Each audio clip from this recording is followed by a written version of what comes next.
last for only 5 hours. When I heard of it, I inquired. And then the AXA MD told me that some people had come to deliver HFO. I asked him on whose authority. Leader, with the greatest of respect, I do not want to mention people's name here, and you know why. I made it clear to them that those people were no longer in office, and they had no mandate on the 9th of January to issue orders to him to receive those fuels. I called ECG. ECG was not aware. I called VRA. They were not aware. I called the ministry. Solomon is here. They are not aware. I called GMPC. They are not aware. So I advised the chief director to ask for a cessation of the delivery. And we report to chief of staff. It's a matter of further investigation. On an assumption of office, with your kind leave, we shall investigate that matter. Thank you very much. Thank you very much. So they delivered it or they couldn't deliver at all? Are we in receipt of that at the time you became aware? As far as I'm concerned, officially, government is not in receipt of any such delivery. They were in the process of delivering, but without any authorization to deliver, we thought that they should hold on and let's do what is right and proper. Thank you. So the 5 hours that you put out, as compared to the 23 days that you initially... No, I won't ask you. Okay. Leader, take the floor, take the floor. So the 5 days that was originally out, you know, when the inauguration took place at the Independence Square, the media reported that you had alleged or you had said that we had only some 5 days of fuel. 5 hours, yes, 5 hours. Considering the fact that in your answer to me, you had indicated that SemPower had fuel that could last us for 23 days. Would you want to reconcile the 5 hours and the 23 days, or would you want to shed some more light on it for clarity's sake? Mr. Chairman, there's nothing to reconcile. I was specific. I said we have 5 hours of HFO, and it's true. We had 5 hours of HFO. I said we had 0 hours of DFO for Sidona Sogli, and it's true. I gave a breakdown, but I don't develop the headlines. I don't write the stories. The recording is there, and the truth is that we have 5 hours of HFO. And if there's any problem with gas supplies, we are going to lose as much as 370 megawatts in 5 hours' time, which will lead to load shedding. And so as far as I'm concerned, that is a fact. Thank you. Honorable Shabu, it's now your turn. You have the floor. Thank you very much, Mr. Chairman. Mr. Chairman, let me use the opportunity to congratulate my younger brother for this great feat, a position well deserved. Mr. Chairman, listening to the honorable nominee, the biggest challenge he's coming to face. Of course, let me put on record that the ministry you left 8 years ago, you will not meet the same thing when you get there tomorrow. You have said it. The energy sector debts alone is so enormous. Now, we've zeroed down to various. Now, in the value chain, you have a very critical player there, which is ECG, which unfortunately is the weakest link. And that's the reason why we have these challenges. To quote your own words, the power is produced and delivered. It is sold, but the revenue is not collected as efficiently as we can. Clearly, it boils down to accountability and efficiency. Now, you have also zeroed down to the fact that you are not averse to privatization. Indeed, His Excellency, when he met the World Bank a week ago, representatives, he made it clear that privatization was the way to go. Would you consider, taking into account, we have been preaching about local content, would you consider looking at institutional investors like SNET, like NAT, and the rest? Would you consider them when you want to do the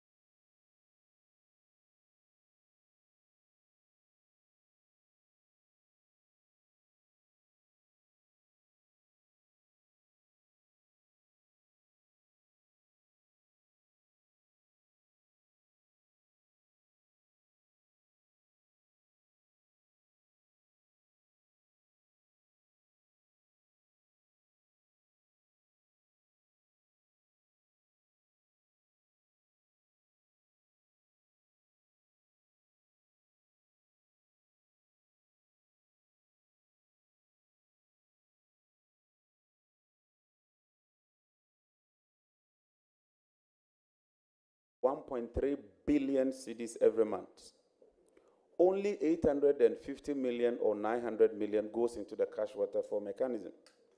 So what it means is that almost 400 million does not find its way into the cash waterfall mechanism because they've signed all kinds of contracts. Yesterday at the meeting, it came to light that they have 2,500 containers sitting at the ports. Contracts worth 9 billion has been signed. And because the containers are sitting at the port, demurrage alone is 1.2 billion. So beyond the collection, we also have to drill down on efficiency and ensure that they stick to the cash waterfall mechanism. Thank you. Thank you very much. May I give the floor to Honorable Umar? Thank you, Chairman. Nominee, I want to use this opportunity to congratulate you, and I wish you well. Thank you. Thank you. It's the turn of Michael Edu. Edu. Okay. Thank you, Mr. Chairman. Edu and Edu. Mr. Chairman, the name is Edu. Thank you very much. A-I-D-O-O. What's the spelling of Edu? A-D-U.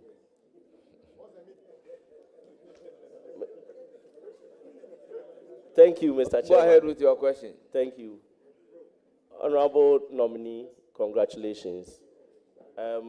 Looking at your CV with your experience and vast background in the energy sector, I believe you'll be conversant with the questions I'm going to ask. One of the major challenges... Are you saying questions? Yes. Please, you are entitled to a question. Okay. One of the major challenges in the downstream petroleum sector is the issue of forex. And on the 11th of January 2023, you published a post on Facebook which you said that the G4O, that's the good for oil policy, was opaque, clandestine, and a charade. And then you also said that it's going to promote smuggling of gold across Ghana's borders. And then in the same post, you said from all analysis, it is obvious this policy is not well thought through. Now, Mr. Nominee, I believe after your nomination, you've had cause to meet the management from BOST and MP and other stakeholders in the industry. Upon hindsight, do you still hold the same opinion? And then if you are given the nod to lead the ministry, what will be your position on the good for oil? Taking into consideration that most of the importers who are bringing fuel to Ghana, one of the issues they look at is the issue Honorable member, his position on gold for oil. Is that not the question? I'm not done, Chairman. I'm not done. Chairman, I'm rounding up. Chairman, respectfully, I'm rounding up. Is that the question I'm asking? No, I'm not done. The question is coming. So, what do you mean by what is your position on gold for oil? It's the same question. So let me round up. Thank you, Chairman. Well, I will forgive you because you are a first timer. Importers consider the issue of forex as an issue when dealing with BOST. And the good for oil came to mitigate that issue. And there is scarcity of forex. And in a month, we need about 400 million US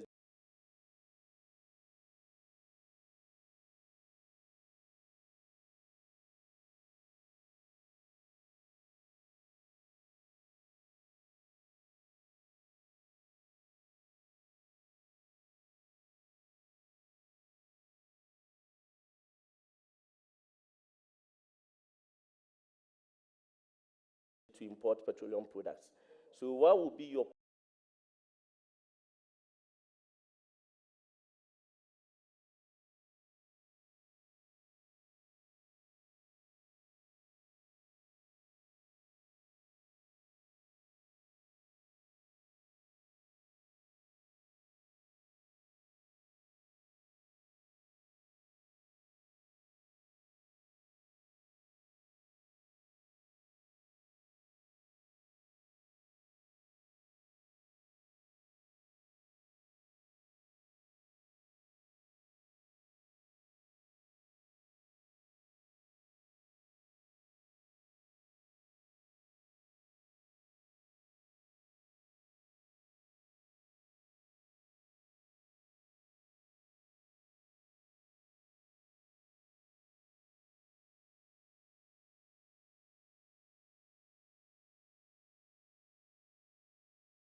relating to the energy sector, but that your capacity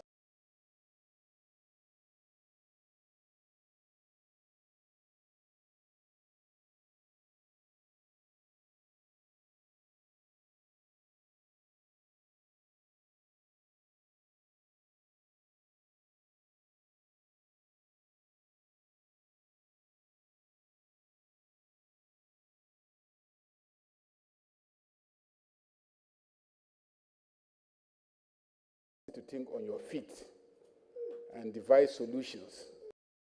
I've observed that there are soldiers, but they are here to support and give moral soldiers, but they are here to support and give moral support. then they shouldn't be to clapping.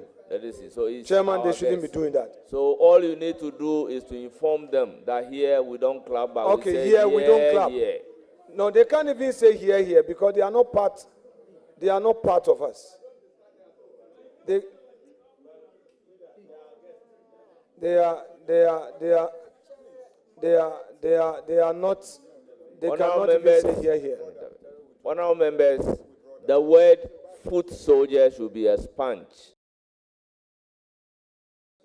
from the record. Can we make progress, honourable members? It's expunged from the record with the apology from the chair. Thank you very much.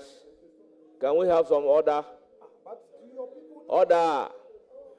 Let's have order. It's now the turn of Honorable Charles Forson. Charles Forson, you have the floor. Mr. Chair. What? You finish? I thought you finished. Well, may you continue.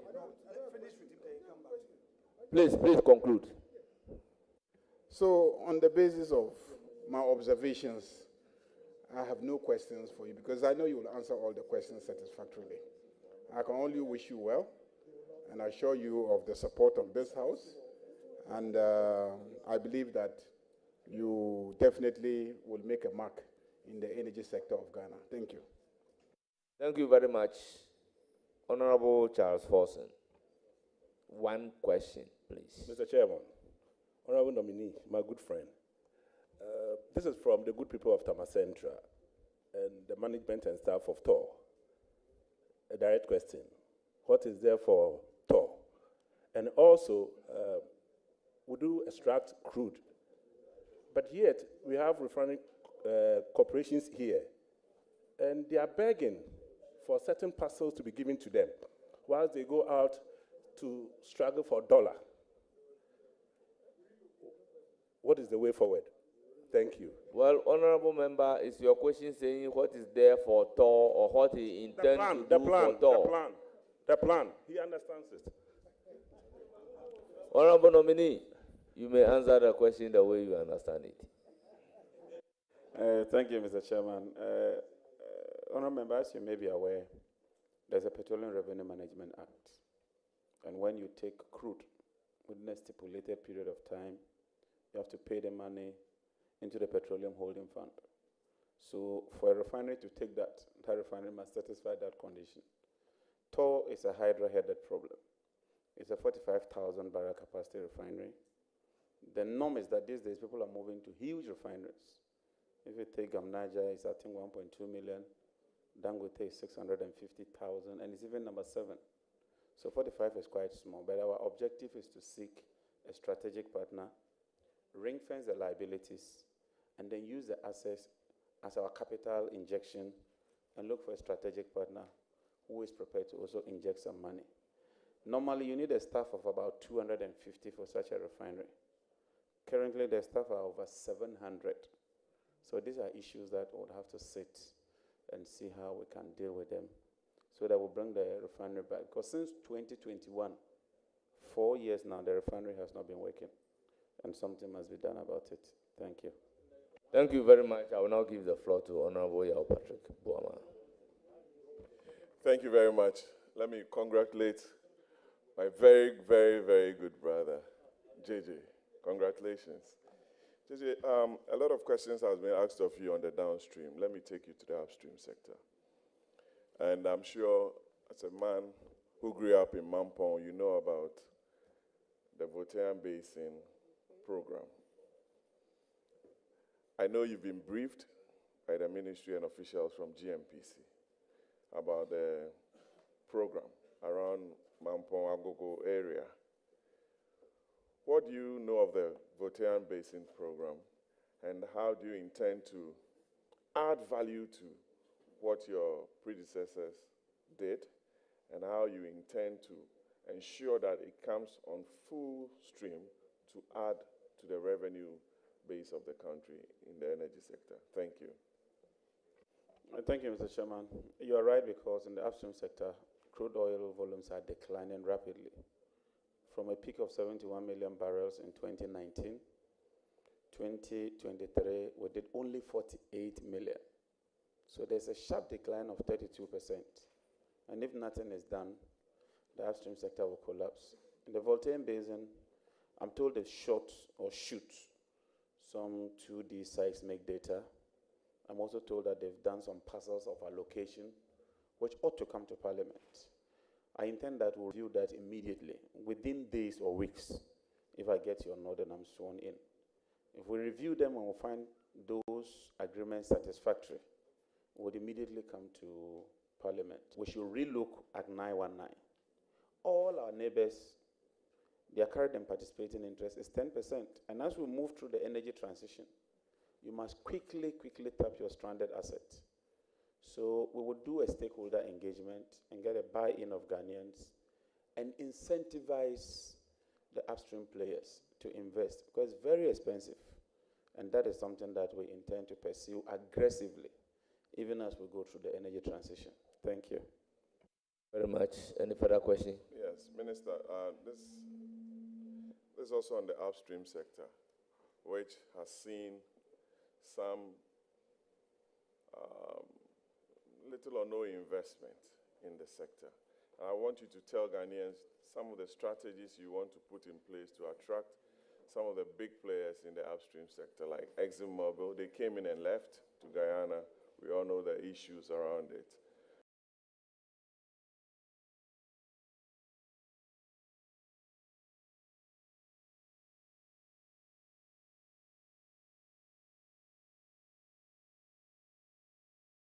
So what are some of the steps that your good self will be putting in place? You just mentioned that you are going to Dubai to meet with Letasco, and we want want to find out what strategies you are going to put in place to attract some of the big players, since investment in that sector has gone down a bit. Thank you. Thank you. So first is the incentives. We have a standard incentives for all the fields. That cannot work because you have deep water, you have ultra deep, and you have shallow water. It's more expensive and technologically demanding to do deep water. So the incentives for deep water should be different from that for shallow water. Then the acreage, the size. Our information is that it's too small, so we need to increase it. And some other incentives, but more importantly, is the posturing of government. These legal cases that we are losing in court, it hurts us a lot. The first option should be to negotiate. E&I went to court, we lost. Talo went to court, we lost. GPGC went to court, we lost. Sahara went to court, we lost. It's just one too many. So we intend to sit around the table and dialogue. The trip we're meeting Luke Oil to work on the Peckham field with AFC and the others. So the first option is to try and sit around the table, find out the real problems, and try to resolve them. I'm sure some of these basic interventions, if we can put them right, we can turn the clock around and attract the oil majors. Thank you. Thank you very much. Any further questions? Yes, fine. But before then, little or no investment on part of government of the Republic of Ghana. Is that the understanding? No. Chairman. Not necessarily, Chairman. That's why we have SPLOCO. And SPLOCO is the commercial wing of GMPC. Very well. Which must take a stake Very in some well. of these fields. Just for you to clarify the point. Thank you very much. Chairman, you are being... Last question. You are playing the liberal role very well. You are now the Michaelasian of the caucus or committee. So I'm no longer a striker. I'm now playing a libero. JJ, I'm used to JJ, sorry. Honorable Minister, designate. My last question. What are your primary objectives, or what do you want the country to remember you for?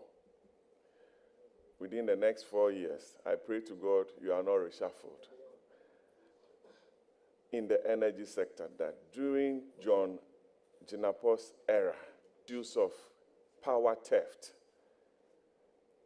issues of transmission losses, no meter, arbitration issues in the power sector.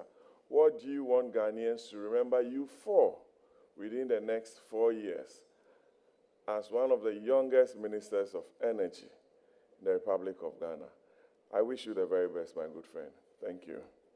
Thank you for the convoluted question. Mr. Chairman, I must admit that it's a very difficult job. And as I get a briefing every day, I'm reminded that I'm stepping into a very, very difficult job.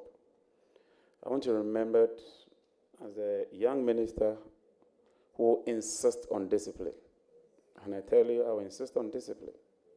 I know we'll step on some toes, but we'll step on those toes gently. More importantly, honesty. And then I want to approach this work with integrity, hard work, but with humility. My best. I know it's difficult.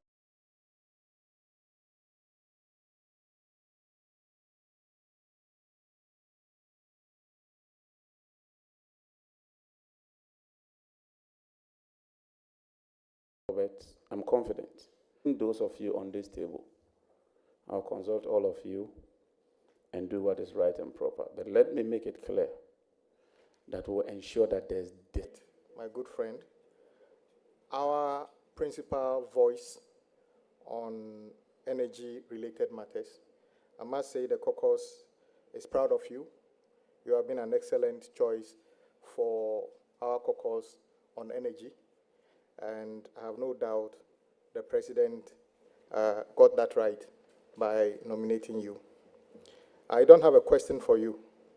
All I have to say is that those of us who dwell in the villages, in the past 4 years particularly, many of us anticipated extension of electricity to cover many of our villages, to take advantage of the new ICT revolution in the world. We never got it because we don't have power.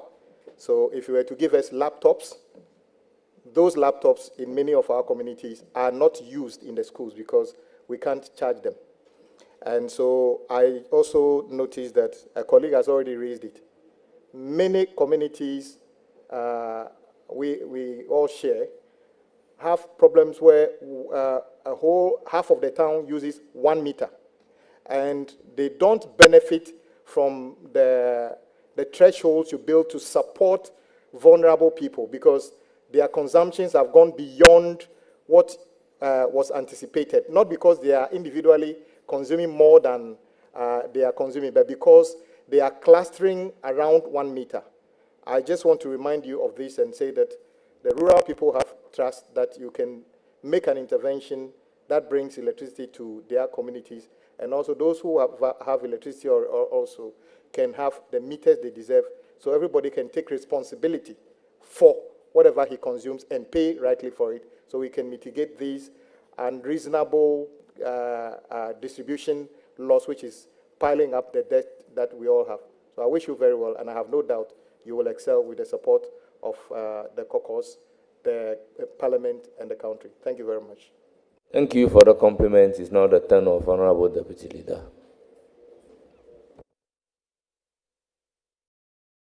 Very much, Honorable Jinapo, and I wish to take this opportunity to congratulate you for your nomination as the Minister Designate for Energy.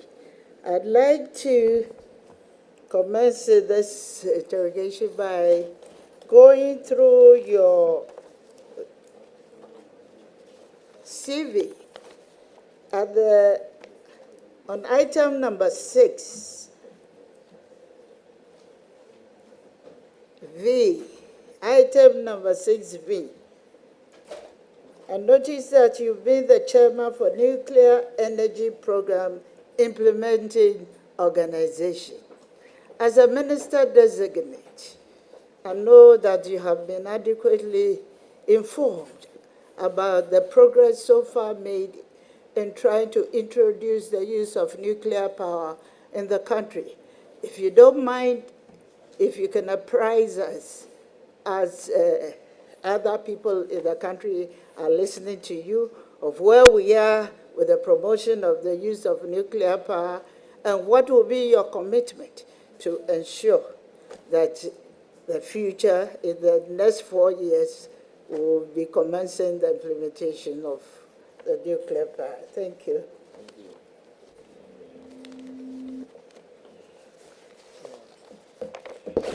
It's now the turn of Honorable Deputy Majority Leader. Yes, to answer the question. Please provide answer to the question. Thank you. Follow-up question. Okay. Thank you. Deputy Leader, it's true, I chaired NEPIO. At my last briefing, they've identified 2 sites. They've also identified 2 countries, China and the USA, and they've identified 2 technologies. The bigger nuclear plant, which can give you about 1,200 to 1,400 megawatts, and the modular plants, which gives you just 100, 100, 100, 100. And so in South Africa, they use what they call pebble bed. So the option is to look at the smaller ones. They are easier to manage, they are modular, and they can deal with them. But like you said, I asked them a specific question. Can we switch power on before we leave office? And nuclear has serious milestones. And so the information I have is that the earliest we can get power from nuclear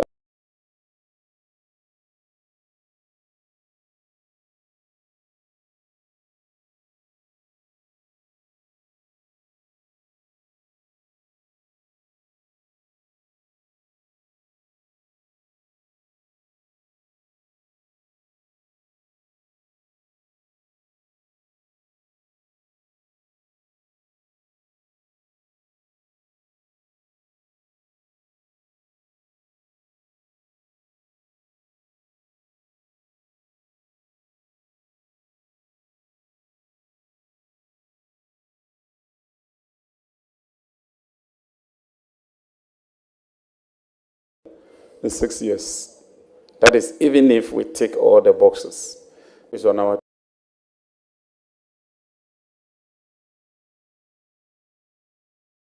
table, except that our approach is different. We believe that with Bui Power and VI,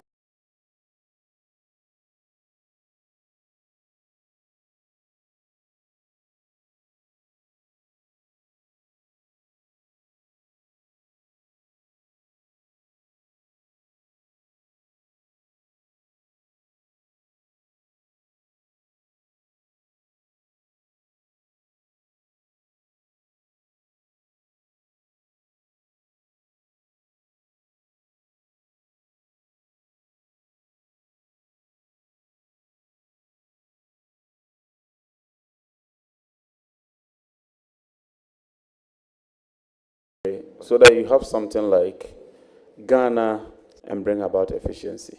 Thank you. Thank you. Thank you very much. Do I get that understanding that currently the VRA is responsible for both the hydro and gas? Does it mean that you are leaving everything for them for both BUI and VRA and will be operating alongside if you are having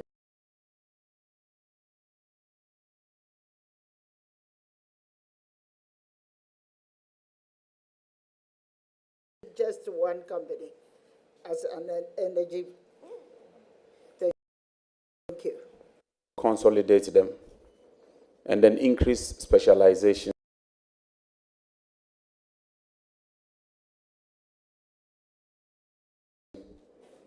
and efficiency. Because there are some renewable guys at Bui, there are some hydro people at VLA, they're also doing renewables. So why don't we bring all the renewable people under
on green transition? Then the hydro.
Thank you.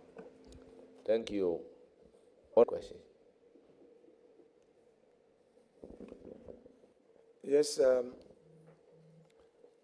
Honorable nominee, this is not really a question. Ghana lost the case. I just wanted to get a clarification whether perhaps you slipped or I didn't hear you correctly. Because I know for a fact that in that international arbitration, the tribunal dismissed the 950 million claim against GMPC and Ghana. So I just wanted, for the records, maybe I didn't hear you right in your earlier response. Utilization from government. He and I went to the Court of Arbitration that government did not follow due process for compensation in terms of monetary compensation. So the first issue of government issuing that directive, as far as I'm concerned, he and I had his way, is the next leg, which is to say compensate me, that the Court of Arbitration thought that there was no need to compensate them. But the substantive issue of the directive, the Court of Arbitration has insisted. And because of that, Springfield has now drilled a well. And we are waiting for the results of the appraisal to determine the way forward. Thank you. Thank you very much. You are bringing out an important matter. Are you saying that in the issue 1, where the Court of Arbitration, the tribunal agreed with the issue raised by ENI, it resulted in any financial loss to the state? Or it resulted in any... No, Honorable Minority Leader, the nominee never said that. Wait. He Chairman. explained Chairman, let me put... the two legs of Chairman, the decision. Chairman, wait. The public is listening and watching. So I just want us to have clarity. According to you, the compensation bit, their claim was dismissed, which is a matter of public record. But then you are also telling us that there was an issue as to decisions that government had taken and whether or not those decisions were right. You are saying that their question on those decisions was upheld by the tribunal. My question then to you is this. Was there any costs to government as a result of that relief? Was there any loss to the state as a result of that relief? That is what I wanted to know. So in simple terms, the only loss would be that the state was directed to make some payments in respect of legal matters. So, for instance, if you go to court, the cost of arbitration, the cost for legal services, the state was directed to pay that. Whether that is cost or not, I'll leave it for you, the lawyers. But I'm saying that this is what the court decided. I don't want to put interpretation on whether those payments constitute costs or not, because I'm not a lawyer and I do not want to step into that arena. Thank you. Honorable nominee, I will land on this very important point. You see, we are talking about a ruling of a tribunal, a judgment, the outcome of a case. I don't want us to be rhetorical about it or be hypothetical or whatever. What is a fact remains a fact. Was there any order made against government in that arbitration? And if so, and you have reference to that, can you tell us exactly the orders that were made against the government of Ghana in GMPC? Respectfully, sir. Thank you, Mr. Chairman. Honorable nominee. Thank you. So, government of Ghana issued an order that two parties unitize. So let's put it in single terms. It says that male and female marry. That's the order from the father. Then one party goes to court and says that no, government is wrong. You can't just ask us to marry.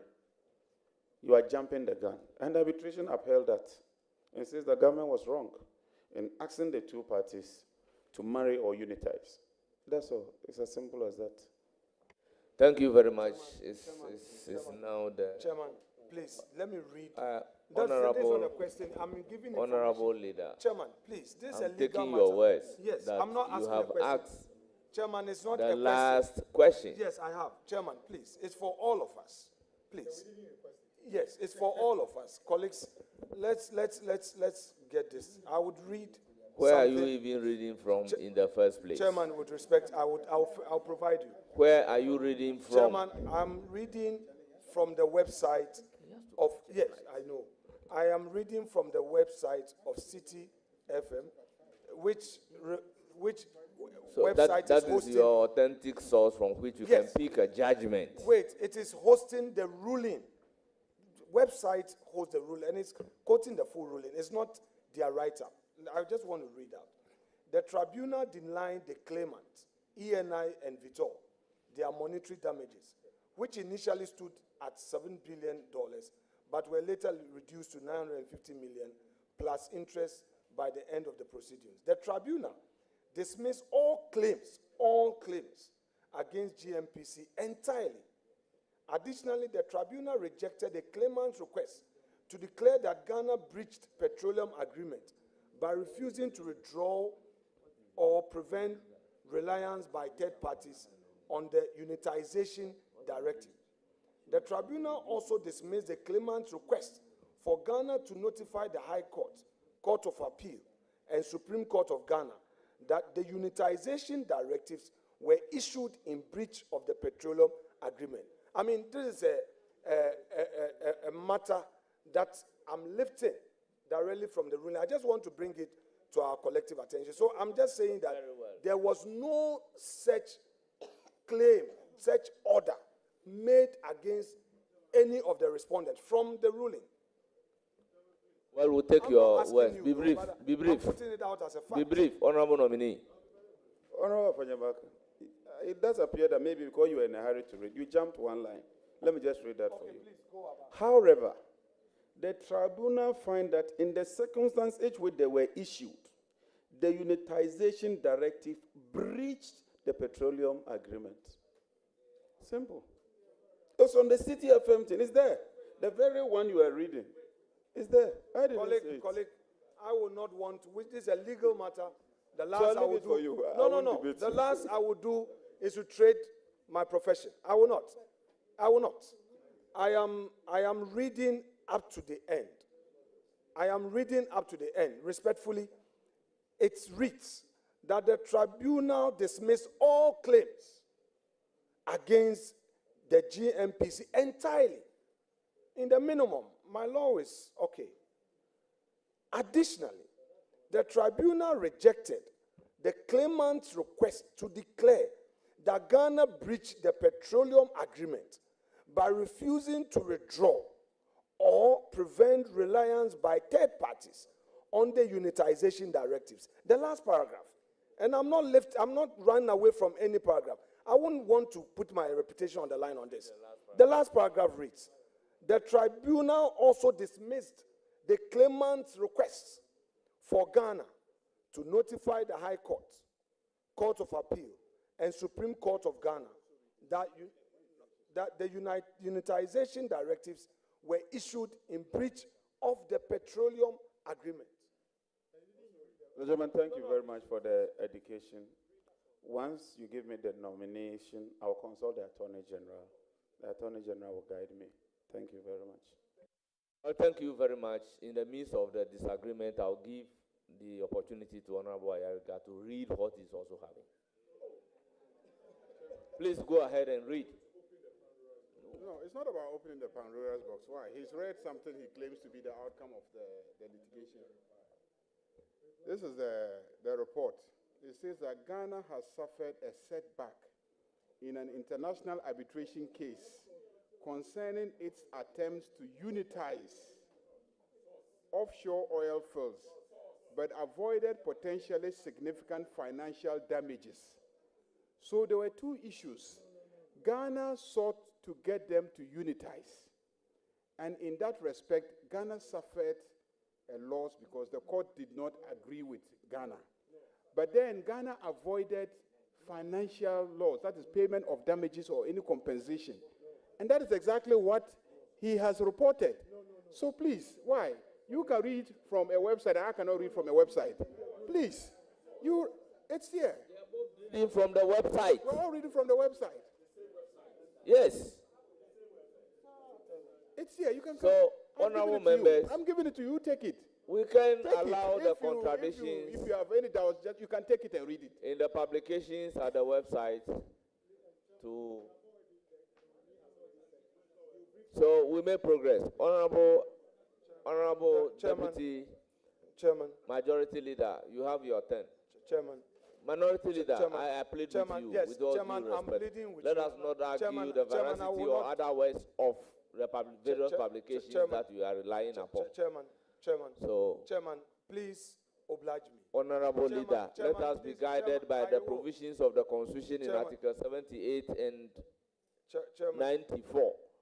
I beg you. Chairman, I've Chairman. given the floor Chairman, to Chairman. Honorable Deputy Leader. Chairman, Honorable Minority Leader, I have given the floor to Honorable Deputy Chairman, Majority Leader. Chairman. I may come back to you. So please, Chairman, please, let I me may get come that- back to you. Okay, Chairman. I may come back to Chairman, you. Chairman, Please, with that please.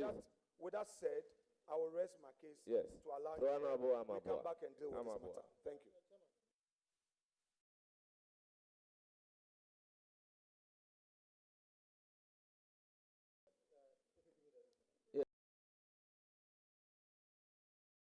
What is?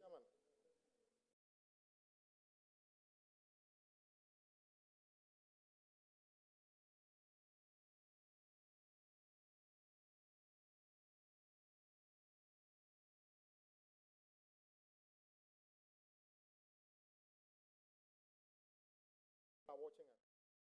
Right from the beginning, the respected minority leader kept asking to be indulged.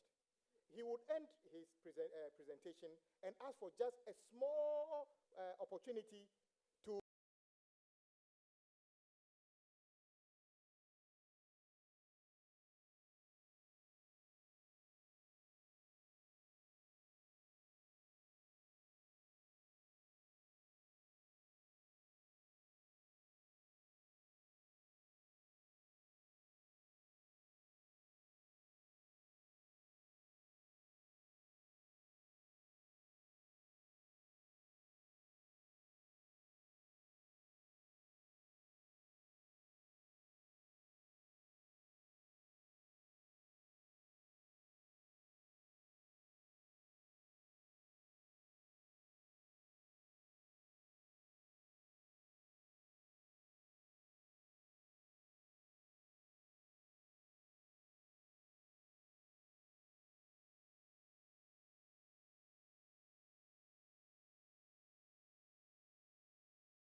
very, very well.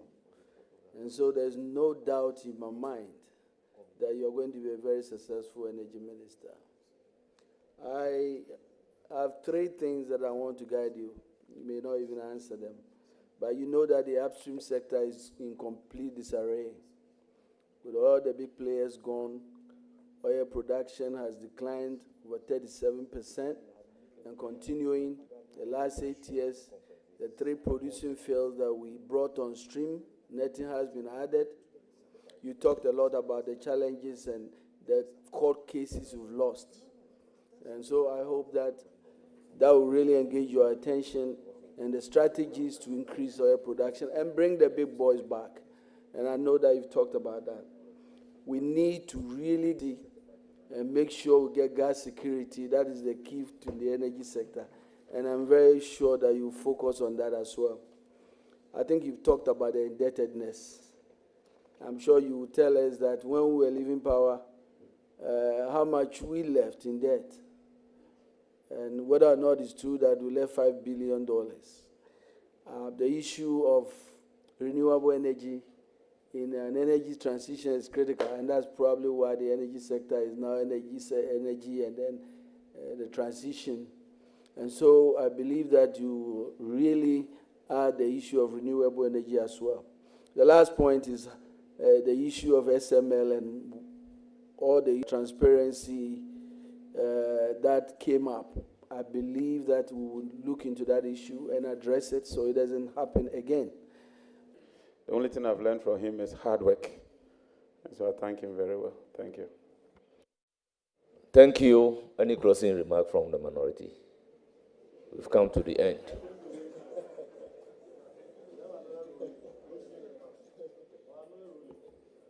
Chairman. We experience ups and downs. We experience ups and downs in this. I believe that the matter that came up would have another opportunity to discuss it on the floor. And I would also want to plead with colleagues that if you didn't get opportunity to raise any issue by way of question, the next stage of this pre-approval process would be the debate on the report of the committee. So you would have the opportunity to raise all other issues for Hansard to capture your views. On that note, Chairman, I would want to thank you for indulging us on these two nominees, and we see what next to be done. Thank you so much indeed, Chair. Thank you very much, Minority Leader. Let me use the opportunity to sincerely thank the nominee for attending upon the committee and providing answers to questions posed. That Honorable Minister Designate, you will surely hear from the committee. Thank you very much. Thank you, Mr. Chairman. I'm most grateful. Well, then you are discharged. We then. No, wait before, don't call him.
in Accra, where very soon the President-elect of Ghana, Professor John Evans Atta Mills, and the Vice President-elect, John Dramani Mahama, will be sworn in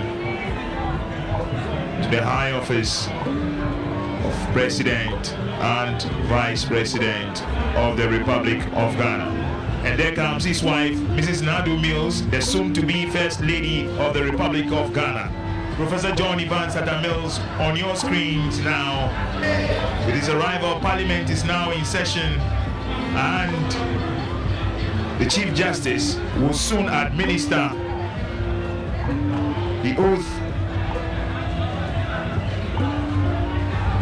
The presidential oath will be administered by the Chief Justice before Parliament very soon. The two men will be taken through the presidential oath by the Chief Justice, and they will be swearing. And there goes the band and the detachment of Air Force officers who mount the guard of honor here at the Independence Square, marching to take their positions.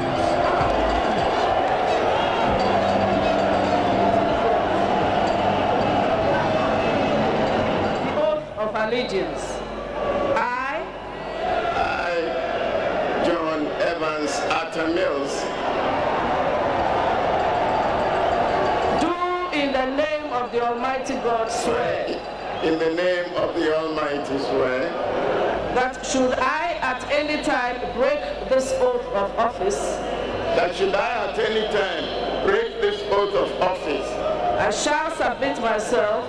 I shall submit myself to the laws of the Republic of Ghana. To the laws of the Republic of Ghana. And suffer the penalty for it. And suffer the penalty. So help me God. So help me God. And there goes President. A former Vice President is now the President of the Republic of Ghana. And he's in the person of His Excellency, the President, Professor John Evans Atta Mills. And there is a sort of state being hoisted high and round by the President, His Excellency, Professor John Evans Atta Mills, to signify that he is now the President of the Republic of Ghana. I'm prepared, Madam Speaker, to pay royalties to the MPP for using moving forward. In other words, yes, it's same. Now name.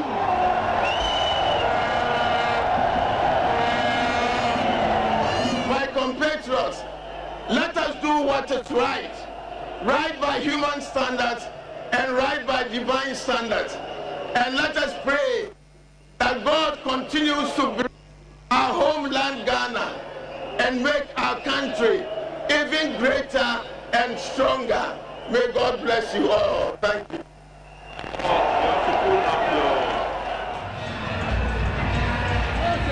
There is the President, Professor John Evans Atta Mills, waving a white handkerchief, acknowledging the cheers of Ghanaians as he drives off the Independence Square.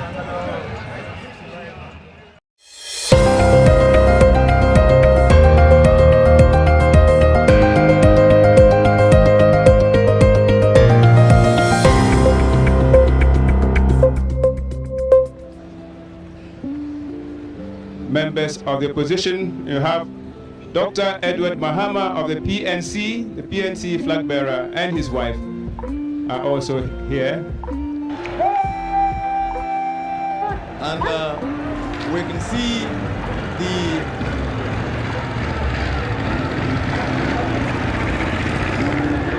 insignia of the Federal Republic of Nigeria. And this tells us our special guest of honor, His Excellency General Sani Abacha, has just made his arrival on the square.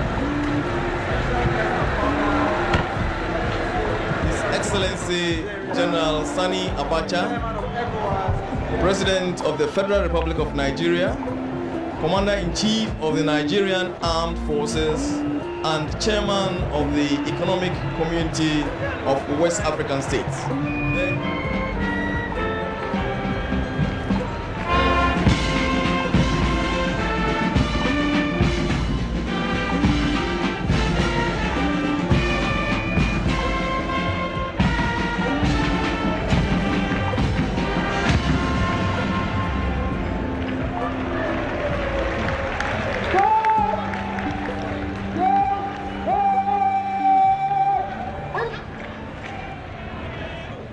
Our special guest of honor, His Excellency General Sani Abacha, is escorted to his place on the podium. You can see the president-elect, and he will very soon be reaching the spot where the guard of honor are waiting. He's already seen.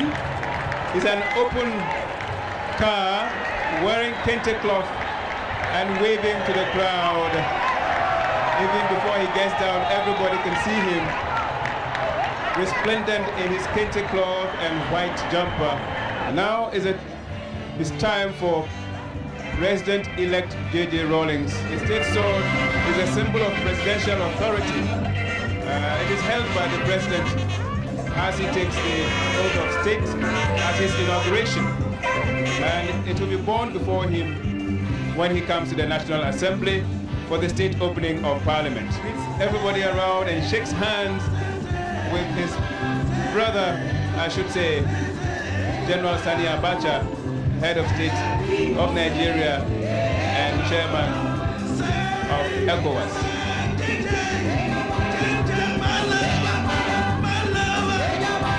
And you can see everybody joining in the song that is being sung at this stage. Ghana Dance Ensemble will get busy, flank him with dancing and drumming. There you see them in action.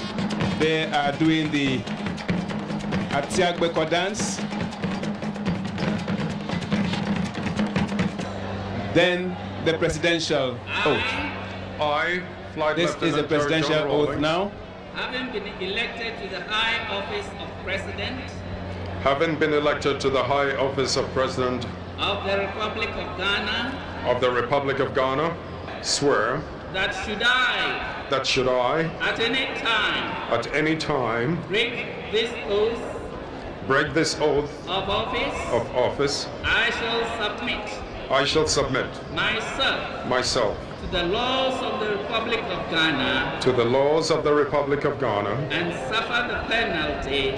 and suffer the penalty for it. So help me God. And that completes. Everybody wants to be happy, to be rich, to be able to buy whatever he wants to buy. And different methods of trying to achieve the same goal. But the goal should be the same. The general development of you can see Mr. J.A. Kufuor talking to Minister Louis Farrakhan, Professor Mills smiling behind Mr. Kufuor. This is a historic moment. This certainly is a historic moment. And we must all be proud of ourselves, a sign of maturity, political maturity. It's not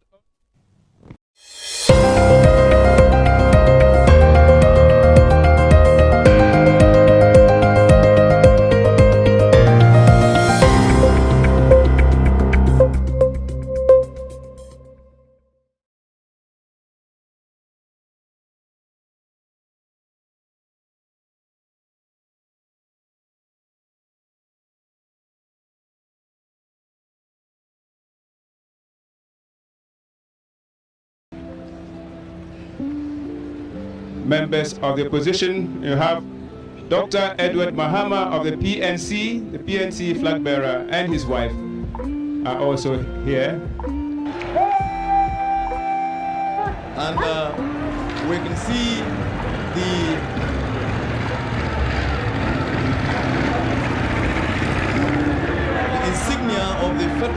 Republic of Nigeria. And this tells us our special guest of honor, His Excellency General Sani Abacha, has just made his arrival on the square. His Excellency General Sani Abacha, President of the Federal Republic of Nigeria, Commander-in-Chief of the Nigerian Armed Forces, and Chairman of the Economic Community of West African States.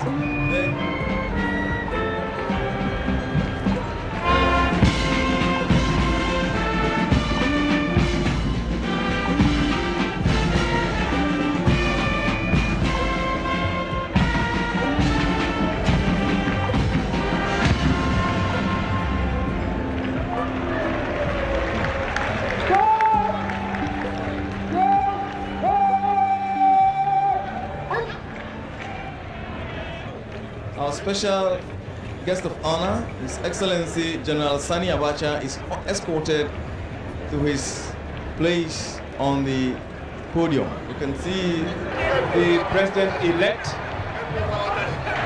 and he will very soon be reaching the spot where the guard of honor are waiting. He's already seen.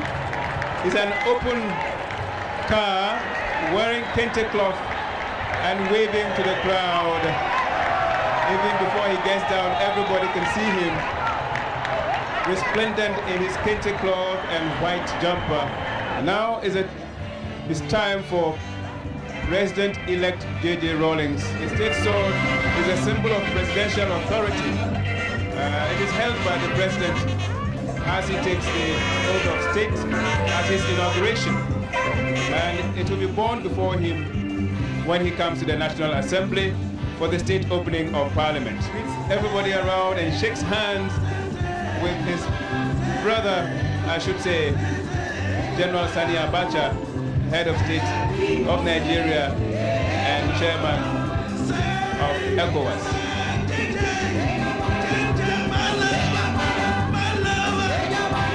And there you can see everybody joining in the song that is being sung at this stage. Ghana Dance Ensemble, get busy, flank him with dancing and drumming. There you see them in action.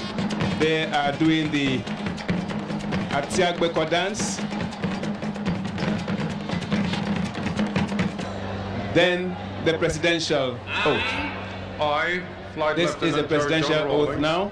Having been elected to the high office of President Having been elected to the high office of President of the Republic of Ghana, swear that should I at any time break this oath of office, I shall submit myself to the laws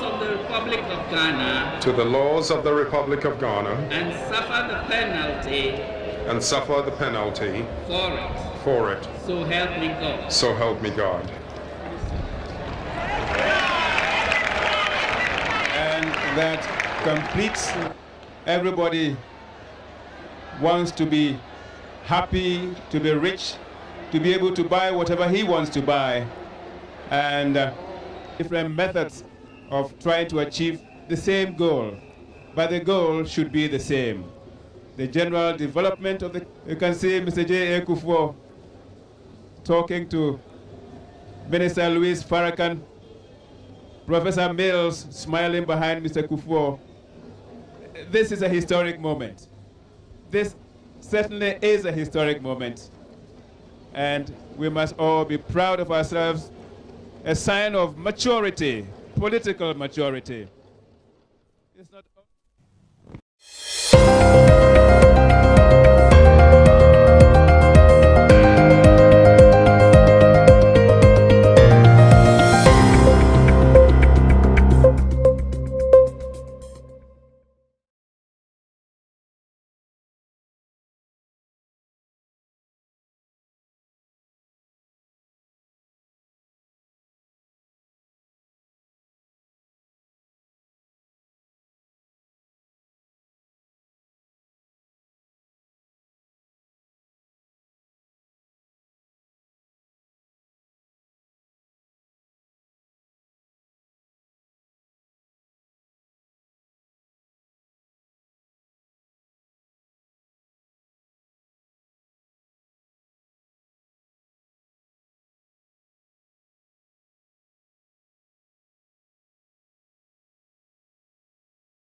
Thank you very much. Kindly resume your seats.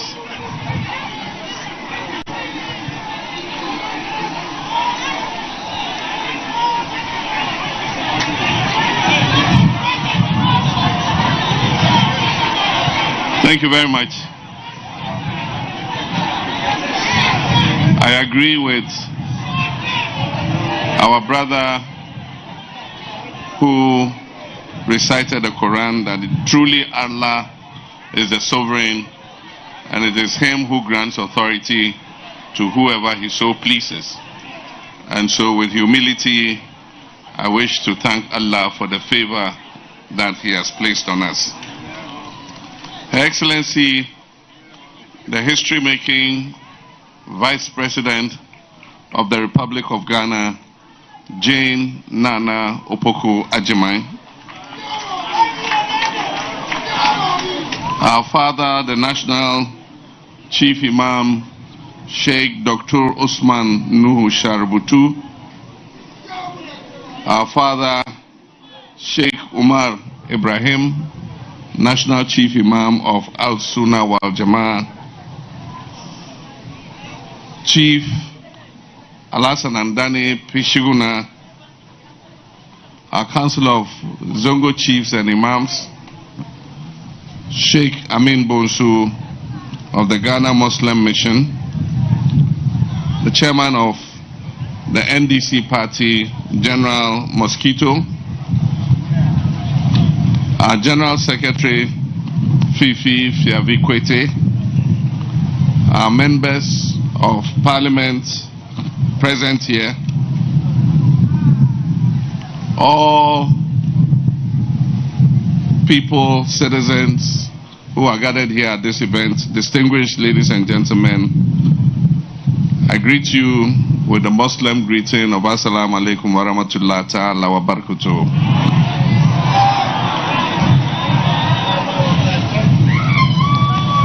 It is both a privilege and a profound honor for me to stand before you this August gathering today. And it is a divine coincidence that my first public function after being sworn in as president was to attend the Jalsa Salana convention of the Ahmadiyya Muslim Mission. And my second public appearance is at this national Thanksgiving for the Muslim community. We thank Allah for His graciousness. With humility and gratitude, we come together to offer thanks to Allah, the most gracious, the most merciful, the most beneficent, for the peaceful and successful conduct of Ghana's general elections held on 7th December 2024. I'm here to say thank you, first and foremost, to my father, the National Chief Imam, for the prayers that he continued to say for me. I remember after I was selected as the flag bearer of the NDC party, I visited him to inform him of the good news and asked him for his prayers so that our heart's desire shall be achieved. And so if Allah has listened to our supplications and granted our heart's desire, it is only proper that we thank Allah, but also thank my father, the Chief Imam, for his prayers. I want to thank Sheikh Umar and all the other Muslim clerics and leaders who offered prayers on my behalf. May Allah bless all of you. Our presence here today is not just a formality.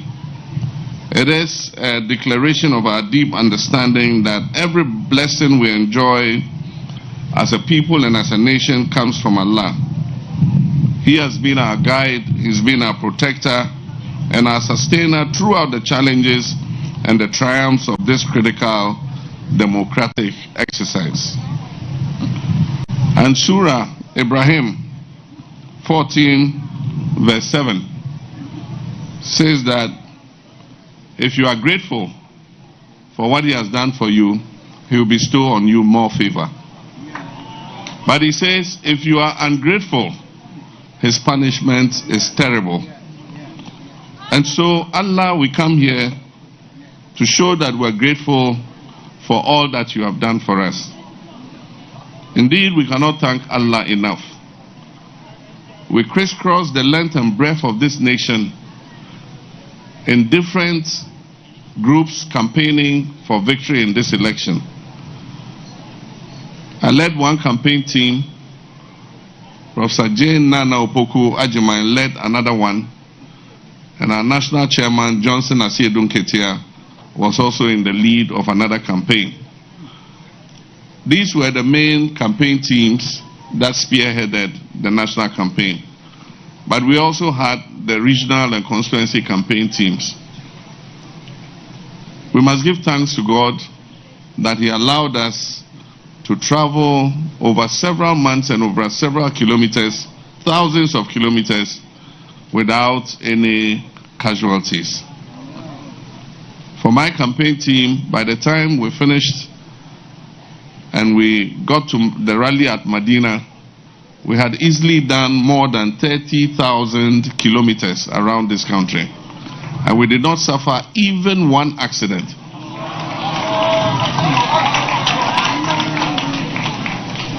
And so we thank God for His mercy. It is only He who could have granted us that mercy. If you look at the results of the elections too, you find that the NDC won in most of the Muslim communities. And as our chairman said, it shows that we come with the recognition that our nation is a secular nation. And that all of us, no matter our ethnicity, no matter our religion, no matter our political affiliation, all of us are citizens of this dear nation called Ghana. And so I come here again to express my thanks to all Muslims in Ghana for the support and love that you have shown me. And it's only Allah that can repay you for the love that you have shown.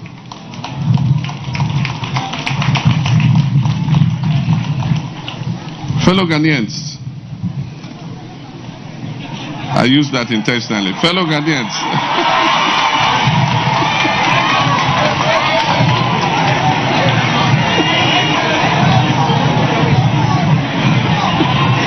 I'm sure you haven't heard that for quite some time.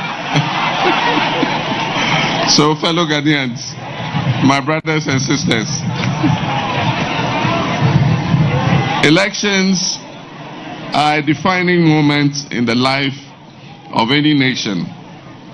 They test our resolve, challenge our unity, and showcase our commitment to the values of freedom, justice, and equality. As Ghanaians, we are proud to say that we have yet again demonstrated to the world that ours is a country that is founded on peace, democracy, and the rule of law. The success of this year's election is a victory not only for democracy, but also for Ghana's standing as a beacon of peace on the African continent.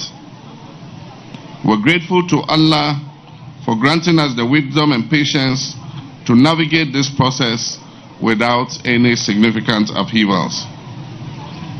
This achievement did not come by chance. It is the result of the collective effort of various stakeholders who prioritize the interest of Ghana above all else. The Electoral Commission deserves special mention for superintending the elections. The security agencies too played a vital role in ensuring that peace prevailed, and all the political party agents and others who worked to make this election a success. We say, may Allah bless you. But above all this, success in this election is a testament to the power of prayer and the unyielding faith of the Ghanaian people. Our religious communities, Muslims, Christians, and others, all united in prayer and action, demonstrating that when we put our trust in Allah, He will always guide us to success. I wish to specifically commend the Muslim community for its remarkable contribution to this success we achieved. Our imams, chiefs, and elders were unwavering in their efforts to preach peace, unity, and tolerance during the electoral process. Your prayers, guidance, and advocacy for understanding were instrumental in ensuring that tensions were diffused and disputes were resolved amicably. Islam teaches us that leadership is a trust and that peace is essential for progress. By following these principles, the Muslim community has once again shown its dedication to national unity and development. Even though this election passed on peacefully, we must recognize that a few of our citizens lost their lives. My understanding is almost 5 of our citizens were killed in the process of the election. This is not the first time. In 2020, we know that 8 of our citizens were killed. If these continue and justice is not served, then what it does is it breeds impunity. And that's why, as a party, we have said that we must investigate and find out what led to these killings so that we can take action so that they don't happen again.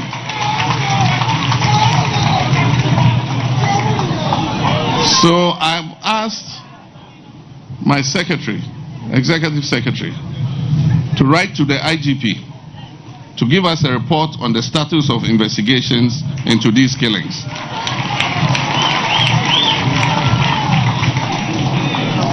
Justice must be done, and we also will ask the Attorney General when he takes office to determine fair and adequate compensation for the families of those who have lost their lives.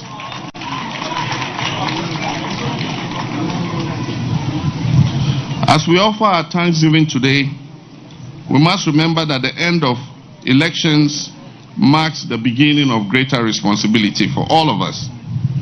Regardless of political affiliation, we must work together to work towards our shared vision, and that is the development and prosperity of Ghana.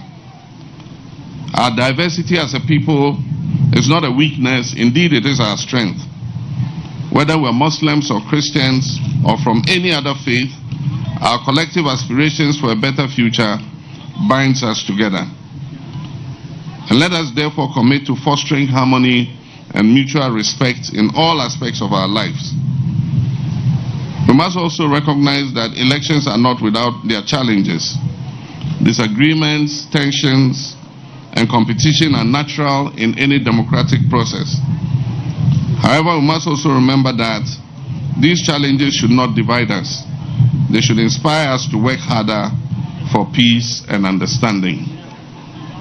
And that is why, once again, I call on all our supporters and other persons who are involved in illegal actions, such as looting goods and occupying government offices and installations, to desist from doing this. We must do things differently to maintain the trust and confidence that Ghanaians have reposed in us. Many people have said it is the same thing the MPP did when they came in 2017, and that's why Ghanaians have voted them out. We must not copy the mistakes that they made. And so I plead with our supporters, let us do things in an orderly manner. The government is being formed, ministers will be put in place, other officials will be appointed, and as I promised, we'll have our full cabinet within 14 days. And so we'll have ministers in charge, and if you have any issues, you can go to our ministers and have them resolved. So please, let's exercise restraint. Ladies and gentlemen, in the run-up to the campaign for the election, my father, the National Chief Imam, led the Muslim group to present to me the Muslim manifesto for inclusion in our NDC manifesto. And as you've heard, 12 of the 14 points that were presented to us were captured in our manifesto.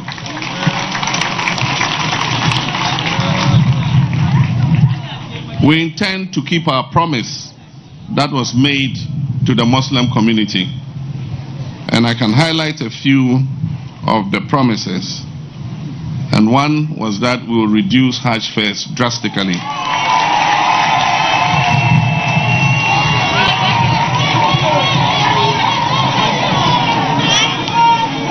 I have formed a Hajj task force that is led currently, 5-member Hajj task force that is led currently by our longest serving MP, the Honorable Collins Dowda. And they'll be leaving for the Holy Land on Monday to participate in the Hajj conference.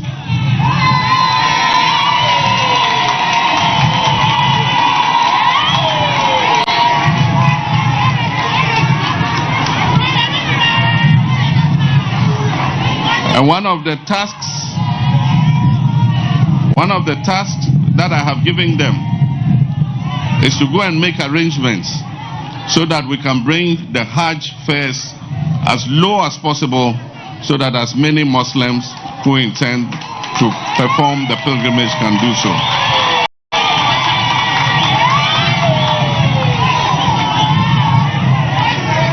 We promised to add one more holiday to the Eid al-Fitr.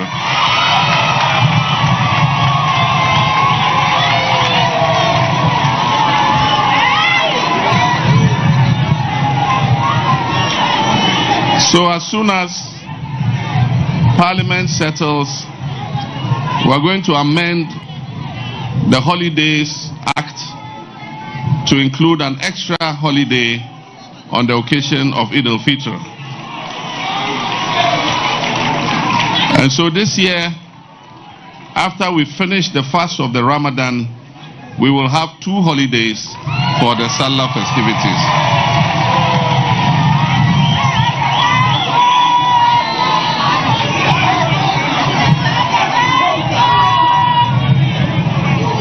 We also promised to uphold the constitutional provision that Ghanaians are free to belong to any religion and to profess their religion. Professing our religion includes how we dress. And so in that vein, we will protect the rights of Muslim women to wear their hijabs wherever.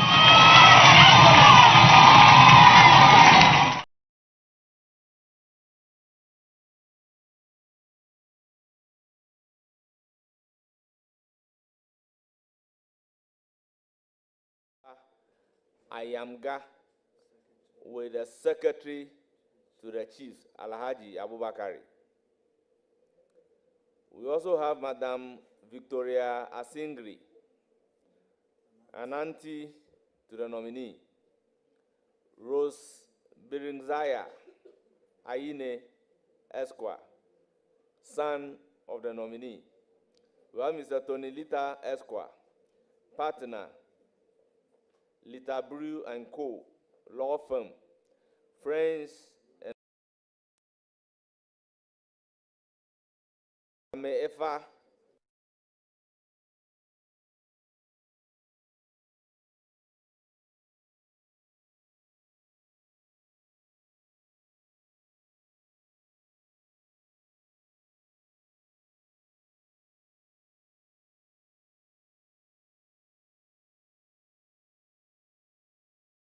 East constituency, led by the chairman, Mr. Azik Ayalato Azuri. We have a commissioner of police, Patrick Akolgo, senior brother of the nominee. We have lawyers from Ayene and partners, led by lawyer Godwin Aduji Kojo Tamaklo, the nominee's partner in chamber. We have Chief of Bare, Nab Nyakora Manti, and Chief of Dagari,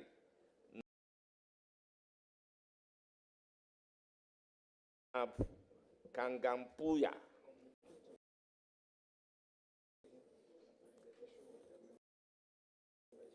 We also have Suebutu Adam, Chief Director, Attorney General's Office. We have Chief of Kantia. Honorable guests, you are most welcome to the committee.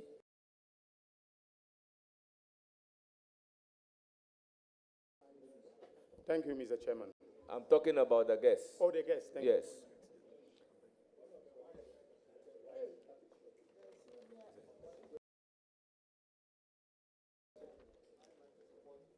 Oh, other,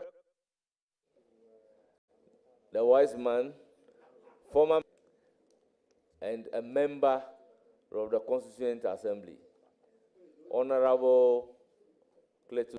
What is Constituent Assembly? What is Constituent Assembly? That's the Well, they want me to say they drafted the 1992 Constitution of the Republic of Ghana. Honourable members, I welcome the nominee for the position of the Attorney General and Minister responsible for justice. I'm the minority leader in the ranking member, whether he has some preliminary observations. Thank you very much.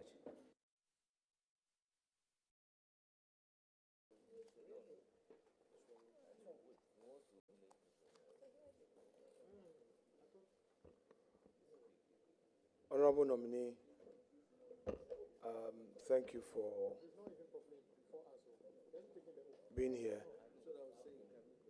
I think I'm hearing from colleagues that they want you to take the oath before we make the comment. If it pleases the chairman, I may want to yield to that. So you take the oath, and then after that. Please go ahead, make your comment. We'll take the oath and proceed with the questions. Well, this is Chairman, thank you. I note from the letter that, and just help with the proper designation.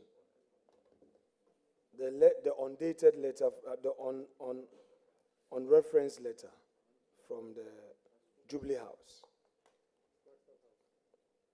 has your name as a third person, Dr. Dominic Akuritinga Ayene, MP, and it says that Minister Designate, Attorney General, and Ministry of Justice.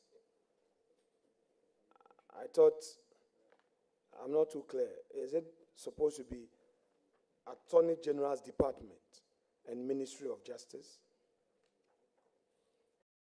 Thank you, Mr. Chairman.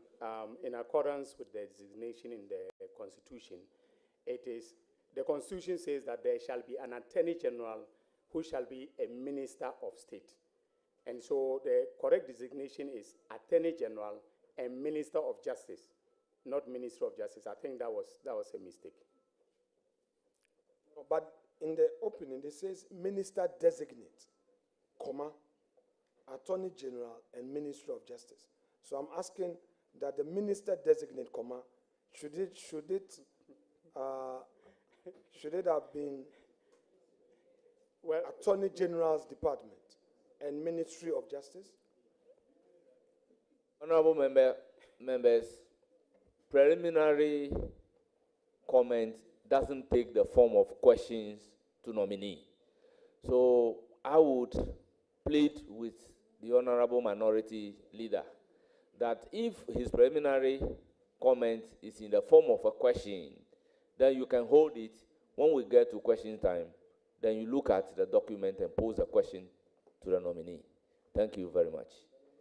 Apart from the Minority Leader, no member of the committee or a friend to the committee has a right to make a preliminary comment. Can we proceed to swear the witness in? Chairman, if you don't want it that way, I think I would go by that for you. So it's an observation.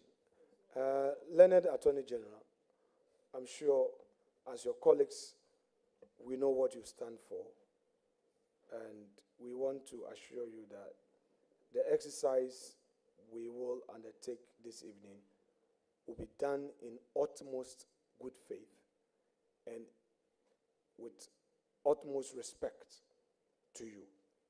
Please, your practice has taught you that when you get an adversary, a witness, in the witness box, you do all you can, but it's not to be taken personal. That you're already aware. So I just want you to take your emotions out of the exercise we are going to do and see yourself as a witness in the box that we are cross-examining you. And we as counsel would not mean any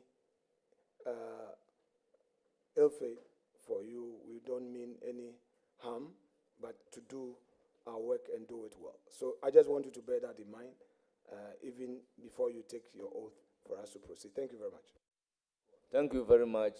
Minority Leader will always warn me that we should not take a witness in a box to answer questions by way of vetting or inquiry. As a witness under cross-examination and at the trial, committee clerk, please swear the witness in. Thank you, Mr. Chairman.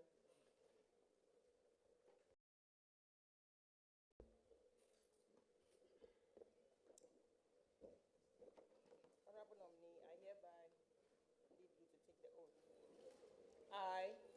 I, Dominic Akuritenga Ayine, swear by the Almighty God swear by the Almighty God that the evidence I shall give before this committee that the evidence I shall give before this committee touching the matter in issue shall be the truth, the the whole truth, and nothing but the truth. and nothing but the truth. So help me God. So help me God. Thank you very much.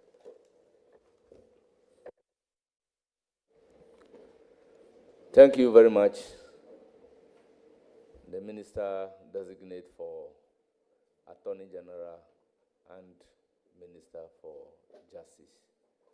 As usual, we'll start the questions from the subject matter committee members from the minority.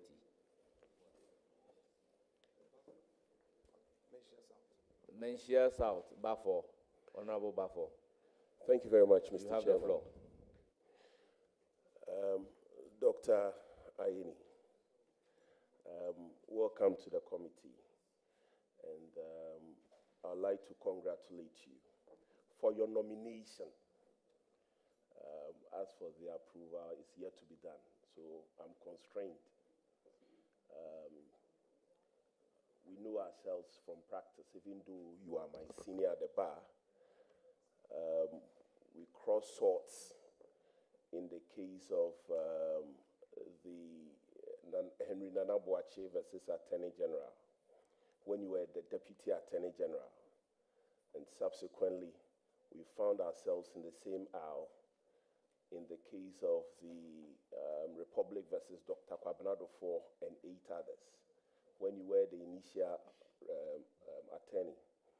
So welcome. Doc, of particular concern to me is what I find in the your party's manifesto, which is titled Resetting Ghana 2024. At page 142, you have stated that you will establish the regional tribunals provided under Article 142 of the Constitution and pass a law to reintroduce the community and circuit tribunals, first established under the Courts Act 1993, Act 459, but abolished under the Courts Amendment Act 2002, Act 620. It is of concern to me because we all know what the tribunals did. In fact, the literature which captures the footprints of the tribunals is in abundance. And I have in my hand the African Watch report on human rights. African Watch report, volume 4, issue number 1. This is what it says about the tribunal. Dated 31st of January, 1992. This is what it says of the tribunal. That the literature that you are quoting, what is the source of it? Who is the writer? it is the report of Human Rights Watch, a human rights organization. Human Rights Watch. Yes. From Human Rights Organization. Yes, please. I have Okay, copies proceed. here. I can give the committee copies if my. Well, I just want to know the source. Have you mentioned the source? Proceed to ask your question. Okay. So it was abundantly clear that during one of the problems with the tribunal system was its disregard for human rights, such as refusing accused persons the right to even call witnesses sometimes. By the way, the jurisdiction of the tribunals was criminal jurisdiction. It was also noted for delays.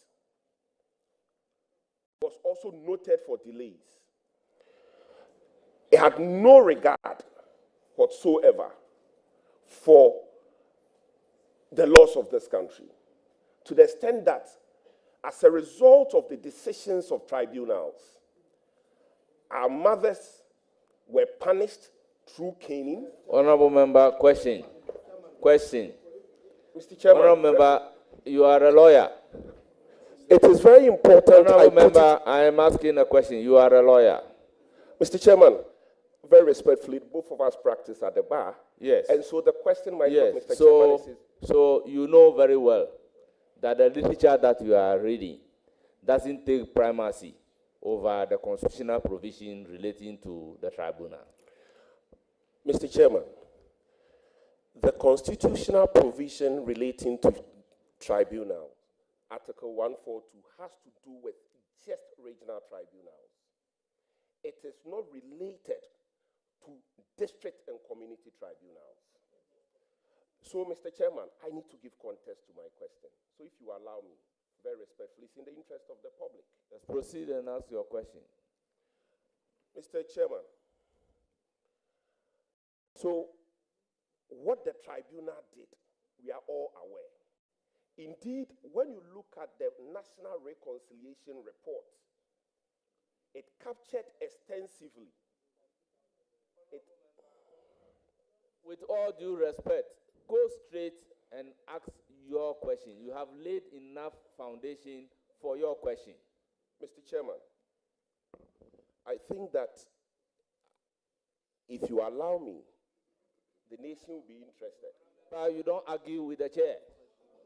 Mr. Chairman, this is not an argument, Mr. Chair. I'm only asking that you indulge me so I lay the right foundation and ask the right You've been question. directed by the chair to proceed to ask your question, so do exactly the same. In fact, in 2002, when the bill to abolish the district and regional tribunals was laid, one of the things that were captured in the Hansard, dated 18th March 2002, was that it was being abolished because of the breaches of human rights and also the cost associated with it. Honorable nominee, the question I want to ask you is that, why do you want to reintroduce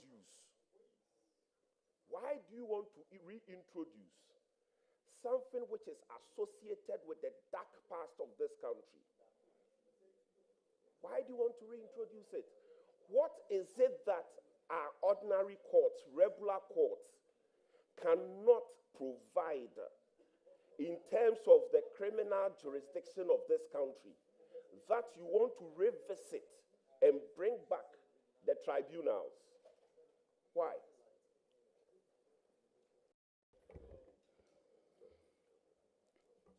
Your microphone should be one of. But honorable member, did the nominee said anywhere that he wants to abolish the tribunal system? Because your question is, why are you saying? No, I'm referring to the NDC's manifesto. Very well, very well. I refer to it. Because what I heard was, why are you saying? No, you means the NDC. So you are now saying, why is the NDC having in the manifesto to do ABCD? Then we'll all be clear. Mr. Chair, unless you want to separate the nominee from the NDC. No, he's here as the nominee is in the belly of the NDC. If you're asking a question in relation to his party's manifesto, you said so. Leader asked a lot of questions in relation to the manifesto. He expressly stated that, according to your manifesto, this is what you are saying.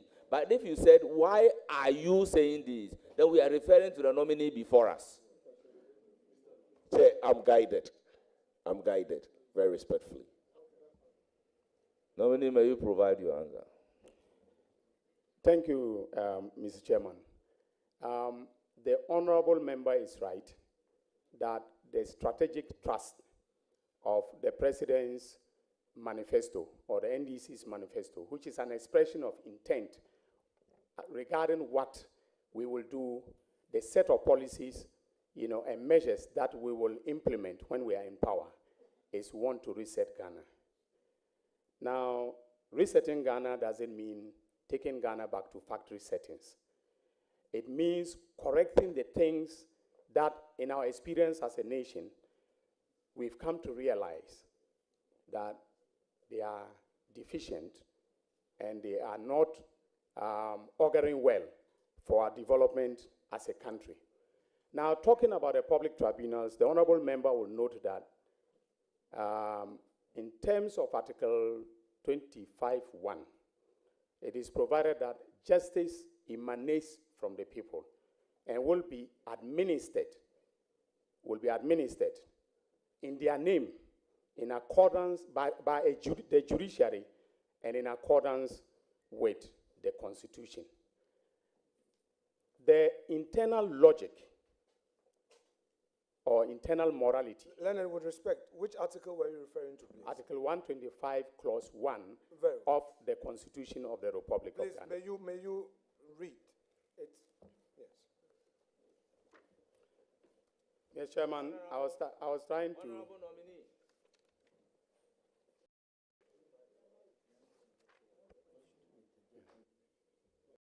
Honorable nominee, you are asked to read something without a permission coming from the chair.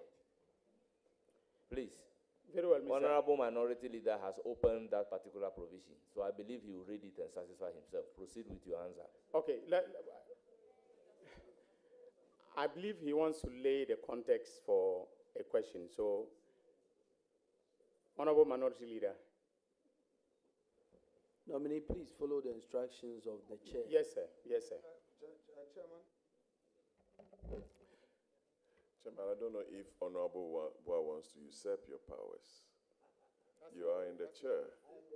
Chairman of the committee, if, in case you do not know. Chairman, when we try to push, we get calls from your own side, we are in this together. I do not want to also get a certain impression that chairman, in an attempt to assert himself, would want to do things to undermine this very process. in all humility, since morning, I keep using the word, I beg you, I beg you. The nominee made reference to a constitutional provision to make a point. And I'm saying that not all of us are lawyers. Not everybody here is a lawyer. And I say, can you read the provisions and explain your point? Then you come and say, yeah, but I am here with him. Honorable members, the question is coming from Honorable Baffo, and answers are being provided by Honorable Baffo. If Minority Leader wants to ask a supplementary question, at least he should allow the witness to complete the answer, but not to interject to say that read the constitutional provision without even the attention of the chair. Chairman, with your leave, I pray that the nominee, as he references Article 125, he should read it in full to situate the argument rightly. Thank you so much. Well, the nominee even quoted the 1251 verbatim, but you may go ahead and read it. Thank you, Mr. Chairman. Article 1251 of the Constitution, that is clause 1 of the Constitution, says that justice emanates from the people and shall be administered in the name of the Republic by the judiciary, who shall be independent and subject only to this Constitution. I think I paraphrased it very accurately. And I was on the point that the internal logic of the laws, the PNDC laws establishing the public tribunals, was to ensure the participation of ordinary citizens in the administration of justice. And that aligns fully with the substantive content of Article 125, Clause 1 of the Constitution, because it says justice emanates from the people. In the context of Article 125, 1, the judiciary is the organ of state vested with the power to administer justice. And if the honorable nominee who asked the question, the honorable member who asked the question would care to look at Article 142 of the Constitution, which he referenced, all right? In that context, in the peculiar context of Article 142, the judiciary is defined to include the regional tribunals. What he left out is Article 142, I think, Clause 3, who says, and such other courts and tribunals as Parliament may by law establish. All right? So it creates, 142 creates the regional tribunals, which have coordinate criminal jurisdiction with the High Court, all right, in all respects. And then it says that Parliament may by law establish such courts and tribunals, that is inferior courts and tribunals, as it deems fit. Okay. Now, to the question why we want to bring back the public tribunals. We want to go back and align with the internal logic of Article 125, Clause 1, that there must be participation by ordinary people in the administration of justice. If you recall, all the tribunals, district tribunals, circuit tribunals, regional tribunals, had a chairperson or chairman and two who was, mandatorily required to be a lawyer, and two, other persons who were non-lawyers selected from the community. So aside the traditional jury system that allows ordinary citizens to participate in the administration of justice in a limited fashion, the PNDC, in its wisdom, broadened public participation in the administration of justice through the tribunal system. Now, you referenced a report by Africa Watch. Of course, I am familiar with Africa Watch. If you go back to my CV, you realize that I was executive director of the Center for Public Interest Law, a human rights organization that I founded and ran for 10 good years, that conducted public interest litigation and represented persons whose human rights were being violated. So if you remember the famous case of Sodom and Gomorrah, I was a lawyer for the thousands of displaced persons in Sodom and Gomorrah using the Center for Public Interest Law. And so we are, I mean, I'm very much aware of what Africa Watch stands for, right? But look carefully at the report, the date of the report. It will let you know that the empirical evidence for the statements that were being made, if at all, was gathered not from the era of the coming into force of the Constitution, but the era prior to the coming into force of the Constitution. Now, when it comes to our... With your leave, the document you referred to, was it Africa Watch? Human Rights. No, but he said Africa Watch. No, let there be clarity. What? Yeah. No. Mr. Bafo, please, let's repeat again the full document you referred to, because we don't want a situation whereby Africa Watch will say that they have not made any publication. What is the name? Mr. Chair, this is not Africa Watch, the newspaper. It is Africa Watch, a human rights watch group. Wait. And he's aware. It's not a newspaper. Wait. The document, is it an organization's report, or you are quoting from a publication? It's an organization's report. And what is the name of the organization? The organization is Africa Watch, Human Rights Watch Group. Okay, Leonard, then in reference to that, please quote it well. Respect. Yeah, thank you, Mr. Chairman. I was very much aware of the fact that it's the human rights wing of the Africa Watch, but I was just referring to it in the manner that the honorable member stated. So if you look at the date, okay, my hunch is that the empirical evidence for, a report dated very close to the first quarter of 1992 would have been from the pre-constitutional, era, when the public tribunals were administering revolutionary justice in the context of PNDC Law 1.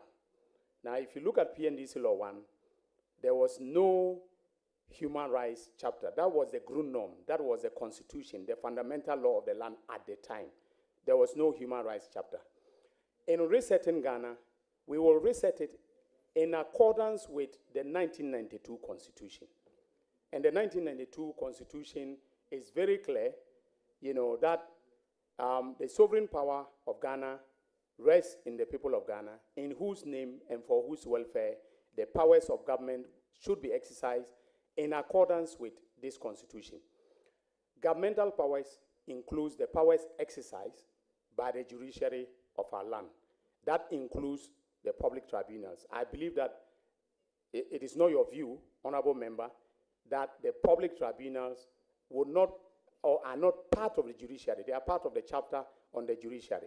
And so they will be bound by Chapter 5, the human rights provisions, and the entire Constitution, guided by the directive principles of state policy in Chapter 6.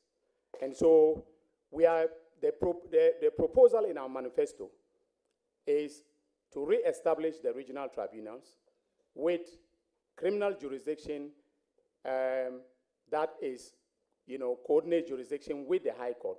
And then we will have the circuit tribunals in all the districts, in all the, the regions, and then also the district tribunals that will also dispense justice in the various districts of our country.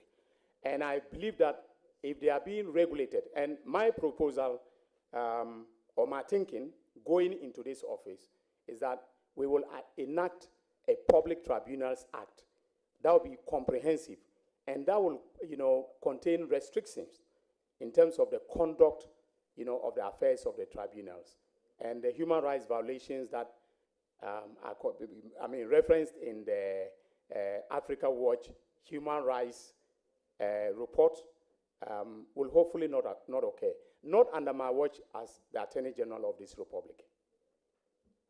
Thank you very much, Honorable Bafo. Before you proceed with your second question, Honorable Mahama Yariga has a follow-up.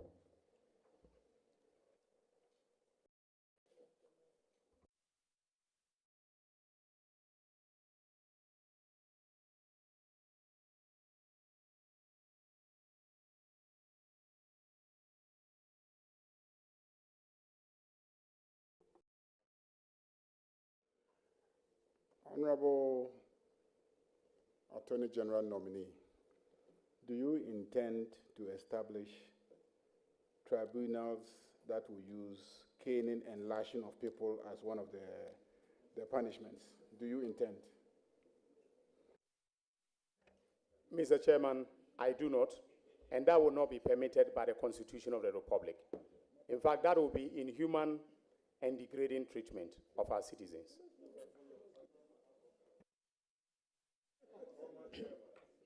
Minority Leader also has a follow-up, so you may wait for your second question. Honorable nominee, have you become aware of the establishment of the ORA? Honorable Minority Leader, a follow-up question must relate to the preliminary questions or the substantive question asked. But this is completely unrelated to the substantive question asked. So hold it. When it comes to your turn, you can pose these questions. Honorable Chairman, with respect, please hold your horses. Let me make a point. We are dealing with matters of public tribunal. We are talking about issues that go complementary, okay? As far as possible from all that you've said. I am trying to appreciate the point you made in response to the question he asked, that would you set up a tribunal which would carry canes to be, chasing people here and there? You responded that no, because it will not be in accordance with law. Correct? In the same spirit, I am asking you that the ORA, that committee, which we've been told is to receive information from the public regarding supposed looting and all that. If you become aware of it, do you think that its establishment is in accordance with the Constitution? Honorable Minority Leader, I believe the question asked relates substantially to Article 1261B. This oral that we are bringing in is not related to the establishment of the tribunal as stated in the NDC manifesto. So I reiterate the point that you can hold it. When it gets to your turn, you ask a substantive question, but this cannot be accepted as a follow-up question. Thank you very much, Honorable Leader. Honorable Bafo, proceed with your second question. Honorable nominee. Chairman. So, Minority Leader, Chairman, I cannot ask a member to proceed with a question, and then you ask that he should hold on. This is unacceptable. It's completely unacceptable. So, Honorable Bafo, proceed to ask your second question. Chairman, take it easy. Would you want to forfeit asking your second question? Chairman,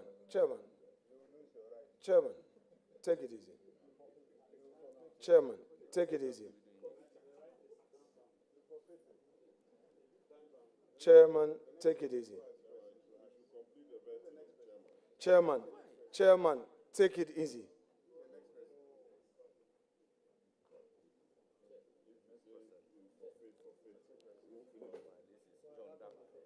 Chairman, take it easy.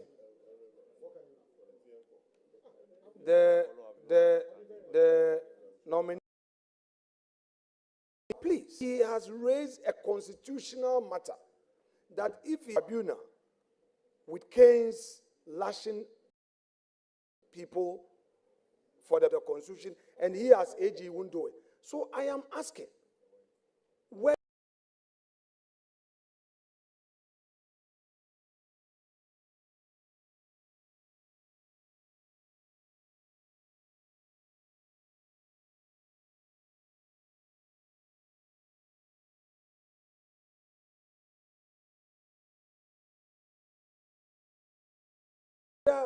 or not, he's become aware of the aura, and if he has become aware of the aura, its mandate is within the ambit of the Constitution. So it is flowing from the very answer he gave on the constitutionality of the functions of a publicly established body, such as a tribunal. So, Chairman, I do not see why we should be locking on this matter. But however, if you insist, I will yield to you for us to make progress. If you insist, I will yield to you for us to make progress.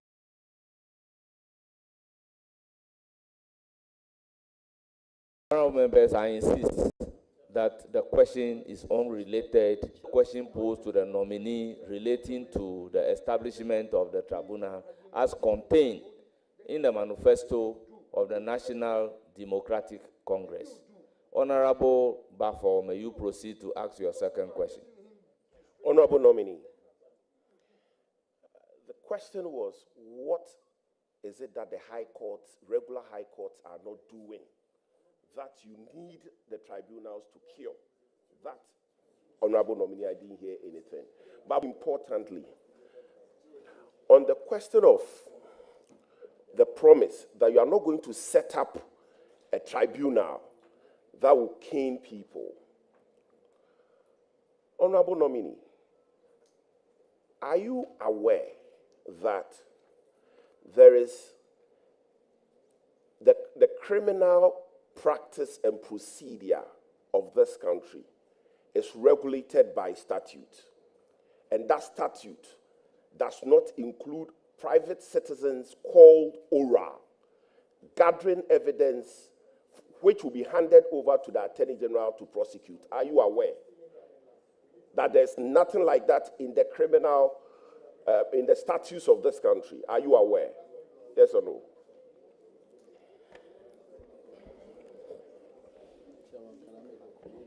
Honourable members, I know the nominee is capable of answering the question. But in our Criminal and Other Offences Act, as well as the Procedure Act, committees are not stated. But honourable nominee, may you proceed to answer the question. Well, I'm sure the honourable member himself well knows that Act 30, the Criminal and Other Offences Procedure Act, does not create bodies, organizations, agencies, or entities that are mandated to operationalize criminal procedure. It merely lays out the procedure relating to criminal trials, whether summary trials, trial on indictment, and so on and so forth, and then relating to how you treat evidence in criminal matters. So it does not create bodies. So I would not, to your answer, there is nothing about oral in in Act 30. Now, the question whether oral is legal has been raised, by various people within the media, all right? Oral is the Operation Recover All Loot. If you look at the preamble to the Constitution, it is very, very clear about what are the fundamental values underpinning the Constitution. The value of accountability is one of the preambular commitments in our Constitution. It's a primary value. Oral is supposed to exact accountability from persons either politically exposed or persons holding public office who used or misused their office to loot public resources by way of property, money, and other intangible resources. So oral is constitutional. Oral is legal. In fact, the fact that it is a non-legal body doesn't mean that it is illegal. There's a distinction between non-legality and illegality. Mr. Chair, please, if I may be allowed a follow-up. Yes, you have my discretion. Before then, let me hear from Honorable Ayerga. Mr. Chair. He's coming in on a point of information. Mr. Chairman, if you open the Constitution to Article 41, Article 41 deals with duties of a citizen. Please, everybody, listen to this. Article 41 deals with duties of a citizen. 41F says one of the duties of every citizen of this country is to protect and preserve public property and expose and combat misuse and waste of public funds and property. So if somebody forms a committee to elicit information about instances of looting of public property and waste and resources, is it not to provide an avenue for compliance with this constitutional provision? Is that not what it is? No, we are. And how different is this campaign from the campaign that took place recently? See something, say something. If you see looting, say it. If you see stealing, say it.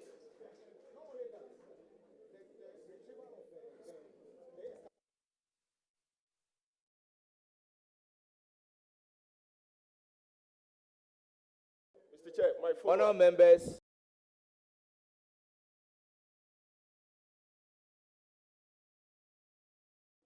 that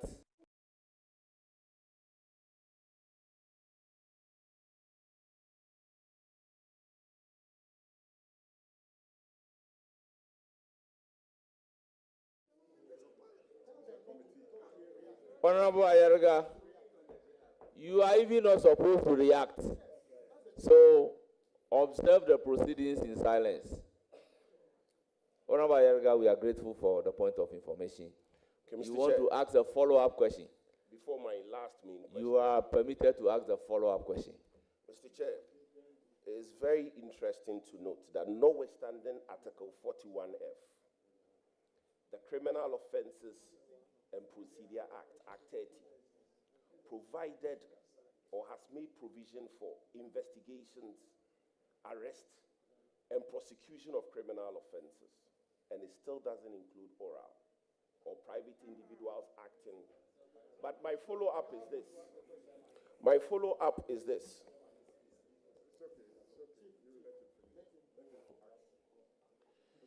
My follow-up is this. What you've just said was a preliminary comment, but not a follow-up question. Mr. Chair, I plead with you to indulge me in the interest of Ghana.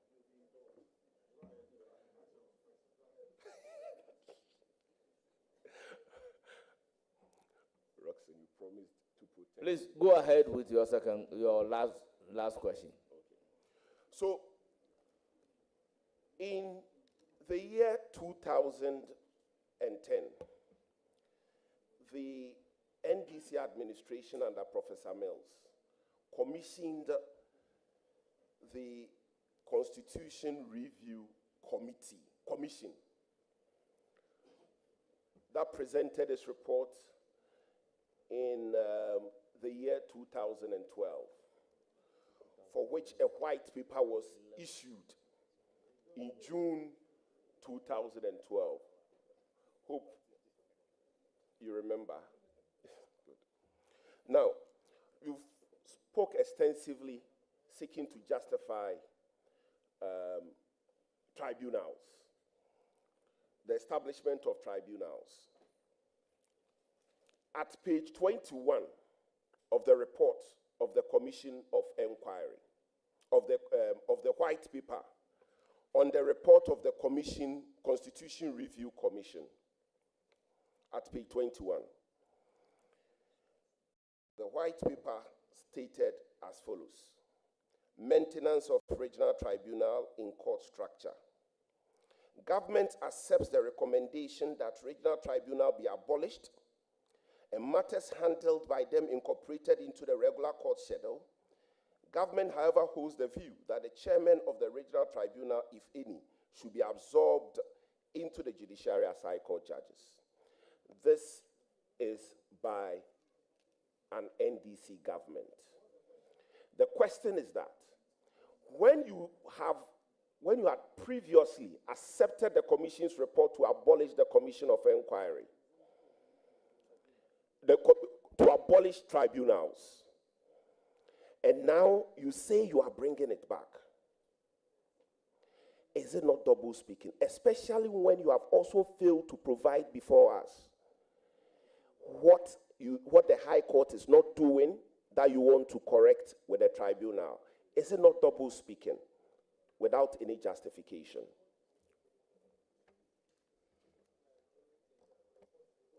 Dated 2012, yes. So what is the exact date on the report? The report...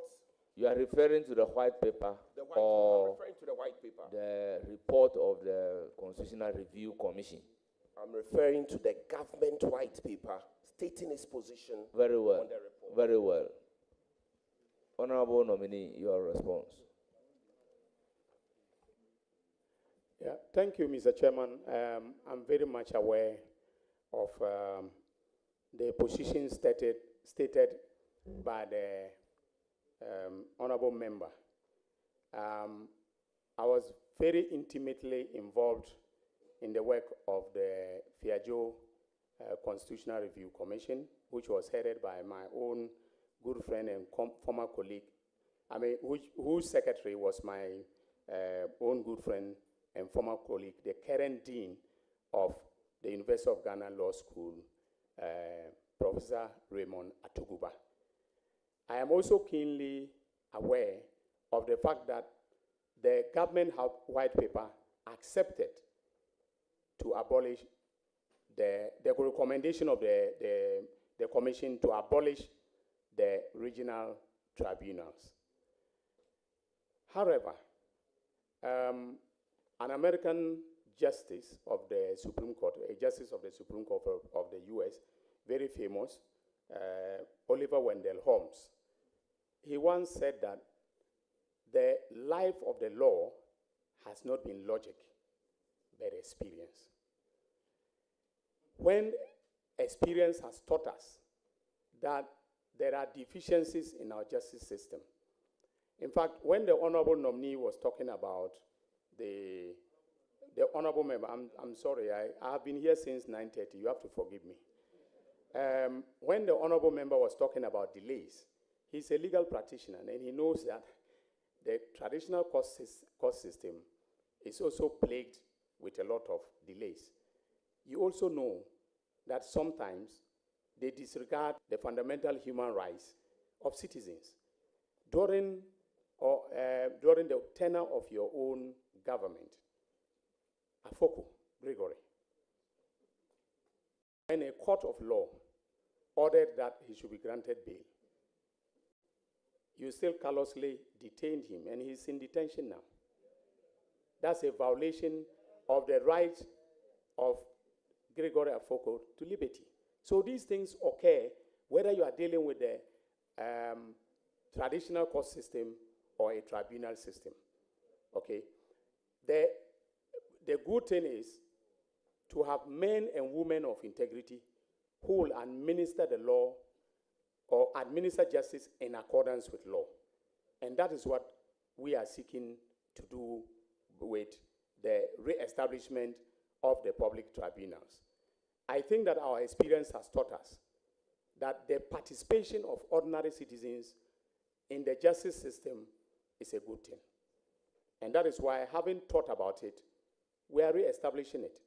But of course, we are governed, as I said, by a constitution, and I believe that there will be limitations to the powers of the tribunal as far as the, respect for the rights of persons appearing before them is concerned.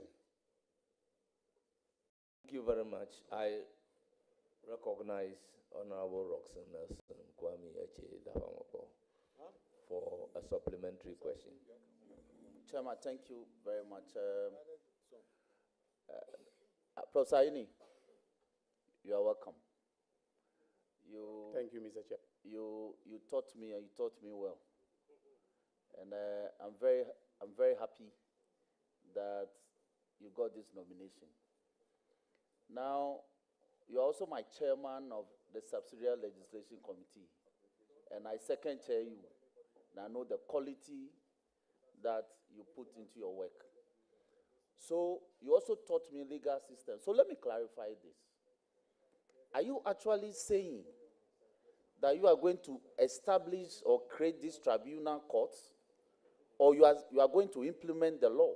Because Article 142, Prof, is very clear in the establishment of tribunals. And it says, Chairman, with your leave, Article 142.1 says, there shall be established in each region of Ghana such regional tribunals as the Chief Justice may determine. Now, the Courts Act, 1993, variously amended in 202 and 203, actually imported Article 142 into the Courts Act and actually added more in terms of the creation of the regional tribunals. So when the impression is created that you are going to create these court systems, I got confused.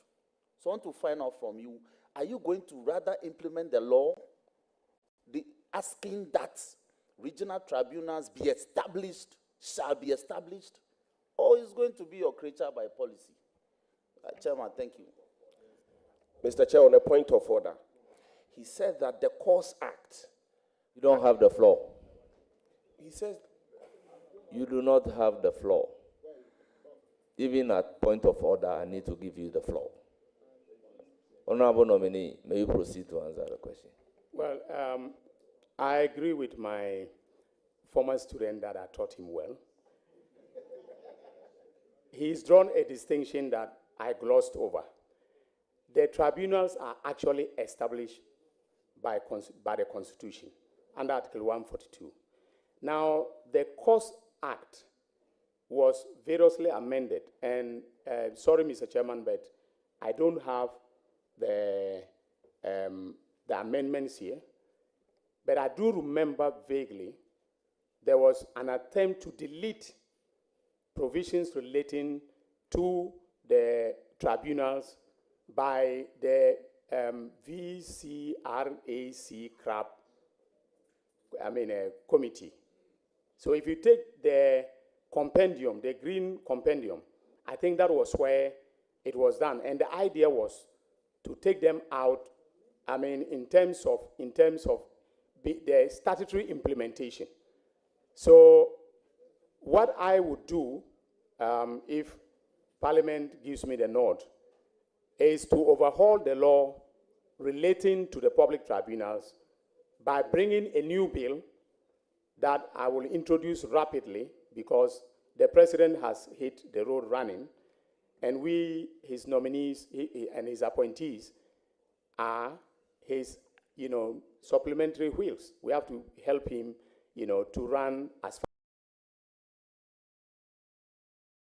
fast as possible. So I will bring a bill that will comprehensively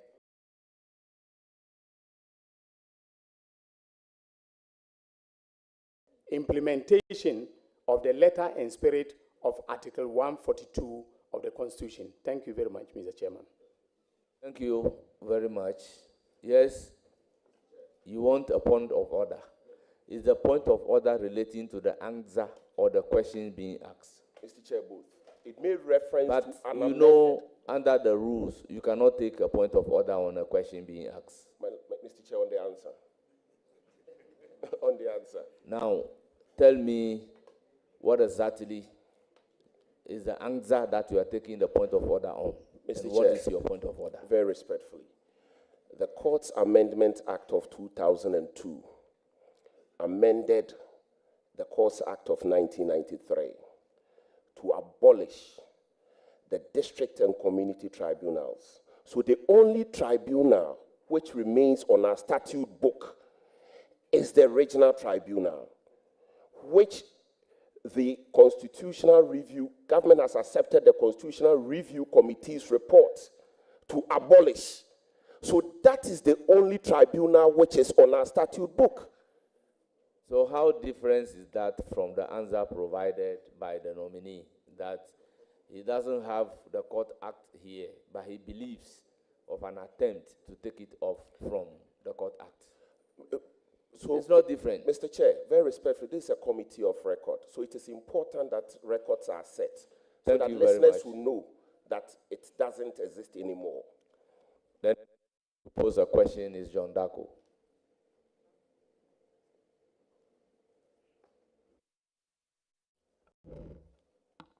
Thank you, Mr. Chairman.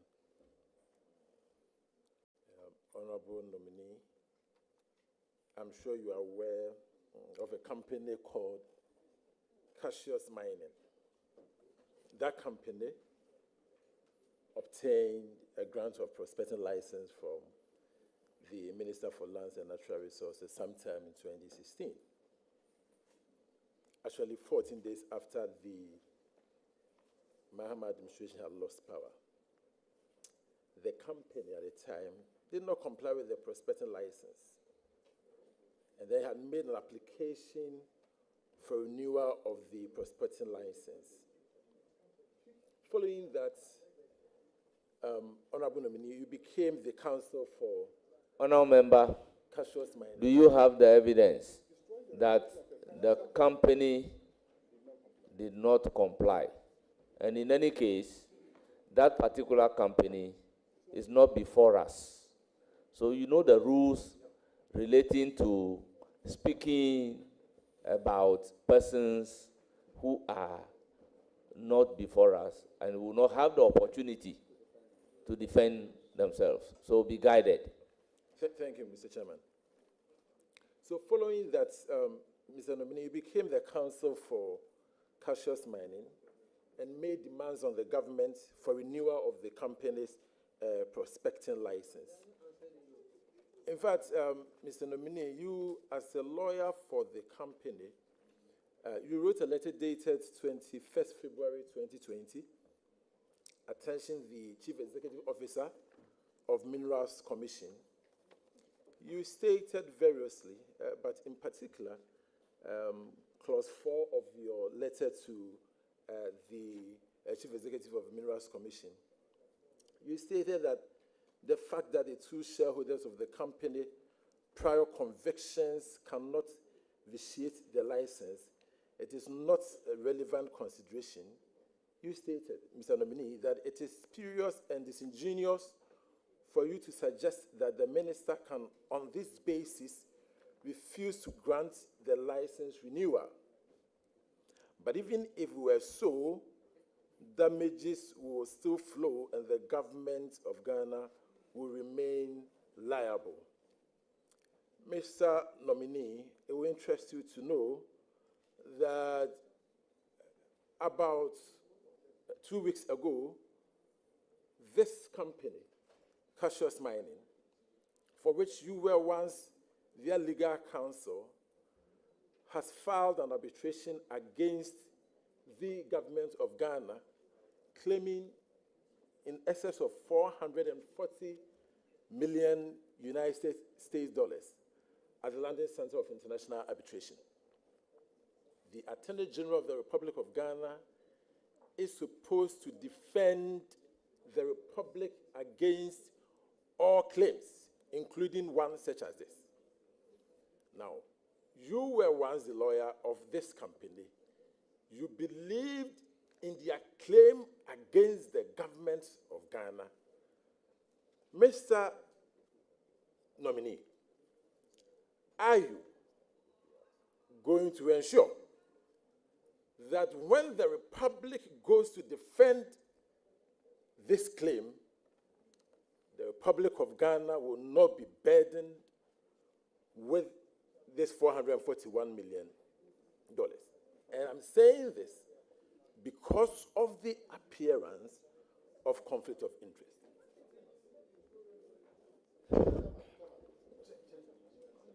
I recognize Honorable Kwame Abuja. Leader, the procedures here will all encourage our first-timers to participate fully in this.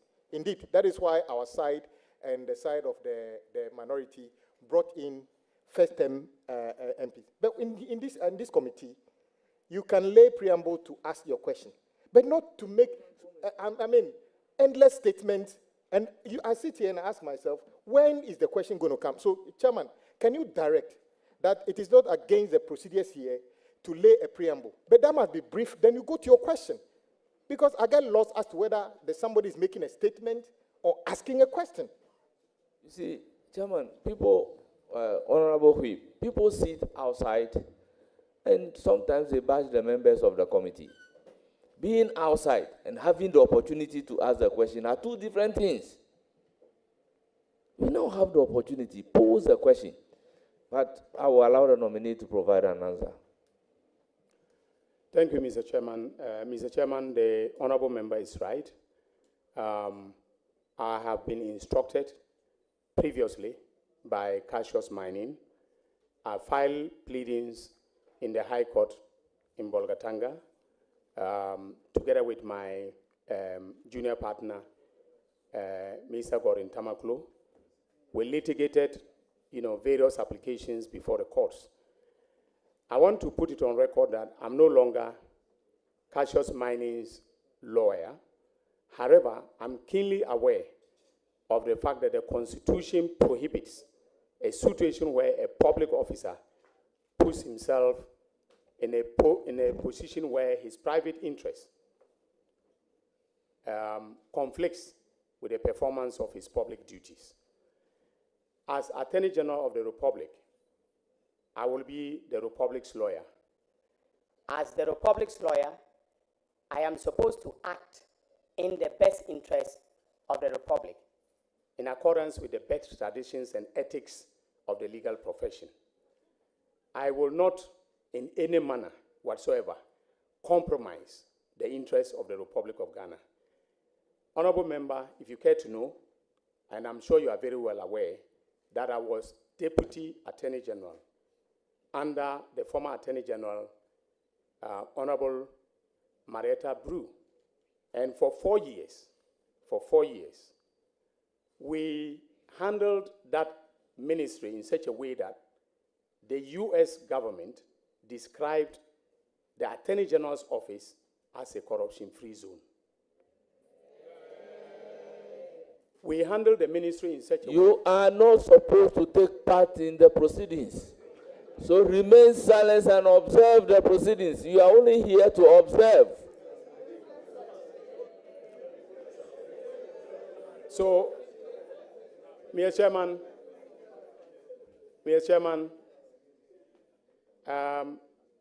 when we were in office, you can go back and check the records. There was no single incident, except the Wyoming matter that came before we assumed office. There was no single incident of questionable judgment that's arising out of or in connection with the performance of the obligations of the Republic in any contract or legal transaction. So I can assure the House that I will take measures if they are before the London Court of International Arbitration. I'm quite familiar with that tribunal.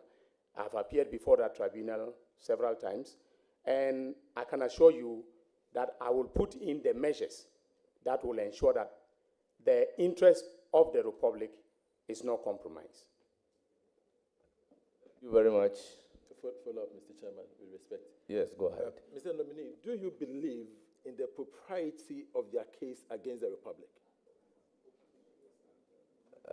With all due respect, I believe you have indicated the matter is before the court. Is that not so? Mr. Chair, I think And it's a fair he question. is no longer the lawyer for the company. So in vetting the nominee, you cannot be soliciting for his opinion on that particular matter. So ask another question. Okay, no. I never said I don't have any. Please, have you finished asking the question? No, since you didn't allow him to answer that question, I'll move on to another one. Well, I have the right, if I feel the question is soliciting the opinion of the nominee, I can overrule you. Even if he can answer, Mr. Chairman, I understand. The question is overruled. If you are done, let me give the opportunity to another person. Mr. Chairman, I believe you are done. I will then give the opportunity to Honorable Shaibu. Mr. Chairman, with respect, I am not done. Honorable Shaibu, you have the floor. Mr. Chairman, with respect, I am not done. Chairman, with all due respect, please allow him to conclude. Please. Mr. Chairman, thank you very much for your understanding. Mr. Nominee, your firm is on record as having acted for a number of companies which have gone on to make huge claims against the government. In some of these cases, the companies were formed between the year 2013 to 2017. Your firm was the law firm which acted as lawyers for the firm, for the firm. At the same time, you were the Deputy Attorney General. After you left office, the companies proceeded to go on international arbitration against the Republic, claiming millions of dollars. We have an example in GPGC, which was the claimant in the Trafigura arbitration case. Mr. Nominee, your law firm's address, Ayeni Feli & Co., is Honorable John Dako, the nominee told the whole world that he is mindful of the conflict of interest situation. When he was a Deputy Attorney General, nothing of that nature happened. He's now before us to be vetted for the position of the substantive Attorney General. Why do you keep on asking questions relating to his law firm? Mr. Chairman, I think it's very important. The honorable nominee, which I know very well, is going to be the chief enforcer of our laws.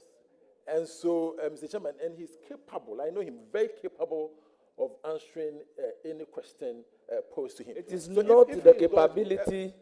Mr. Chairman, It's not the capability of answering the question, but we need to be guided by the rules. You know, the law firm Ayine and Associates is different from Honorable Dr. Akuditinga Ayine. Yes. Yes. So it doesn't mean that he cannot answer. When there is a semblance of conflict of interest, I think that it will be in his own interest to answer that question, to clear the minds of all of us. Honorable members, do you have any further question? Mr. Chairman. I ask the nominee not to answer such a question. I will now give the floor. Mr. Chairman, I think you are being unfair to me. Yes, Mr. Chairman, if you believe that, for instance, this question... Did you say I'm being unfair to you? Yes, Mr. Chairman, with respect. Why do you say so? Because, Mr. Chairman, you are not allowing me to ask the questions I'm supposed to ask. But I have the right to overrule you. We represent. We are guided by rules. And the people need But to we are know. guided by rules. The people must hear. Are you aware we are guided by rules? Yes, Mr. Chairman. But I don't You think, cannot even ask incriminating questions. I don't think at this point I have violated any rules of this house, Mr. Chairman. I haven't. Where lies the question of conflict of interest? When the nominee has already provided the answer. Mr. Chairman. Honorable John Dako, you are out of order. I give the floor to Ahmed Shaibu. Order, Chairman. I give the floor to Honorable Ahmed Shaibu. Chairman, order. Chairman, I want to intervene. We have Ahmed Shaibu and Mahama Shaibu.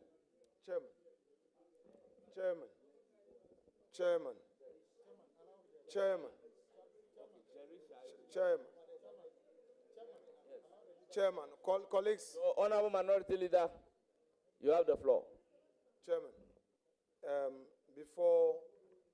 before I go into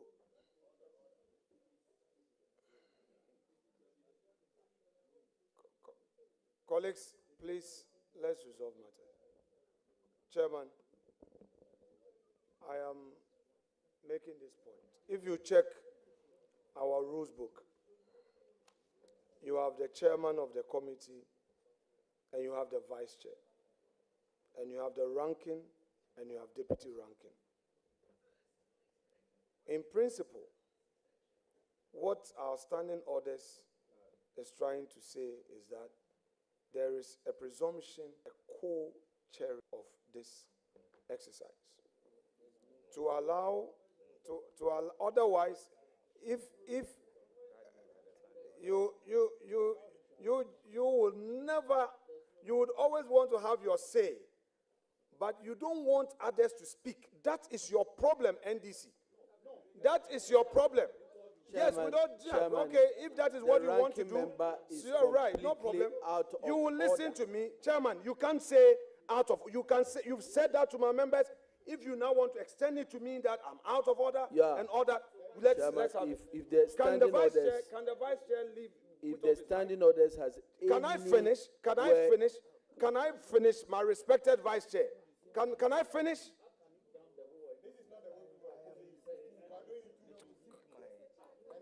Chairman, we are here. We are here to work as a team. The rule talks about the chair and vice chair. If this committee is to deal with a sole chair without anybody to work, to express a view, it would have limited it to chairman and vice chair and nothing else. In Parliament, whenever there is a chair, there is a ranking. It is not to checkmate, but to work together and to express views of the House. When we try to put issues across, we have some of your senior colleagues who reach out quietly to say, oh, please, you are going too much. We listen to them. We want to work together. But Chairman, with the greatest respect, I have observed consistently the way you go at my members, especially the young ones, the new ones. It's not the right way. I've been quiet watching, and I will just be pinching you, the chairman. Please, you take it easy. Take it easy. But the way it is going, I think it is not too right. To the extent that, as your co-chair, and I want to state this on record, well, the standing, don't worry. If you give it a purposive interpretation, it will lead you to that conclusion. Please, let's understand each other. This vetting should have taken place tomorrow, all three of them. We mean well, and I want to state that on record. We mean well as a minority. We cooperated to have days, 21 days or 15 days notice to be waived so that you can form your government as quickly as possible. I am pleading with you, Chairman. Chairman, I am pleading with you. I am pleading with you. I do not. Can I finish? No, I'm not done. I want to be Honorable Mahama Yerga. I need to be done. I would have to be done.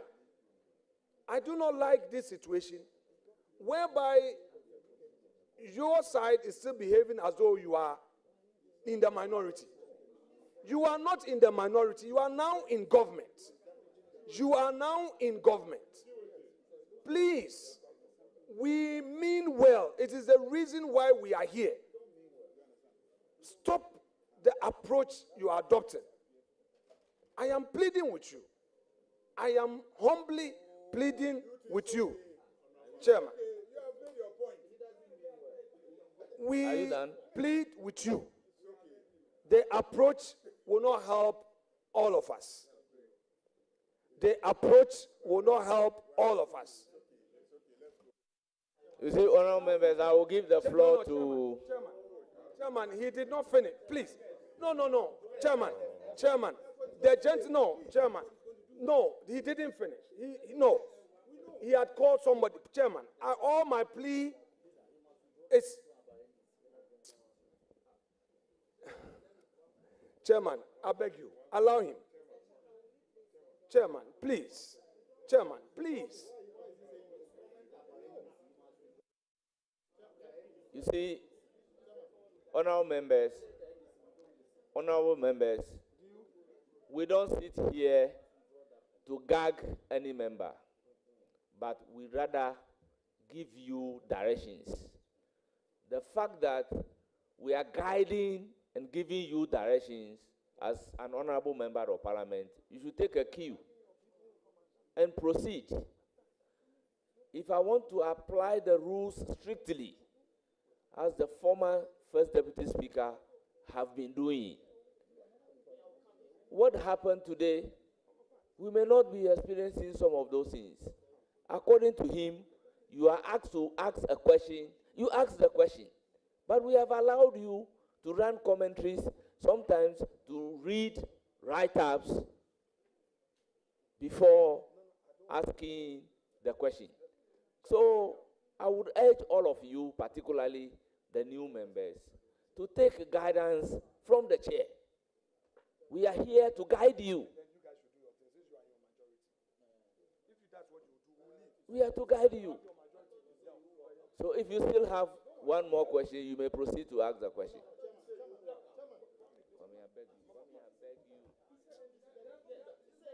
I'll give you the floor after that.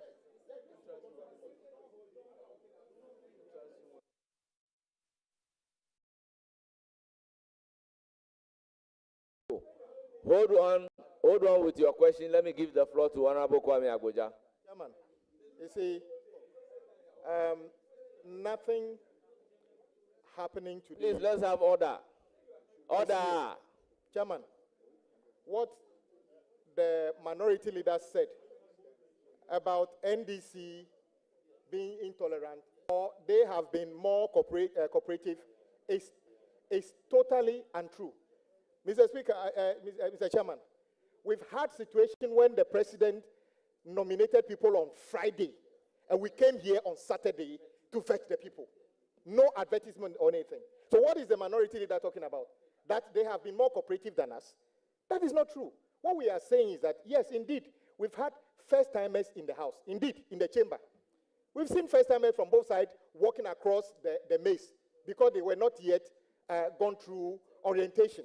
So when, unfortunately, they haven't gone through full orientation, they come to committee, and instead of asking questions, coming to read statement, it is appropriate we put them right. That should not be a situation anybody could interpret to mean that somebody is being gagged. And let it be known, as a matter of fact, at the appointment committee, we never allow friends or non-members to ask questions. It's because we wanted to carry everybody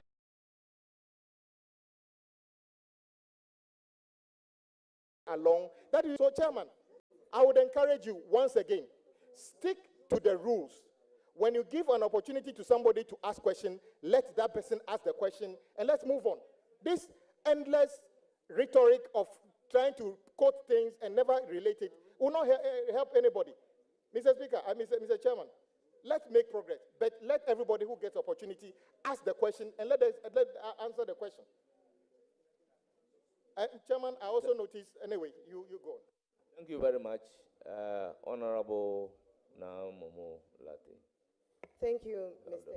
Speaker, Mr. Chairman, for indulging me. I am very much concerned about what is happening here. And in as much as we don't want it to look like newcomers are being gagged, I think that parliamentary practice and procedures transcends the presence of this parliament. If we want to do it, we have to do it right, because you'll be going out there meeting other parliaments. So in the name of supporting first-timers or newcomers, all of us are still learning. But if we refuse to learn the right way,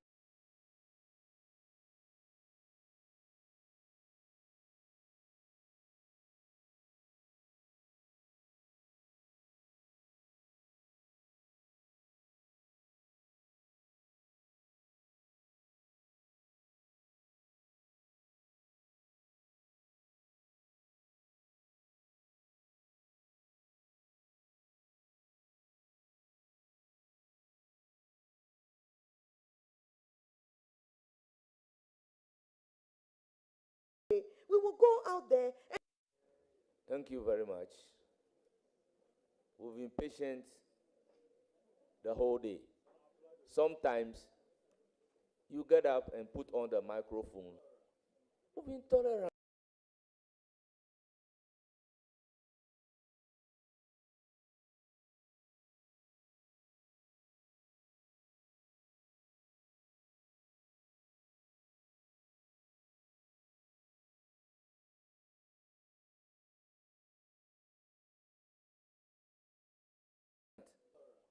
We've been tolerant. It doesn't happen anywhere. Somebody is asking a question. Then you said you are on a point of order. How do you take point of order on a question being asked?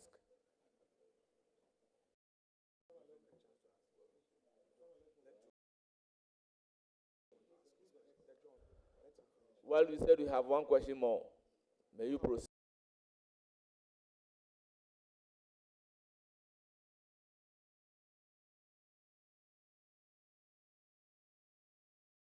To ask the question.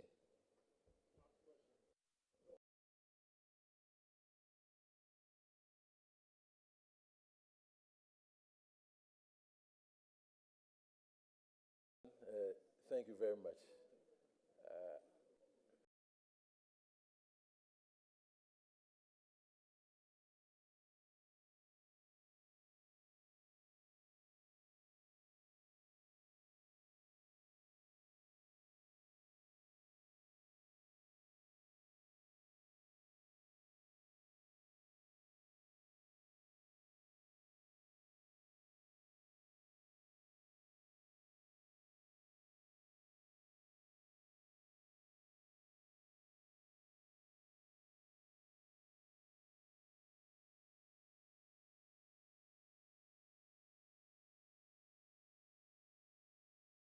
Everything is being done from a good place. Can you proceed with your question? Yes, leader, thank you.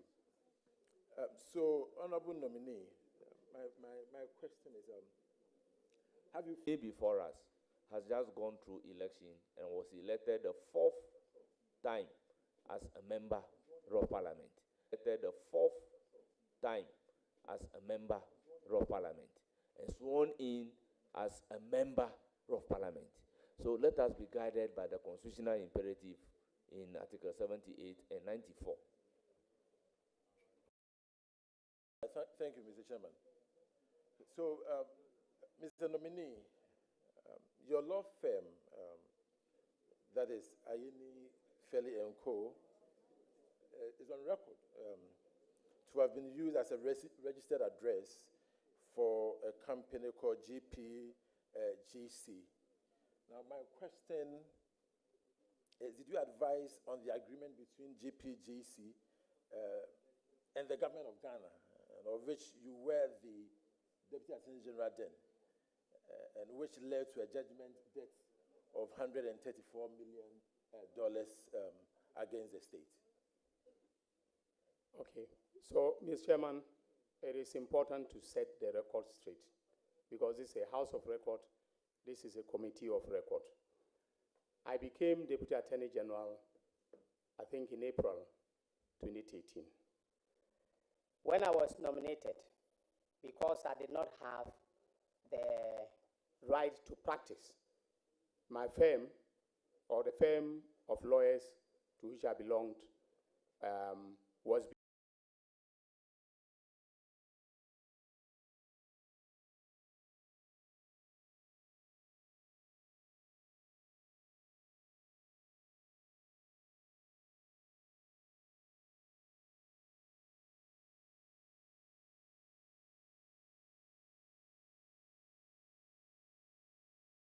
run by Dr. Abdul Basit Bamba.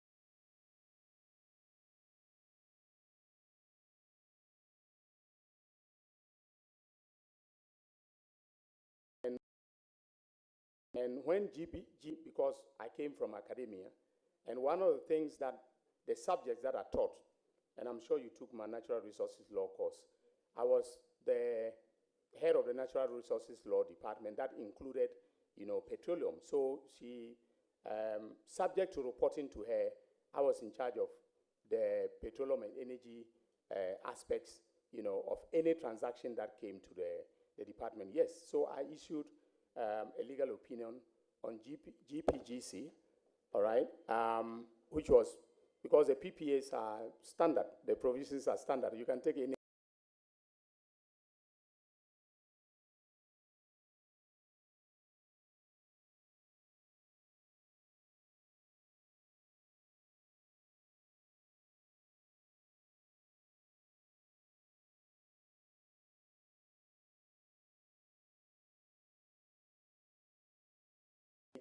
Normally, the variations are not many. So I issued a legal opinion for them. I mean, I signed it for and on behalf of the Attorney General. So technically speaking, it was Honorable Marete Bruce's opinion, not mine. But whatever the case, when the dispute started because of the actions and omissions of your government, I was no longer in office, and I never acted as a private legal practitioner in any of the disputes. Mr. Chairman, that's all I can say for now. I believe you have exhausted your questions. It is now the turn of thank you. Jerry Ahmed Shaibu.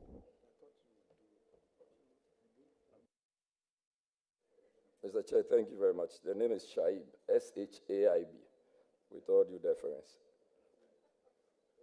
Dr. Ino, congratulations.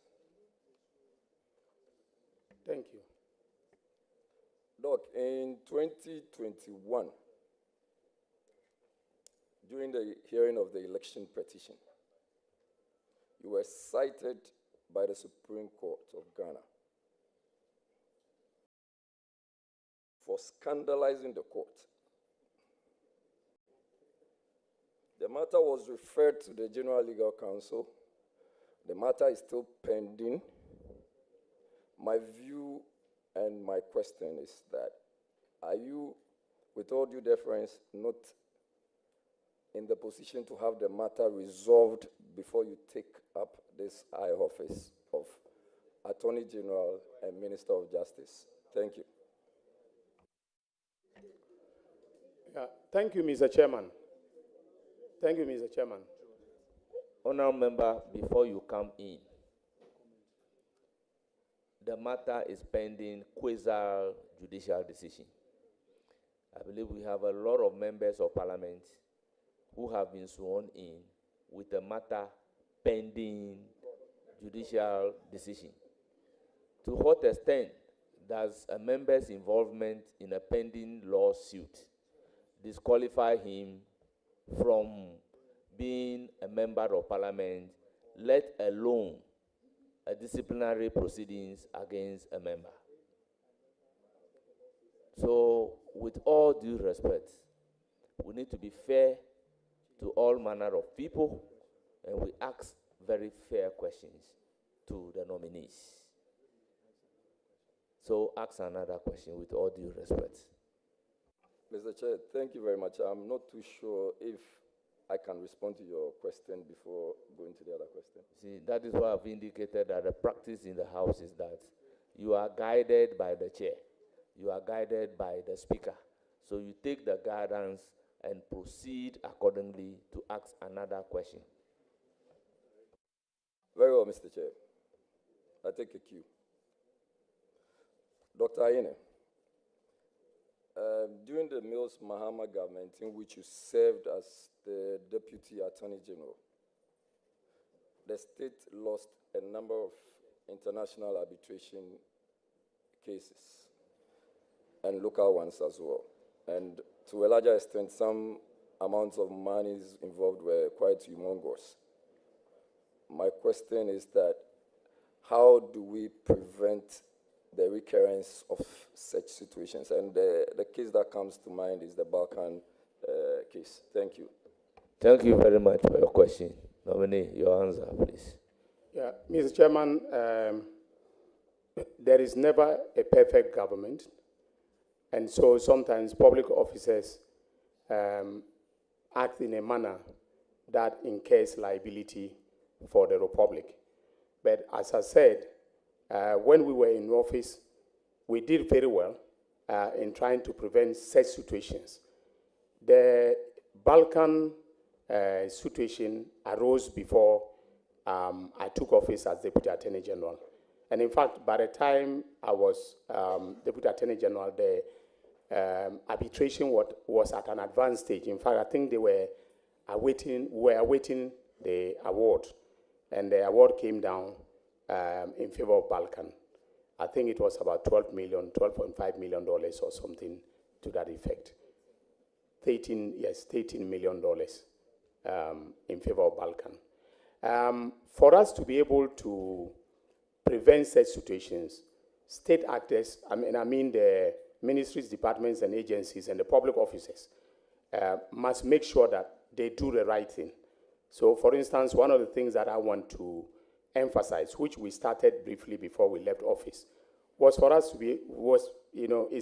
to conduct legal due diligence, of all companies that are seeking to do business with the government, especially where the stakes financially are very high. And so we will attach the legal due diligence report, even if we ourselves cannot do it. We'll get private law firms to conduct the legal due diligence so that we do the right thing by the law.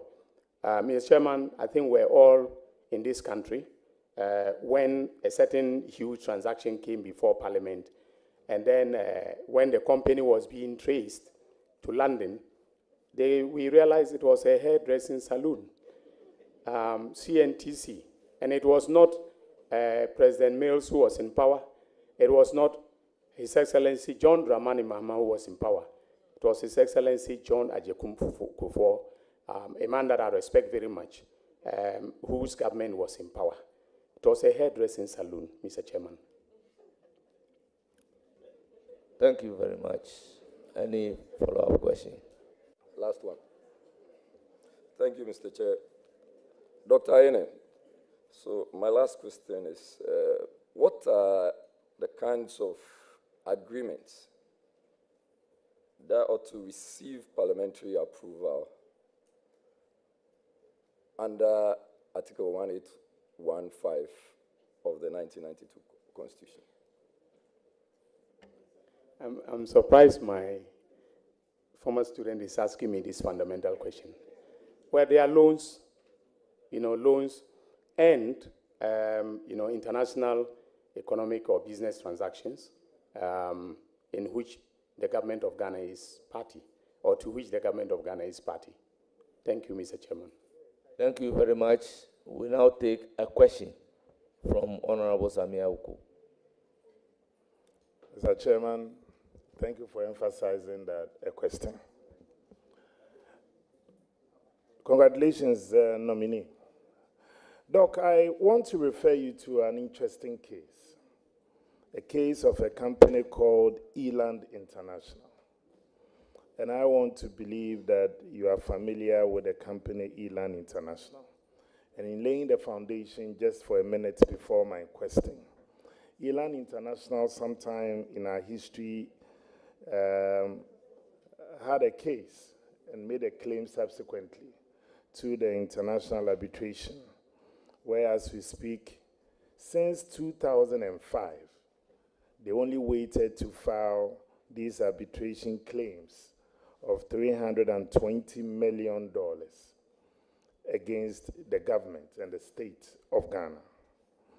I'm also reliably informed, and I stand to be corrected, that sometime 2014, 2015, when you happen to be the Deputy Attorney General, you tried to settle this matter somewhere in India and Dubai. That I stand to be corrected on that. But there was somewhere in 2014, 2015, in your capacity as a Deputy Attorney General. Now that they have filed these claims of $320 million, and being a company that you are familiar with in terms of the history of this case, what assurances can you give the people of Ghana, and for me, my constituents in Akuapem North, that our incoming principal legal advisor to government will be fair in handling this matter so we do not lose revenue? And I'm asking this because, if respectfully, if you will just observe, many of the questions hovers around judgment debt. And I'm not taking a partisan position on this matter. And it's because the state, over several decades, we have lost significant revenue through some of these claims, whether under government A or government B. So it's become an industry for some people, an element that some operate across these political parties. And also, lastly, for the record, it's not just Woyome case, but also under the same Mills Mahama government, you had Isofoton and the rest as well, just as a matter of record. Thank you.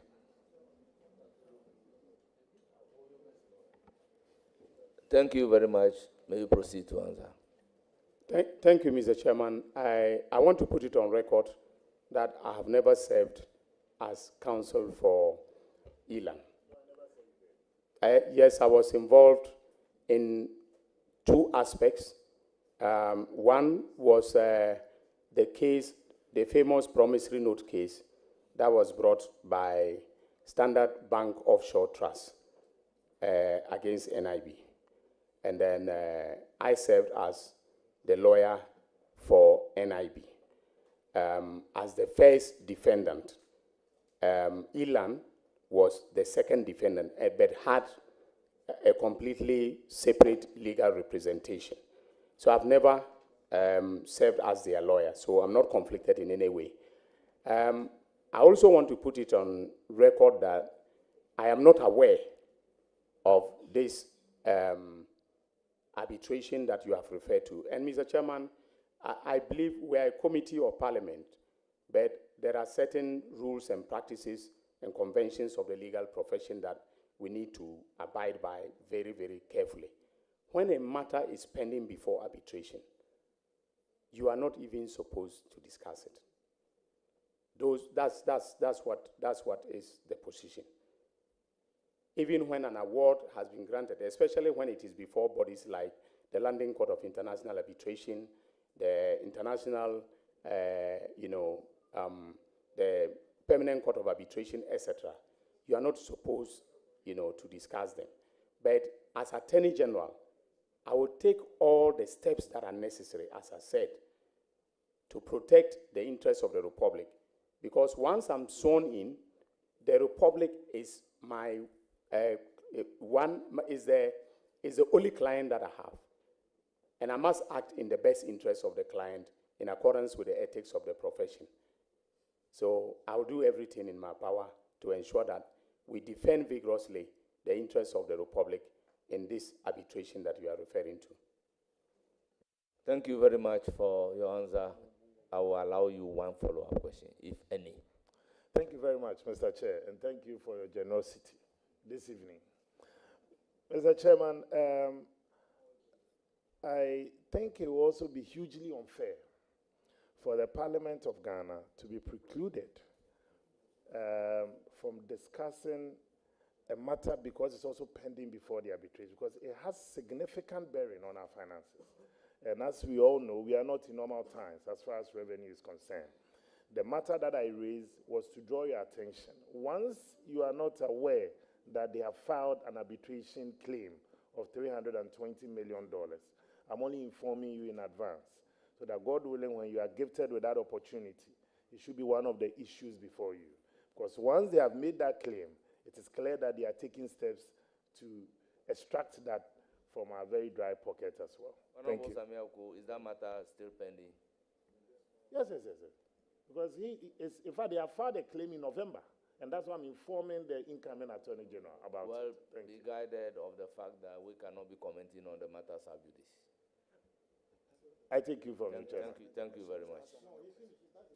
It's done the last question.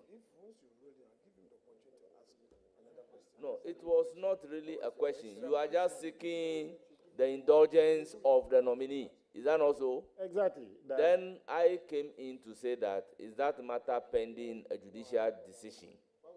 We cannot be seen to be commenting on the matter sub judice, and you take a cue from it. Is that not so? So I am most grateful for you taking a cue from it. It's now the turn of Honorable Patrick Yao Buama. Honorable Adongo, you are here for the finance minister, so you can leave. Why are you questioning the chairman? Thank you very much, Chairman, and the opportunity. Let me use the opportunity to congratulate my lecturer and senior brother and a firm believer of the Mischief School. And I'm sure Professor Kumadu will be very happy to see you in the chair. Congratulations, Doc. Doc,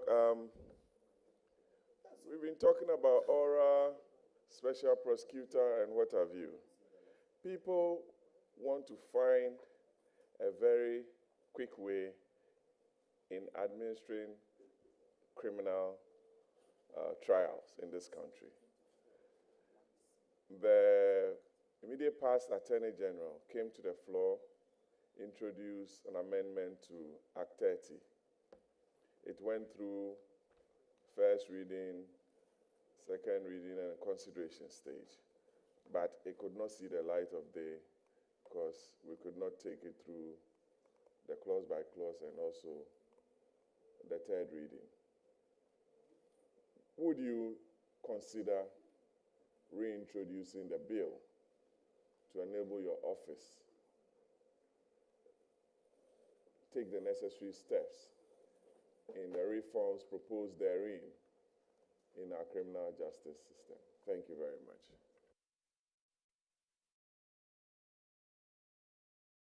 Yes, Mr. Chairman, thank you. If the honorable member is seeking to know from me whether in terms of the scope and substantive content of that bill, it will be introduced as it was, my answer is no. The reason is because I disagree fundamentally with some of its logic. For instance, the whole idea that preliminary applications are being used to delay and stymie the conclusion of trials, I disagree with fundamentally. I think that lawyers should be allowed, if there are technical issues that judges have overlooked, they should bring applications, as many applications as they can. It is incumbent upon the judiciary to dispose of those in an expeditious manner so that the substantive trial can proceed. To bring statute, to basically try to constrain lawyers, from filing preliminary applications. Some of them are, fundamental in terms of seeking to do right by the law and procedure under Act 29 and Act 30. So I disagree fundamentally with it. I will take a critical look at it. I took part in the consideration, but I had fundamental issues with it. I'll take a look at it and see if it should be ever tabled at all, or that the status quo ante remains. Thank you very much. Your submission is in tandem with the views of the Constitutional Legal Committee at the material moment. Why should we be in a hurry to convict people? I think anybody accused should be given all the opportunities to defend himself. Yeah, Chairman, you and Honorable Ayimedu were very key on this bill. Let me go ahead and ask my question. I'm very satisfied with his answer. Honorable nominee, your office, your former office, and I believe, God willing, this House will approve your nomination to be AG.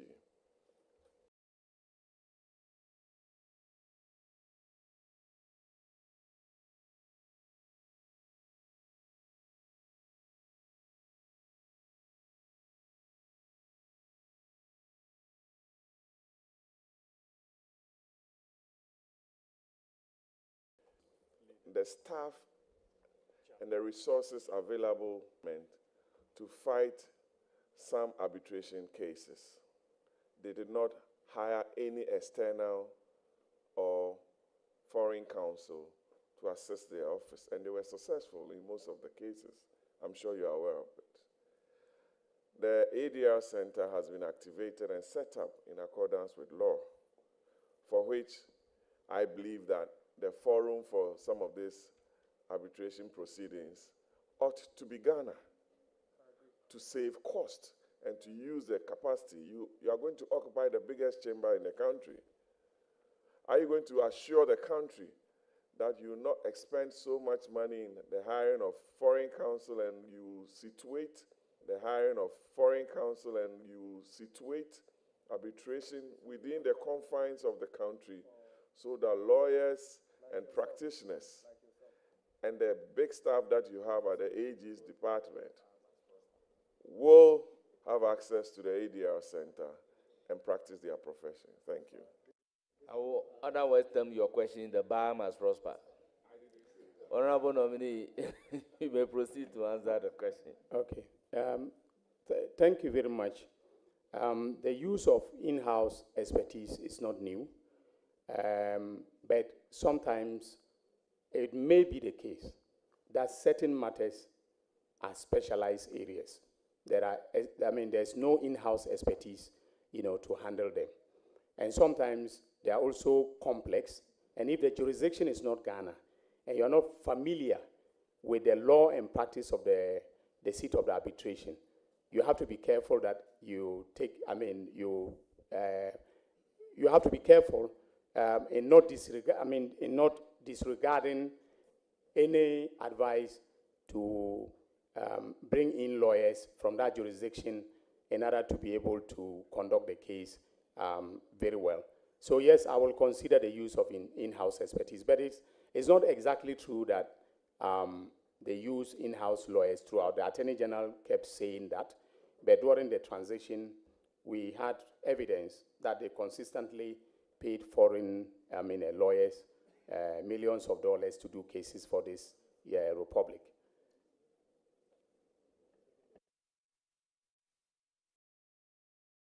Honorable Boma, you have a chance to answer. It's a very important question. And I want to elicit the views of my respected senior on the jurisdiction of the Supreme Court.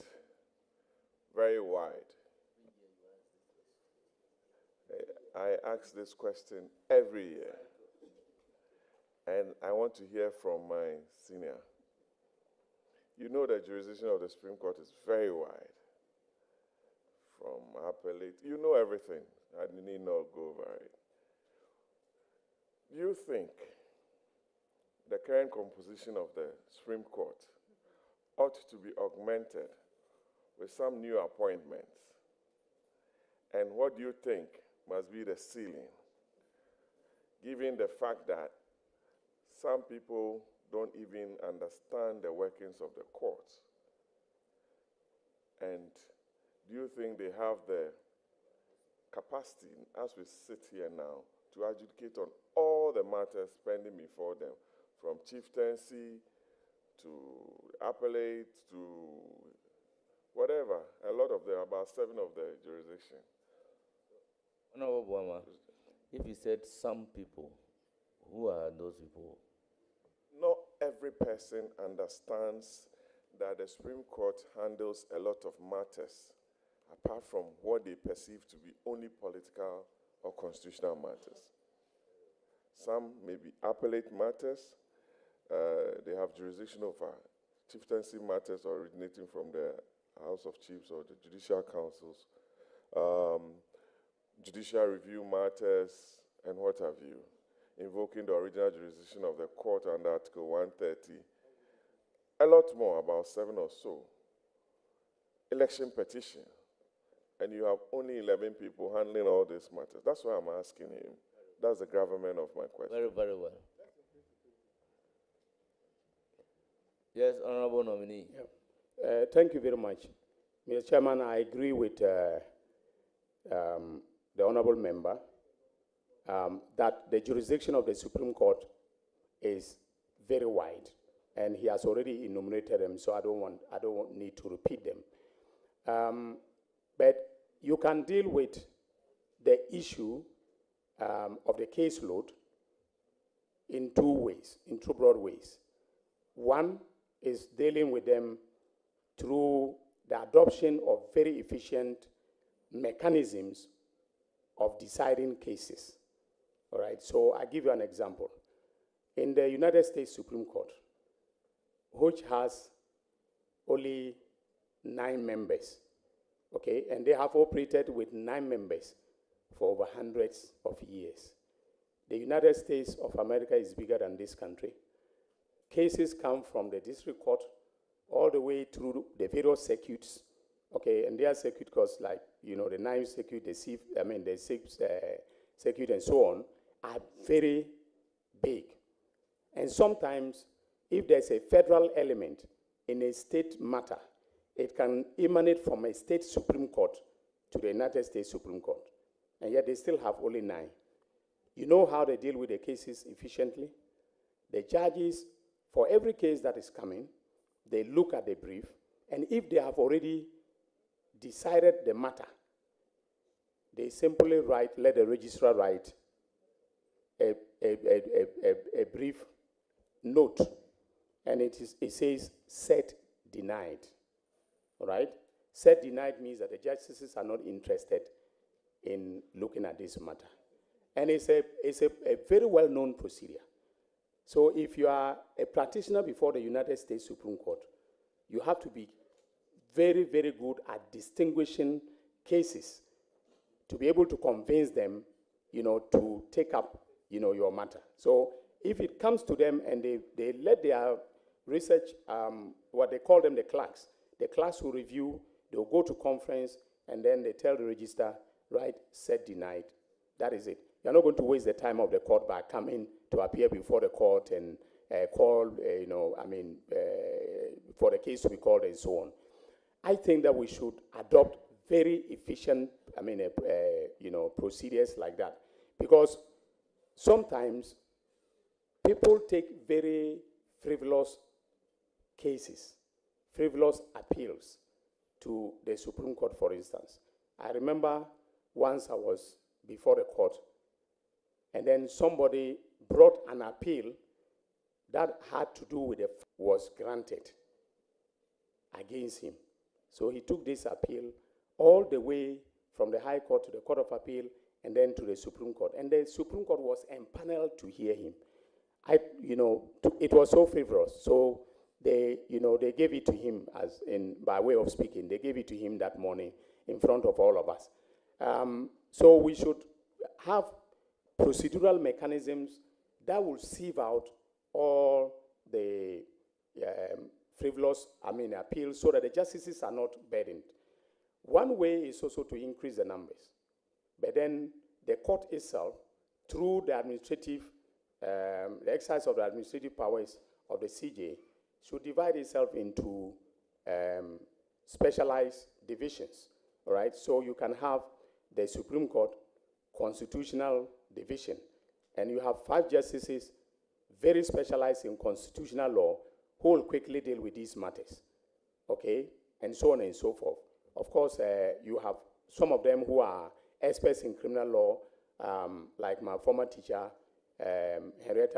Justice Henrietta Mensah-Bonsu. She could lead a panel of justices who will be dealing with criminal appeals. So specialization may make the court more efficient, and then the burden on the court will be reduced. But that would mean, for instance, that instead of 11, we may have 15, so that 5 each, could deal with, because the court is properly constituted with the Chief Justice and 4 other justices, of the court. That is what I would say for now. Thank you, Thank you Dr. very Ine, much. and congratulations. I wish you the very best. It's now the turn of Honorable Deputy Minority Leader.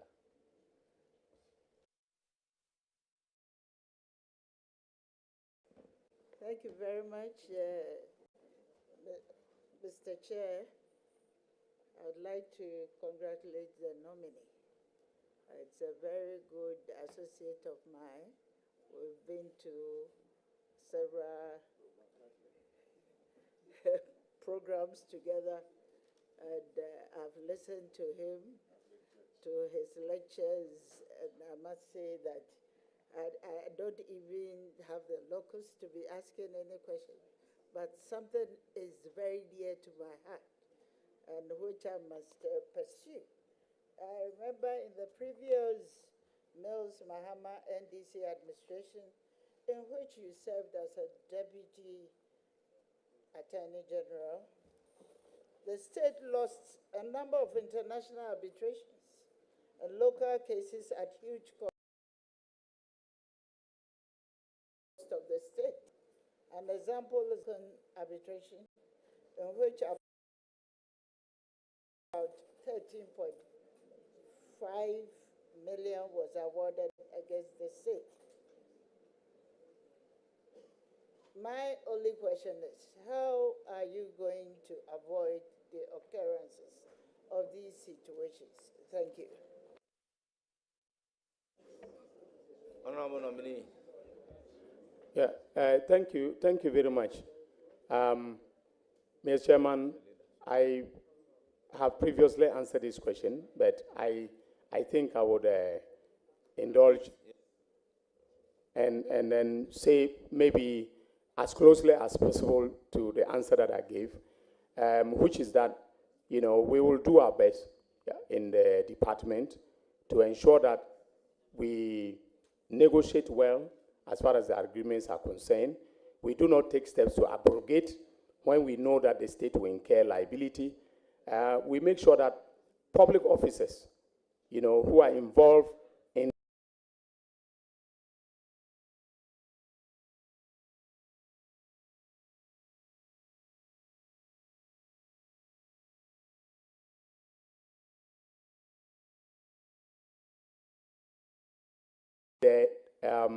in these transactions do as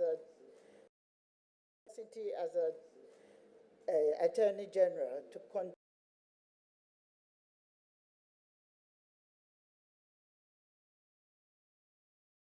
continue the tradition, zealous defense of the state's interest in international arbitrations. What specifically will you do? Yeah. Thank you. Any answer to the question? We definitely will be putting our best foot forward by getting lawyers, either local or international, that are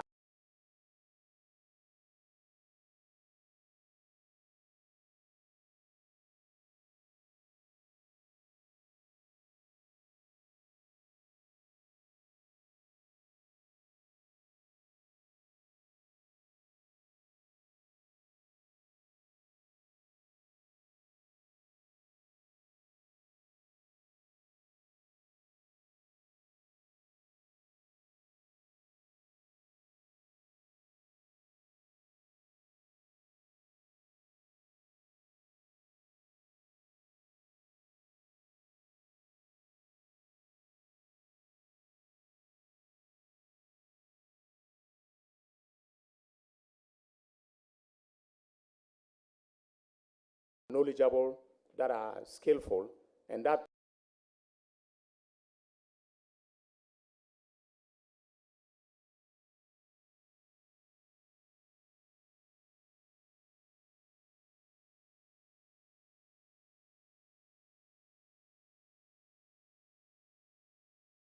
have to represent the Republicans. Thank you very much. It's now the turn of the minority.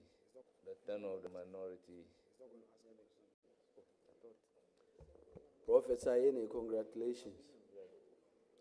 Your academic credentials and prowess is well known, but I know you as a man of fashion. And I've always admired you for that. And I'm sure that as Attorney General, I don't know whether your fashion will change. But congratulations. But I have one important question for you. Ghana ranks 72 out of 180 countries in the 2023 Corruption Perception Index, indicating persistent challenges with the issue of corruption. What innovative and practical measures will you champion to strengthen the capacity of anti-corruption institutions in the country? Thank you for your question. Any answer? Thank you very much, Honorable Chairman. Just to let the nominee know that my fashion taste will not change as Attorney General. The Honorable Member, I'm so tired. I'm reversing the cut. Yes. When it comes to the issue of corruption, as a country, we've tried various mechanisms, we've tried various institutions, trade. For the lawyers around the table, you remember the case of Kenya versus the Republic. That case, arose out of the Olenu Commission of Inquiry report. So using commissions of inquiry have been, has been one of the things that we've used to fight corruption. Of course, constitutionally, you remember that SRAJ is also another institution that has an anti-corruption mandate. And at the beginning of the Fourth Republic, you remember very, very well the work that its first chairman, Emil Schott, did with, high public officials appearing before the SRAJ. Some of it went to the Supreme Court in challenges, and there are decided cases dealing with the procedures that were adopted and so on. We've had, various other bodies that we've used and institutional measures that we've used to fight corruption. So, Mr. Chairman, there is no shortage of institutional measures.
being called in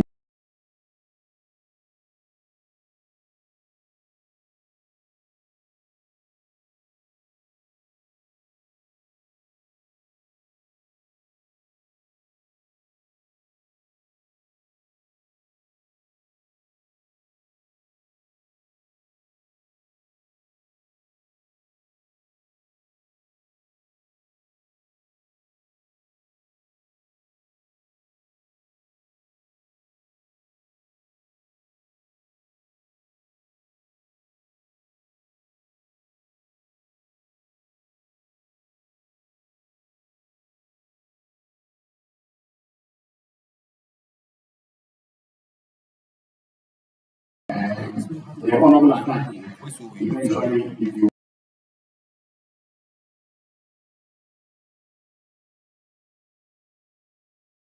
of the 10%, we agreed to pay when MPP took over. There was some hanky-panky, and then the whistleblower had to go to court.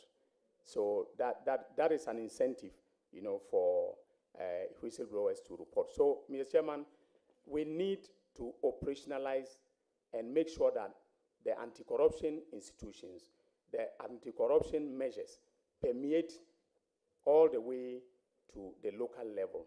That, during the revolution, of course, there were excesses, but during the revolution, the Honorable Cletus Avoka is here. Those days when we were young men in Bolga, they were the revolutionary lawyers.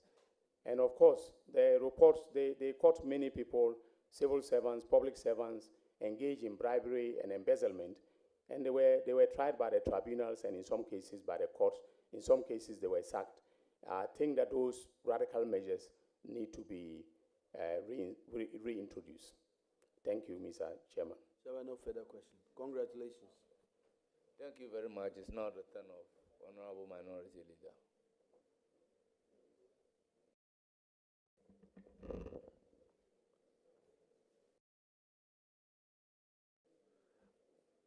Council, congratulations. Thank you, Mr. Chairman. Chair, I want to take my respected colleague and learned colleague to his CV, page 1.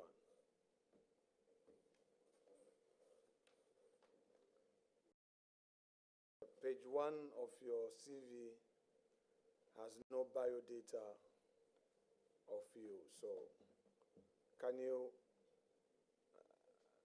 graciously provide us with your biodata?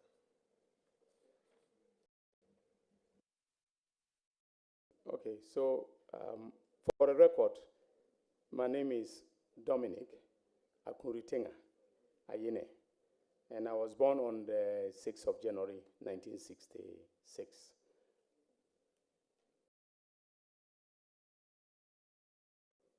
To Mr. Ayine Atenga and Madam Ateni. What's your address, please?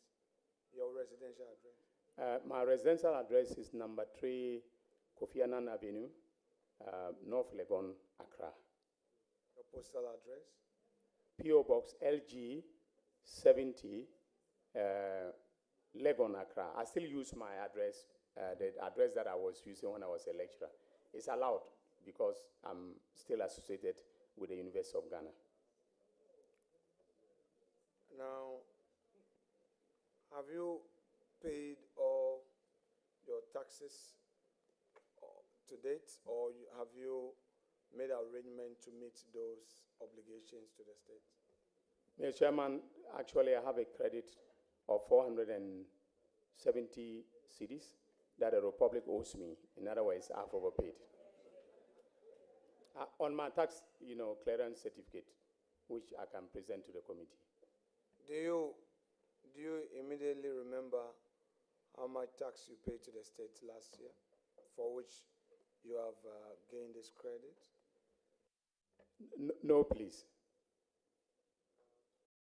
If given the opportunity, would you be able to furnish this committee with the amount of tax you pay to the state in the year 2024? Yes, Mr. Chairman. I can finish the committee with all my tax record, including those from my law firm. I'm very, very, very up to date with my taxes. I don't joke with it at all. Chair, I'm very specific in my dealings with my respected colleague. I'm asking about your 2024. I'm not talking about other matters. Yes, yes, 2024. yes, Mr. Chairman. Very well. Chair, may I know from the nominee whether he ever represented Fidelity Bank as its external solicitor?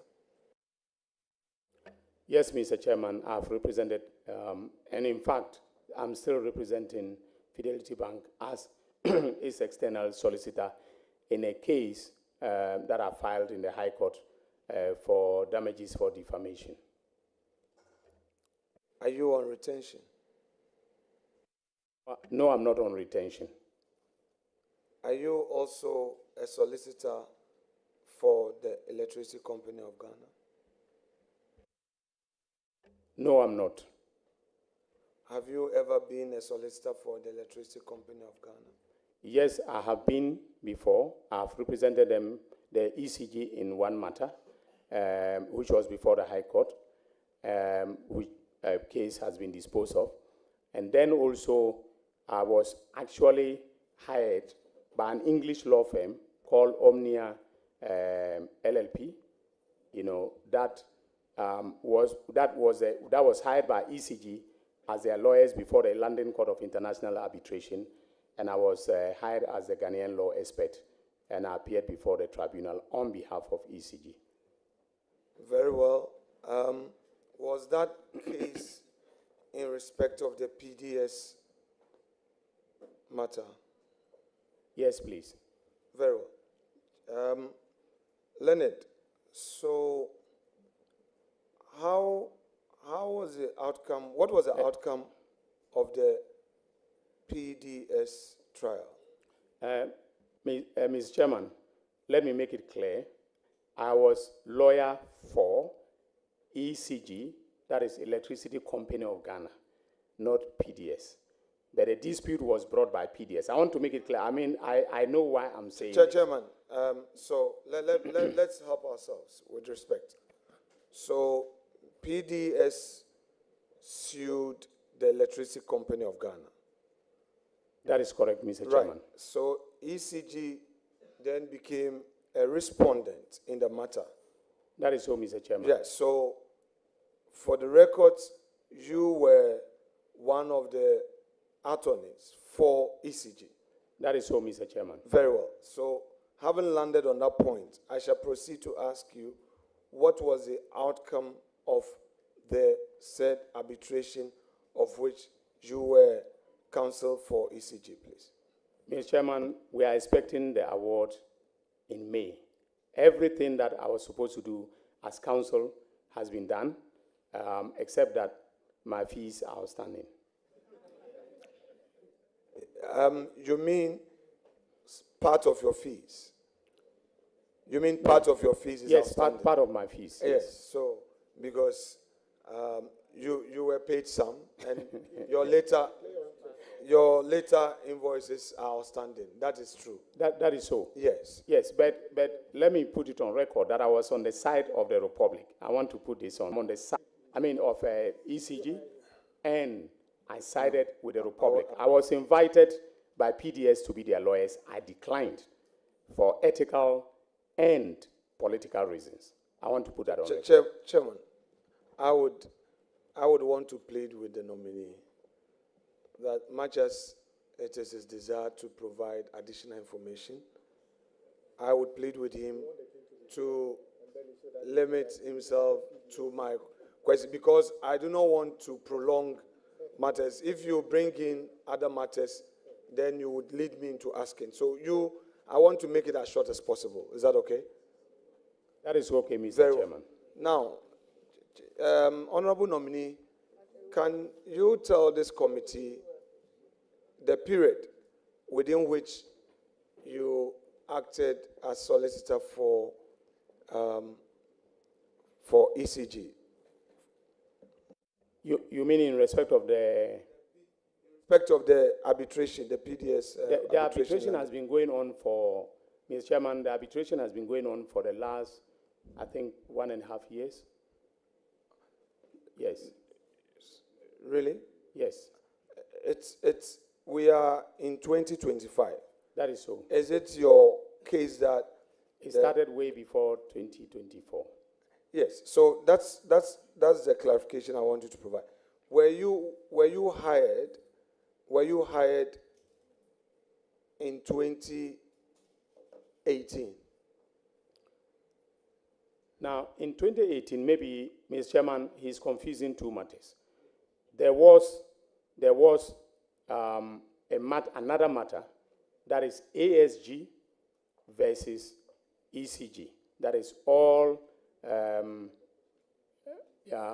well, that's the short name of the company is ASG, All Services Group.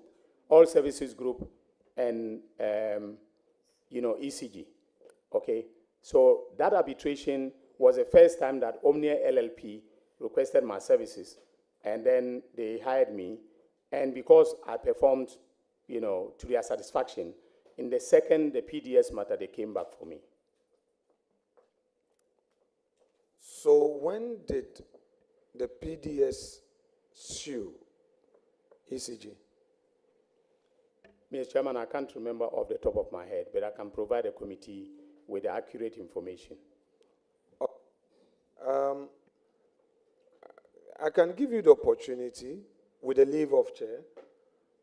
I know you did a case with your respected junior, whom you've trained so well. I watched him at the Supreme Court with a lot of admiration, and one must compliment him for his great advocacy. He's right behind you, since most times he was holding your brief. Can you, with Mr. Chairman's leave, take the date from him? He's behind you. If Chairman will grant leave. No, I think the witness is under oath. We cannot allow another person to interfere. So he promised when given the opportunity, he will let you have the date. So we take the witness words. So, thank you, Chairman. Thank you. So, Leonard, in taking up the case, Electricity Company of Ghana being their counsel, you believed in their case, didn't you? Very well, Mr. Chairman. I would never take a case. My juniors know that. I won't take a case unless I believe in the merits of the case.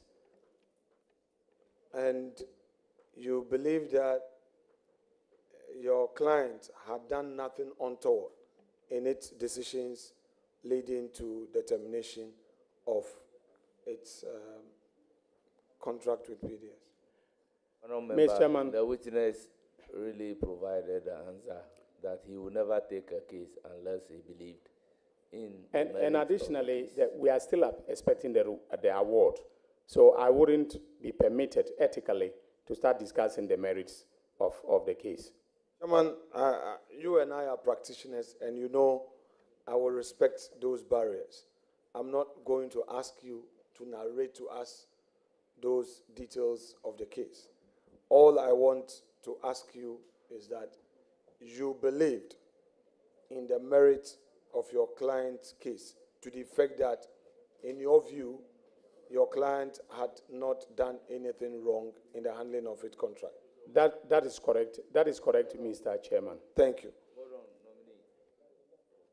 nominee. Honorable member, by the indication from the nominee, the case is pending award.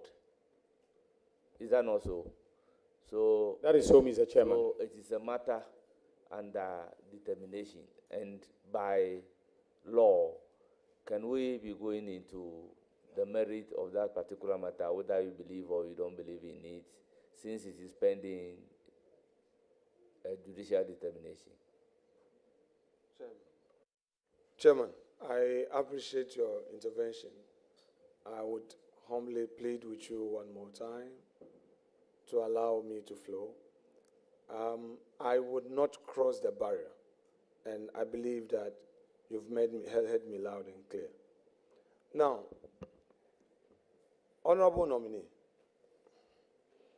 and let me say to you that though we have political differences, I respect you for your stance in a lot of matters of national discourse. And without prejudice to any member of the majority caucus or any member of the NDC, you know that you are the only person who has a picture with me, and that picture is in my office. It's there on a purpose. You know that. So I laid that foundation to ask you this other question that is coming up. You took this case with ECG, well aware of the politics of the country at the time, weren't you? That is so, Mr. Chairman.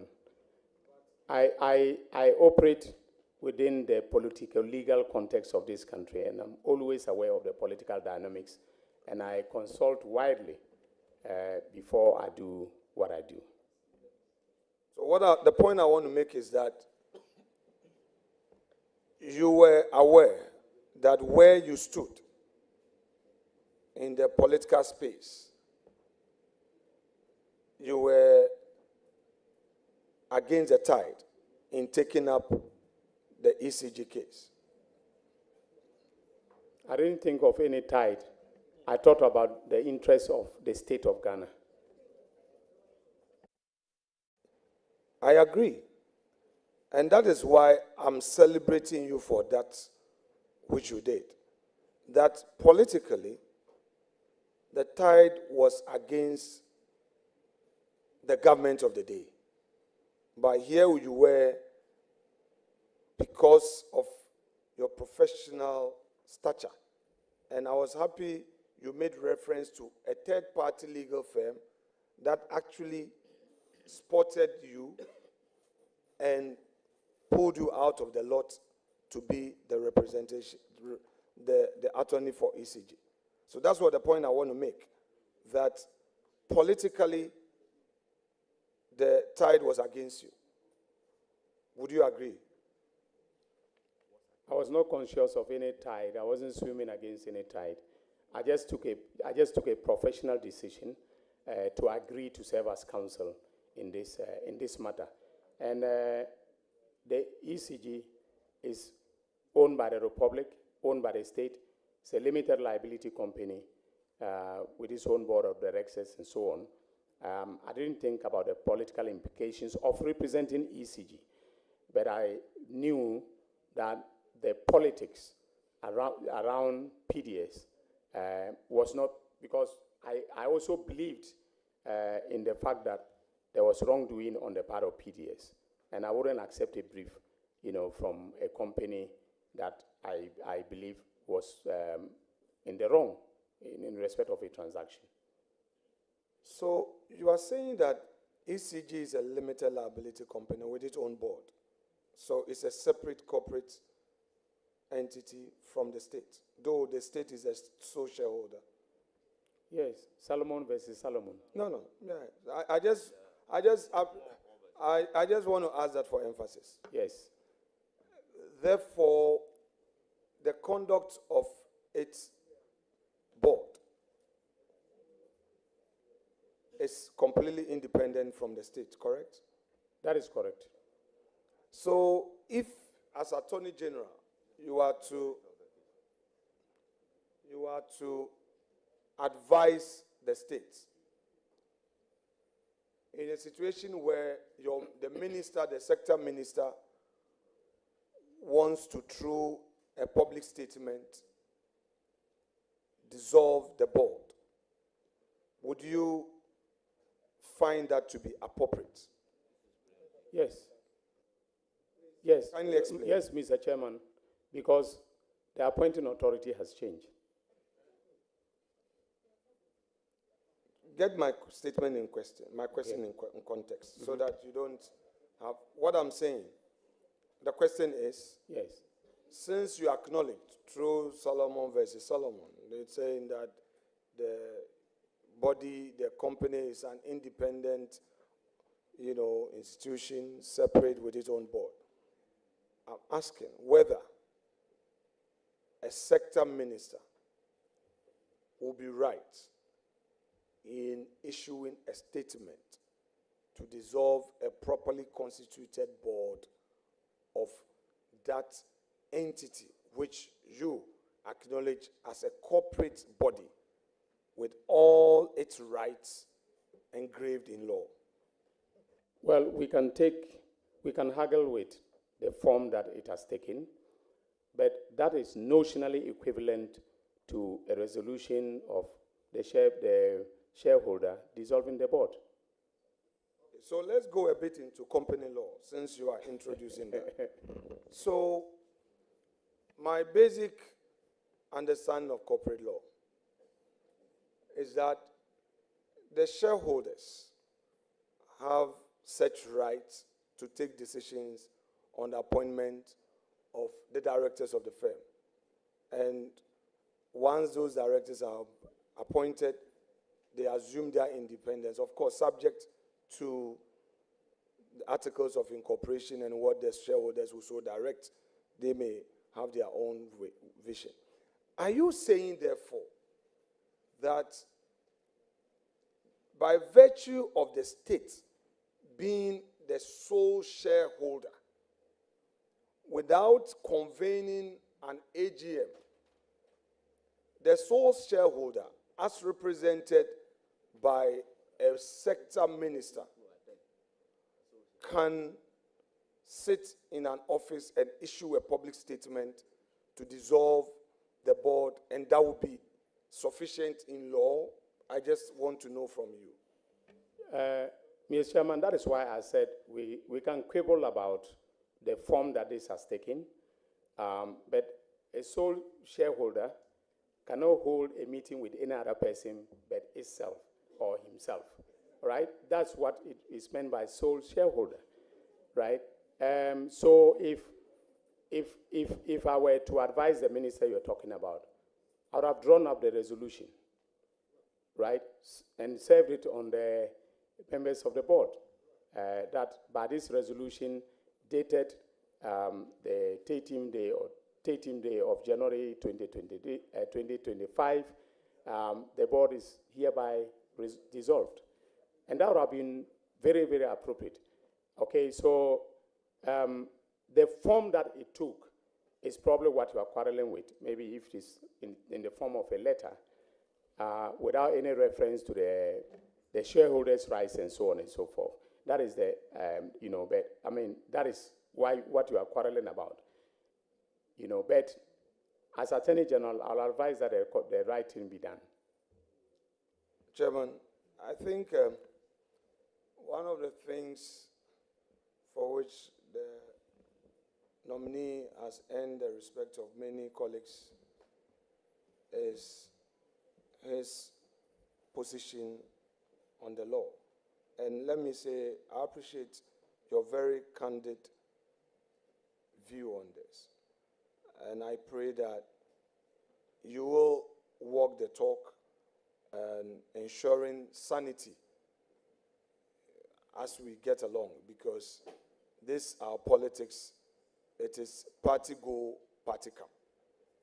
And we need to assure those who take up responsibility in running state institutions.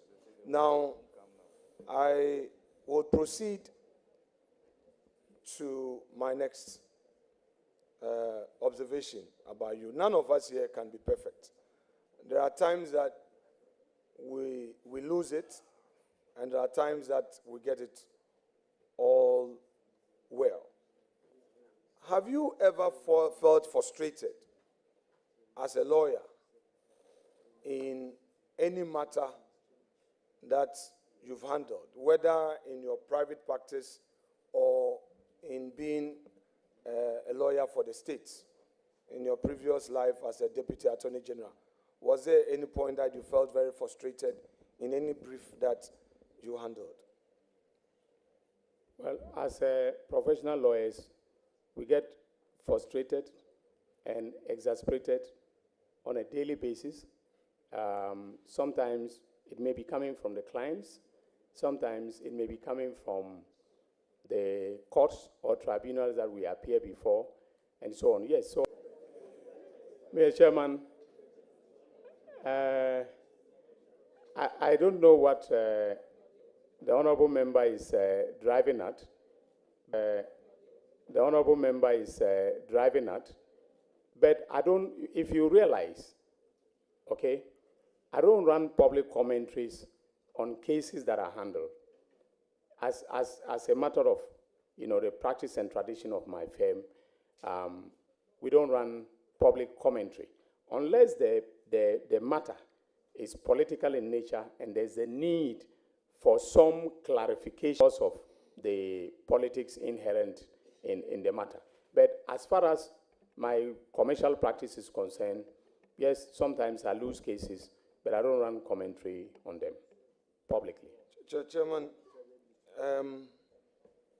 please, I claim your attention for the specific language I'm using for my question.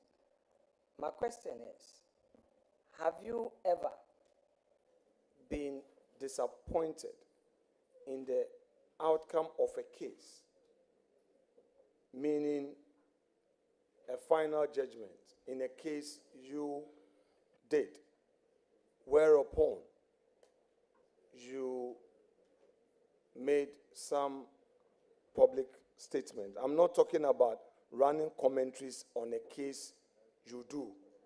I am asking whether you recall any public outburst emanating from a judgment in a case that you did.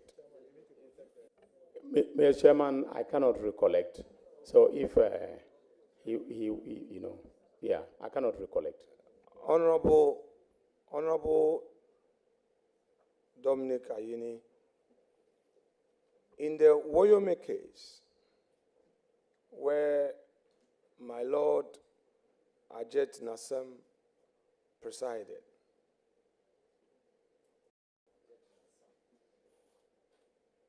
you, the media, reported you to have said, that is the submission of no case, where the judge ruled in favor of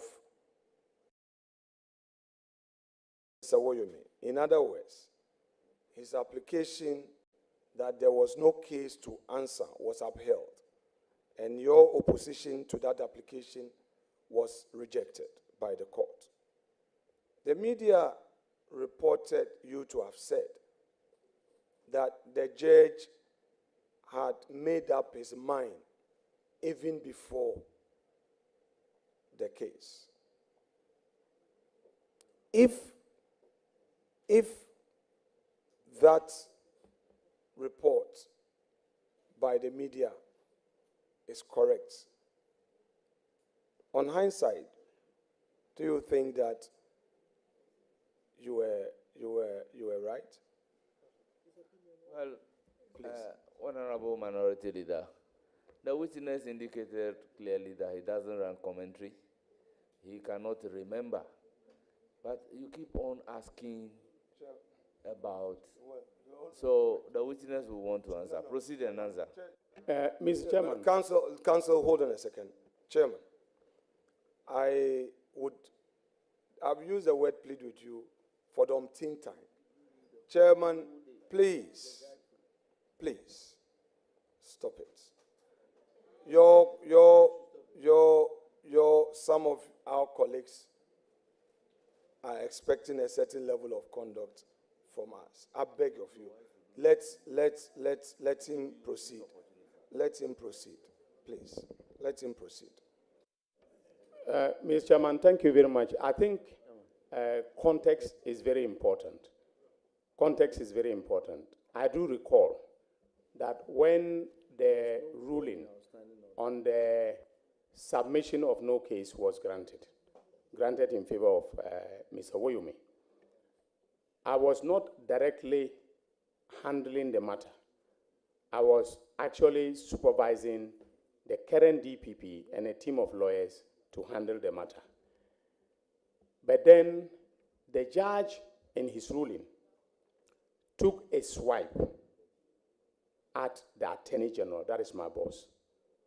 He took a swipe at the Attorney General because this was a case between the Republic and Mr. Woyumi. So he took a swipe at the Attorney General.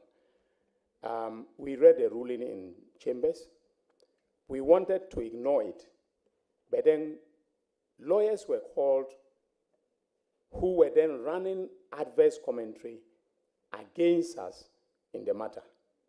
And so we took a decision in chambers that we needed to respond and to explain. And Mr. Chairman, there's a lot that I know about a judge that you don't know. So don't open a Pandora's box. Chairman. Thank you very much. Chairman. Of course, I recall former U.S. Defense Secretary Donald Rumsfeld come out with this, saying that there are known unknowns and there are unknown knowns. I'm sure that is the area you're trying to venture into. However, the unknown knowns which you want to refer to are not a matter that the public became aware of because you did not want to put the unknown knowns out there. That is why you didn't put it out there. I am only interested in the facts that the ones that you decided to put out there. And that is where I seek to ask you a question on. You've explained that it was in context, and I think that's fair enough. I wouldn't belabor. But let's also move to another point. The Supreme Court. There came a time where the Supreme Court made certain pronouncements, which I'm sure you were not too pleased with said pronouncement, and that resulted in some comments by you, and the Supreme Court was not happy, and eventually the gentleman in you, as we all know, you conceded and put matters to a peaceful rest. What have you to say to young practitioners who will be dissatisfied with Superior Court decisions, given your own experience in what happened? Mr. Chairman, thank you very much for the question. Once I am approved and sworn in, I will be the leader of the bar. And I'll set a very good example. I think even in private practice, you would admit that I am an example. I've never been engaged in any unethical conduct in my practice. So I will lead by example, and that will be from day one. So I wouldn't encourage any young lawyer to, out of frustration, take the judiciary to the cleaners. Because remember that I am not only Attorney General, Principal Legal Advisor to the President, but I'm also the Minister of Justice. I will be the Minister of Justice, meaning that the justice sector will under my ministry. That will be the principal, apart from the Attorney General's department, to be the principal sector in terms of policy and in terms of law that I will be superintending. And so I would want to have, a very good relationship with the judiciary, a good and respectful relationship with the judiciary.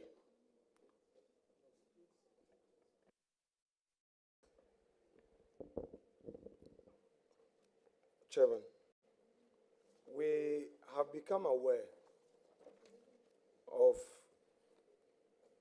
an executive instrument dated the 9th of January 2025.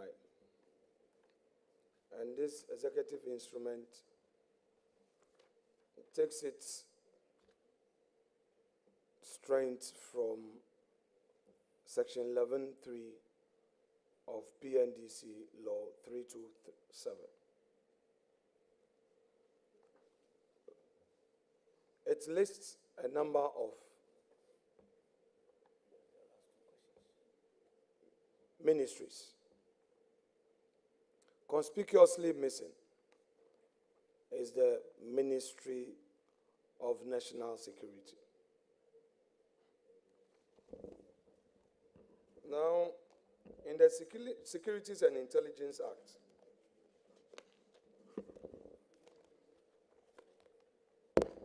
there is a provision for the creation of the Ministry of National Security. Going in as the Attorney General, would you advise the President to amend this EI to reflect this new enactment that Parliament has passed? Because it appears that His Excellency solely relied on the PNDC Law 327 without paying due attention to the Securities and Intelligence Act, which Parliament passed recently. Thank you, Mr. Chairman. And I have, previously had to have, discussions on this matter. But in terms of the hierarchy of laws, of course, the Act supersedes the executive instrument. And once the Act provides for a Ministry of National Security, and the principle of law is that Parliament does not speak in vain. We will, take a second look at it and then advise the President accordingly.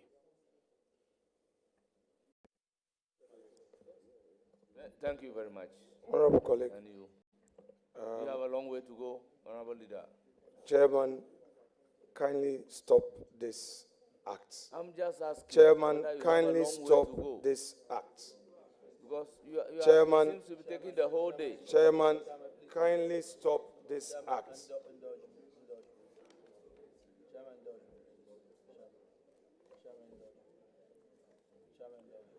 Well, honorable members, I think there should be a ceiling on a number of questions that the leadership is also supposed to ask, so that we don't go to town.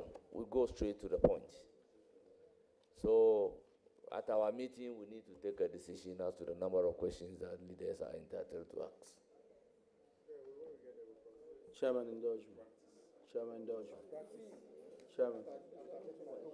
Chairman. He's not even listening. Chairman.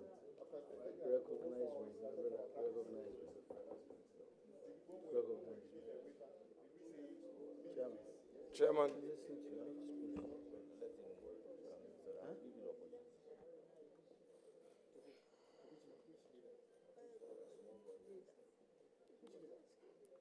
We should allow a free flow of proceedings. Okay?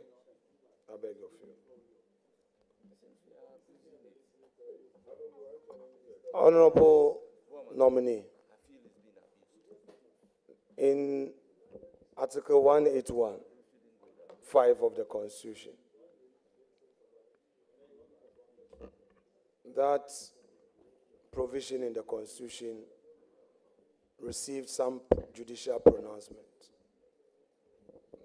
The very first one, I believe, the Clomega case, Clomega versus Ghana Port and Harbors, where the Supreme Court had an opportunity to make some pronouncement. I believe that the court made some consequential orders to the effect that Parliament would have to ensure certainty in that provision of the Constitution by enacting a law to regulate 1815. It's been long overdue. We don't have a law yet. In the Sebe Yabwa case, the Supreme Court even distinguished the law further, made a clear path, and said that even in situations where the transactions involve state entities with its own board, it wouldn't be considered as part of 1815. However, they still felt that Parliament has failed in enacting a law to regulate 1815. Now you have the opportunity. Can you assure the country that he has the opportunity, or is going to have the opportunity? Or if he gets the opportunity? Yeah. Chairman, I think this question on Article 181, your leader is speaking. I sought leave from the chairman. And what about? I sought leave. In relation to what I am saying, that now you have the opportunity, or now you are going to have the opportunity. Bringing a very important matter to is your it attention. on that issue? I'm bringing a very important matter to your attention. That the Speaker set up a committee on Article 181.5. And that report and bill is ready. That's for information. Very much. So, leader, and Mr. Chairman, your wedding, now you have the opportunity. Do you still stand by it? Mr. Or Chairman, now that he's going to be given the opportunity? Yeah, just to add to what the Honorable Patrick Boama has Honorable nominee, hold on a second. Let me handle the matter with the chairman. Chairman, let me flow, okay? You have been flowing on and on. Let me But finish your statement is as if he has been approved. Chairman. He's now the Attorney General. Meanwhile, Chairman. we are in the vetting process. Chairman, I'll go back to the question. Honorable nominee, now you have an opportunity back to the Attorney General's chambers. Will you assure us that steps will be taken to enact a law to regulate 1815? Thank you, Mr. Chairman. Just to add to what the Honorable Patrick Boama has said in answer to your question, Mr. Speaker set up a committee.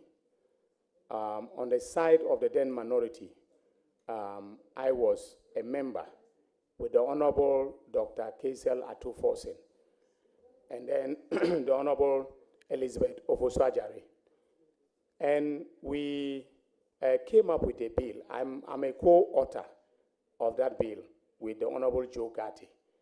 And the bill was supposed to be laid in Parliament before we rose. But because of certain developments that took place, the bill has not been laid. I'm very satisfied being an author of the bill. We took, the Honorable Patrick Boama and I took part. We even had a stakeholder consultation, and the bill is ready. So it was Parliament's bill and was being sponsored by the members of Parliament from both sides. If Mr. Speaker still has that intent, I will allow that process to flow to its logical conclusion. Otherwise, I will adopt it as Attorney General, and with the backing of the Minister of Finance, Dr. Atufosin, we'll bring the bill back to Parliament, and then it will start the process of first reading through to passage. So that is what I can assure the country. Very well. So, Honorable Nominee, you have become aware of the aura. You've become aware of the aura. Yes, Mr. Chairman. In your view, oral was an integral part of our campaign message. right? And our campaign, I was a surrogate campaigner for His Excellency John Dramani Mahama, and he's committed to oral, and I'm committed to it as well. Right. So, good. In your view, do you see this committee as a constitutionally empowered committee? You think that it has a constitutional backing or any statutory backing to have this committee in place? Well, if by constitutional backing, there are two ways by which the Constitution would have backed oral. That is, if it was specifically stated in the Constitution, such as the Commission on Human Rights and Administrative Justice, which is not the case, or if the Constitution provided the framework, the constitutional framework for the establishment of a body called the Operation Recover All Loot. But I think I stated quite, clearly, and I don't know whether you were in the room when I gave the answer, that one of the fundamental principles of the Constitution is the principle of accountability. And oral is about exacting accountability. And I think that my senior colleague and partner, the Honorable Mahama Yarga, added substantive, sense to what I did, with the answer I gave, by making a reference to Article 41F of the Constitution, and the obligation on all citizens, to take steps, to protect public property and to avoid waste of public, funds. So I think that oral is not unconstitutional. Oral is not illegal. Just because it was not set up by an act of parliament does not necessarily make it an illegal body. So it has constitutional backing in terms of the fundamental values of the Constitution. Chairman. Well, before you come in, I recognize Roxanne Dafamapo on point of information. Chairman, thank you very much. Chairman, the minority leader in submitting just a minute or two ago in respect of the Act 1030. Act 1030 does not provide for the establishment of national security. It provides for the functions of the minister. That's what it provides. And so there are two markedly different issues. Thank you very much for the information. Honorable Chairman, take note. I would want to beg my respected colleague to get the law, open the provision that he is relying on, upon which he disagrees with me. He should open the provision, because the Act provides for certain ministries and provide for minister responsible for national security, minister responsible for finance and all. If he's saying that there's no such provision,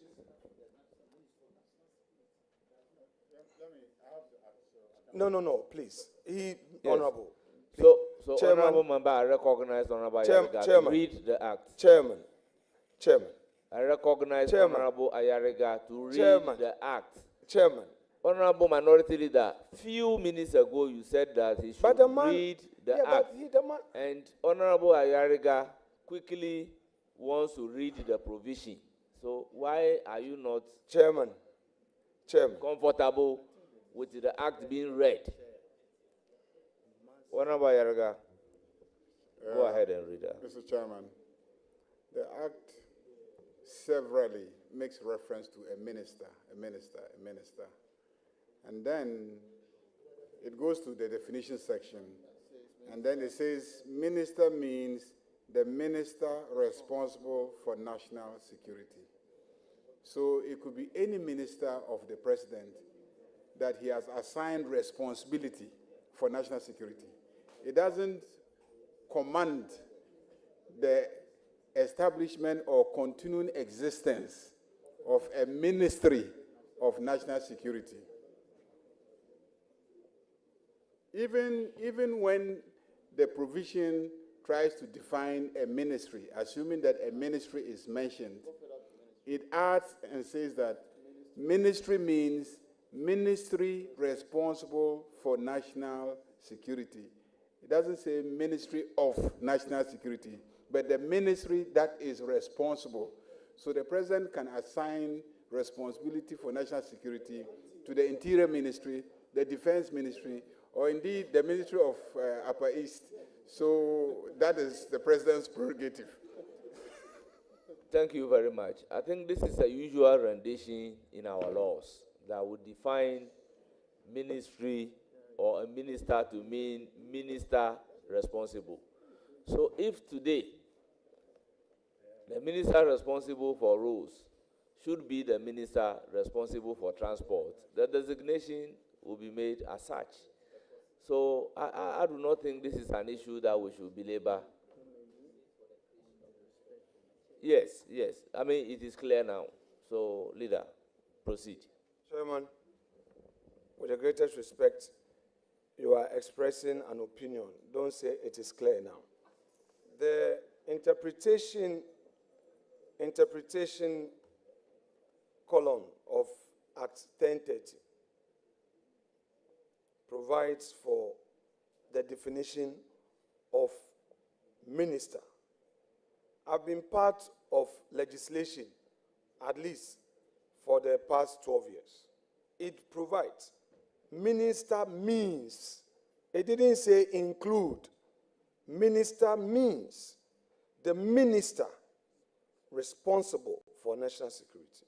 Then it goes on to say ministry means ministry responsible for national security. In all humility, and at the risk of sounding immodest, the argument that it could be any ministry by the president, to say the least. Anyway, again, if you go to Section 11, Section 11 provides Ministerial Security Coordinating Committee, and it provides, without limiting Section 10, there shall be the Ministerial Security Coordinating Committee, which consists of the A, Minister responsible for national security, Minister responsible for foreign affairs, Minister responsible for defense, Minister responsible for the interior, Minister responsible for finance, Minister responsible for communication, and Attorney General. So the law is very clear, and it is not a matter to be responsible for national security. It is provided for that we would have a Minister of Interior, a Minister of Defense, a Minister of National Security is there. Mr. Chair. Honourable members, you see, at a point, the rendition changed to minister responsible, not minister of, because of these issues of realignment. So if today, a minister responsible for Greek is supposed to be in charge of the national security, he is the minister responsible for national security. That is the designation.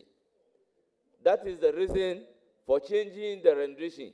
We could say simplicity the minister for national security, but we are saying minister responsible for national security.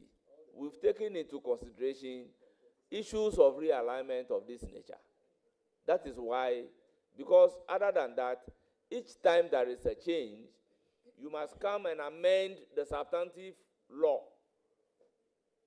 in consonance with the change that you have made. But once you say minister responsible, it is incumbent upon the president to dedicate that to a minister appointed by law. See, all the laws from 2020. I believe this is even a Cavendish drafting, of which I am part.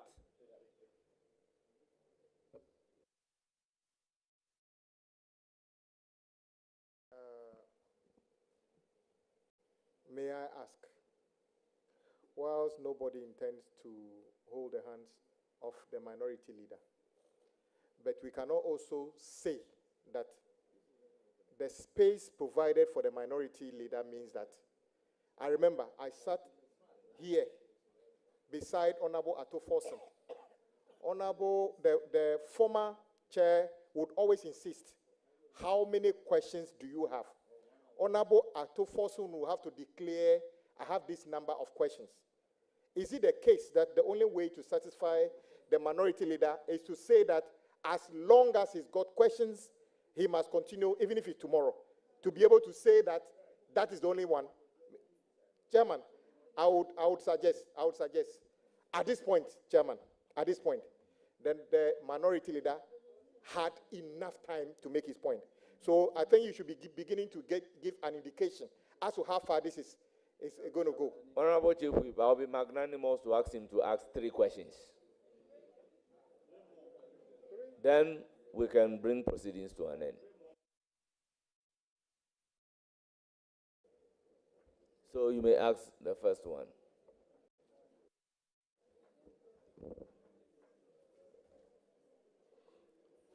Honorable nominee, if I heard you correct, if I heard you right, it is your case that the establishment of the ORA committee is legal. Yes, Mr. Chairman, it is. Now, you are aware. Second question. You are honorable chair. If you have been very calm managing, if there is an attempt to disrespect me and to create a problem, Chairman, stop. Far from that. Chairman, you are putting Chairman, words into Chairman, my mouth. Chairman, I am not Chairman, in any case I have been disrespecting very quiet you, and very but calm. I think Chairman, you are trying to stop be it. very abusive. Chairman, stop it. I'm not disrespecting you in any Chairman, manner whatsoever. stop it. Chairman, please, I a am point not of in order. any manner disrespecting you. We've accorded you all the opportunities in this world. We have accommodated you. Chairman, excuse me. So Chairman, how do you can say I'm disrespecting you? Can I respectfully go to outstanding orders? Order 2 and 7. Honorable boy, you have the floor. Chairman, been very patient. But Chairman, we in Parliament are guided by outstanding orders. Order 2171 on the appointment committee. The appointment committee comprises the first deputy speaker as chairperson, the minority leader as ranking, and the deputy majority leader as vice chairman, the deputy minority leader as deputy ranking member, and then he lists the following. There's only one chairman. Only one chairman. We don't have co-chair of this committee. And the rules of this house is that we allow the chairman to lead us and direct everybody so that we can have an orderly business. My respected Honorable Afenyo Marcus has chaired committees, and we've always deferred to him that allow all of us to basically do the work. It is as if he is not respecting the chair. And it is completely not right, especially on an appointment committee where the whole public is looking at us. I think that where we are, the right honorable, my colleague, please, let's respect the chair. He will give you all the opportunity. But when the chair makes a determination, you will be the first to support him.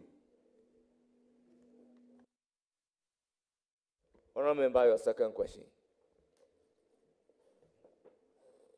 Chairman, with respect, I beg you. We've come very far with a nominee, and I think we don't want to end this day having vetted the finance minister designate, the energy minister designate, and our respected colleague in this kind of situation. I beg of you, Chairman, we've come very far. Please, let's give him the space to finish. He has guests from his constituency, chiefs. We don't want him to leave this room disappointed. We've come very far with him.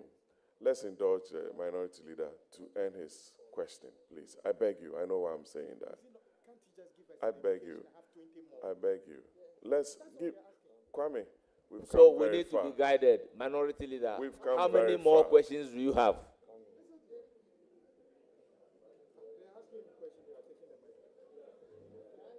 I need some answer from him so that we can be guided regarding the number of questions that he has to ask.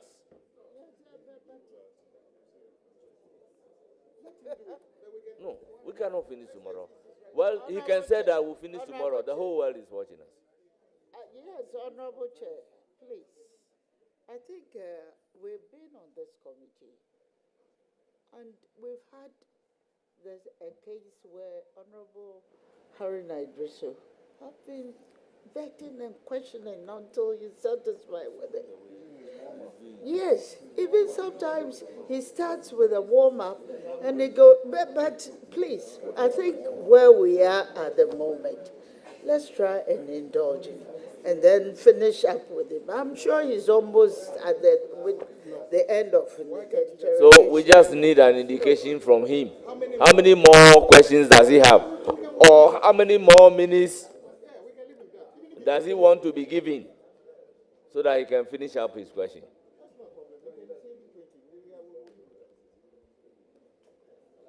Leader, how many more minutes do you want? Or how many more questions?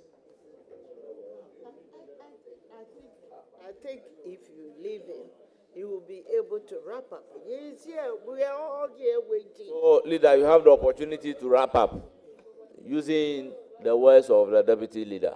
No, I said, you just leave him. Allow him to wrap go up. Through the questions that you No, want. the word I've heard is that he should wrap up. What so is happening here you have the opportunity to wrap up. On the other side, nobody asked any questions. And he needs to also satisfy himself and make sure that the questions that were not asked are being asked at this point in time.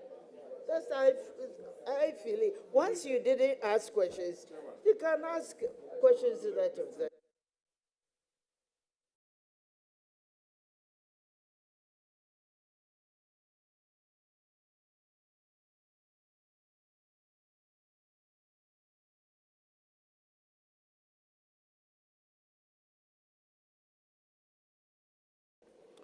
Chairman, thank you very much.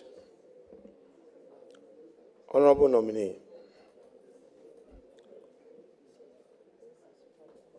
you are aware as a legislator that when the former president, His Excellency Nana Addo Dankwa Akufo-Addo, in fight against corruption, decided to set up an independent body, he had to come to Parliament to enact that law for the purposes of the office of the special prosecutor. You are aware of that? Yes, I am, and I was, a key actor during the enactment of the OSP because of where I came from. You were also a key advocate for the law to be enacted to enable the office of special prosecutor the legal powers to proceed with its work, correct? I don't know what you mean by a key advocate. I took part in the lawmaking process. Go back to the Hansard. My initial position was that it was an unconstitutional body because it was, to me, violative of Article 88 of the Constitution, because we're taking the constitutional powers of the Attorney General and giving it to another person and seeking to say that the Attorney General that person should be autonomous or independent of the Attorney General. And I said, no, those prosecutorial powers inherently belong to the Attorney General, and no one can take them away and then say that the person should be, ring-fenced in such a way that that person, should not be controlled by the Attorney General. I made very forceful arguments to that effect, and that is how come that there were provisions, the independence provisions were watered down at my behest. And of course, I was just a lone ranger at the time, but I'm no longer a lone ranger. I'll take a look at the law again. So now, in view of that reasoning, what you hold so firm, and if I may have to repeat, you're saying that the establishment of the Office of the Special Prosecutor took away the prosecutorial powers of the Attorney General. Now we have ORA with investigative powers. Don't you think, in line with the same reasoning, that committee is taking away the investigative powers of IOCO and the police? I am not aware that. Honorable nominee, before you come in, you made reference to Article 88, particularly Article 88.3, that gives exclusive jurisdiction or power to the Attorney General to conduct criminal cases. And any other body that is conducting a criminal case is doing so on the authority of the Attorney General. Therefore, I recall that in the passage of the Special Prosecution Act, argument was canvassed to the effect that we cannot give the Special Prosecutor, by an act of Parliament, power to do prosecution. And this was heated to the extent that the Attorney General at that time agreed with our position. They used their numbers 169 against 106 to push the law, and when it gets to the third reading, the Attorney General then declined to come and move the motion for the third reading, leading to the passage of the law. But today, it's being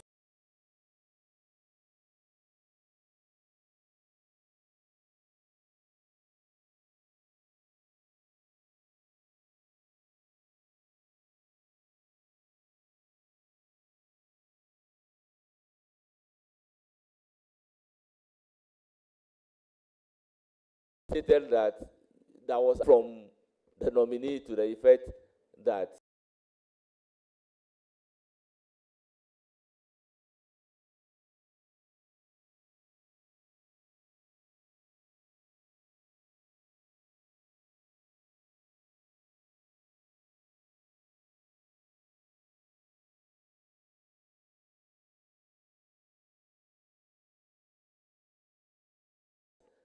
special prosecutors will have power to prosecute.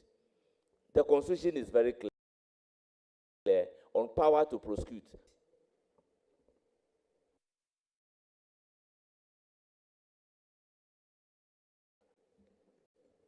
Honorable nominee, my question to you is this. Here is a committee without any legal backing, of which you say and insist that it is legal. I'm asking you, this committee is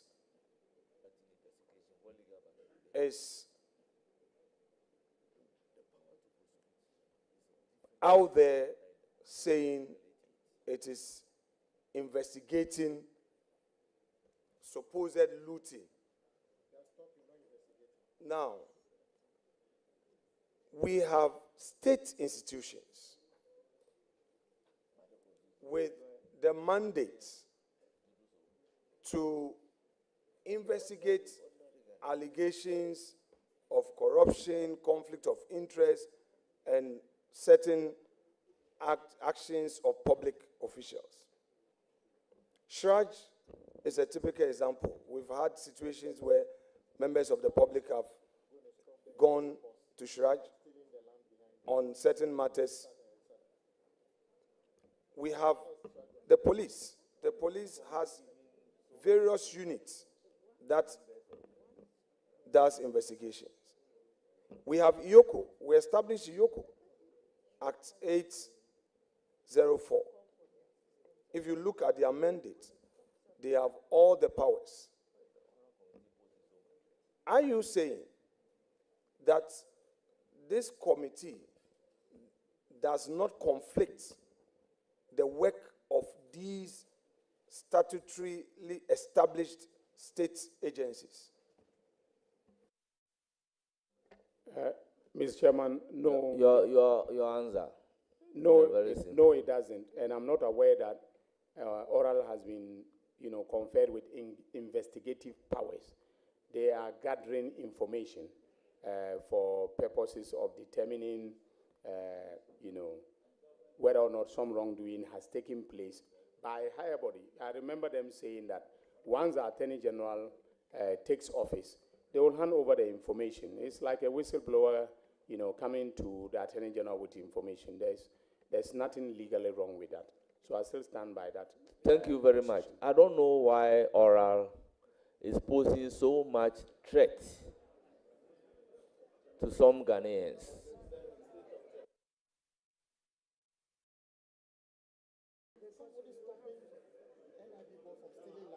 Honorable nominee, if I understood you correctly, is it your suggestion that upon taking office, ORA shall cease to be in operations? I just want clarity. Honorable Leader, the nominee never said so. So I do not know the clarity that you are seeking from something that the nominee has never said. Okay, no problem. Honorable nominee, since Chair says you never said so, let me now ask you. And I did not say so. That's okay, no problem. Honorable nominee, are you saying that because you believe that ORA has a legal backing, your office is going to continuously depend on ORA for the purposes of providing you with information for your prosecution? Honorable Minority Leader, the nominee never said so. So you may ask another question. Chairman, please, for the third time. Honorable nominee, as Attorney General and Minister of Justice, you will primarily rely on state agencies such as police, IOCO, and FIC for the purposes of building your case for prosecution, correct? Well, the qualification primarily doesn't sit down well with me. Some of the institutions we've mentioned have statutory power to conduct investigations that are restricted. So, for instance, if you take, IOCO, economic and organized crime, period, they can investigate anything related to, say, murder or treason and names. All right, so their mandate, their investigative mandate is restricted to economic and organized crime. So they are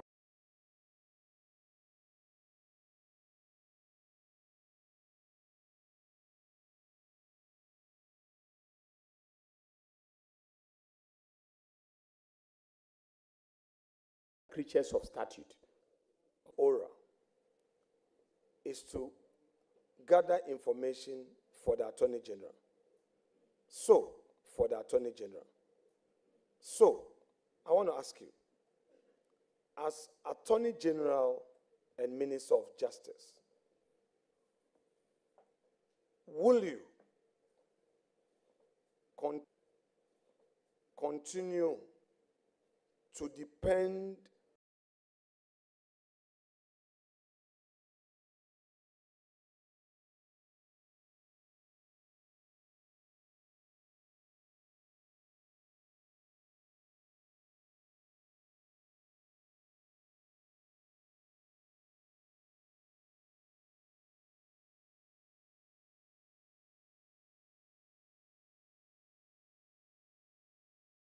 on ORA of your service to the state as Attorney General? I want to know from you. Mr. Chairman, I think I have made it abundantly clear that I will depend on any reliable source of information relating to wrongdoing that will mandate that we investigate. And by the way, one of the new things, Mr. Chairman, one of the new things that I will be bringing to that from the Chief Whip, Honorable Kwame, Governor Sagboja. Honorable Dr. Ayeni, will you say, or will you agree with me, that oral is in line with Article 41F,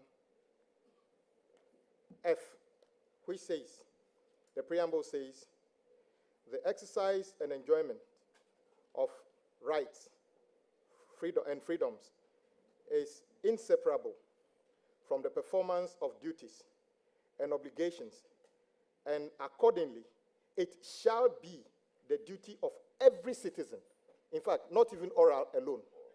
F, to protect and preserve public property and expose and combat misuse and waste of public funds and property. In this case, I cite an example of what ORA put out, that an individual of this country was trying to take over land that doesn't belong to him. The individual came out through his lawyer to say it is not true. Yet ORA put out details from lands registry showing that that individual was almost illegally or taking over land that doesn't belong to him or at a price that is not fit to be sold at that price.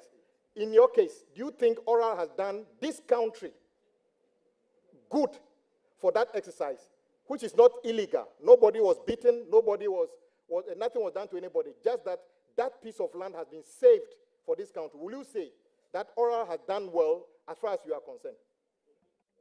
Nominee, please answer the question. Mr. Chairman, the honorable member has described aptly how citizens comply with Article 41F of the Constitution. Thank you. Honorable Minority Leader. Thank you, Chairman.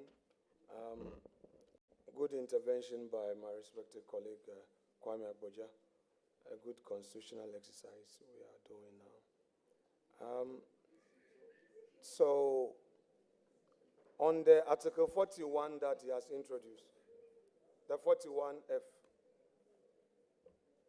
Chairman, I would want to know from the nominee that upon reading of Article 41F, which was relied on by my respected colleague, would you say that the exercise of said duties is not done in accordance with law? Because he created the impression that it means that any citizen can get up in the name of protecting public property, go to an institution and start warning public servants, locking up offices. As we are experiencing, people are being chased out of their homes, people are being beaten, and he is on public television quoting the law and saying that Article 41F, and I'm reading it, he said to protect and preserve public property and expose and combat misuse and waste. Now, we are hearing and seeing on our TVs what is happening at public institutions where civil servants are being locked up, people are being chased in their homes. Is the interpretation given to the 41F or set duties provided for in this particular provision is supposed to be exercised within the confines of the law? Honorable nomination, you can profile your understanding, sponge that aspect of the question so that you can go ahead and tell us your understanding about Article 41F of the Constitution of the Republic of Ghana. Chairman, with respect, nominee, Chairman, with respect, this particular question, I did not refer to aura. Please, I did not refer to aura. I did not anchor it on aura. If I can repeat it, I did not. Well, if your reference is not to oral, then we do not have evidence before us that such a thing has happened. And that is the more reason why that should be expunged from our record so that the nominee will go ahead and then give us his knowledge about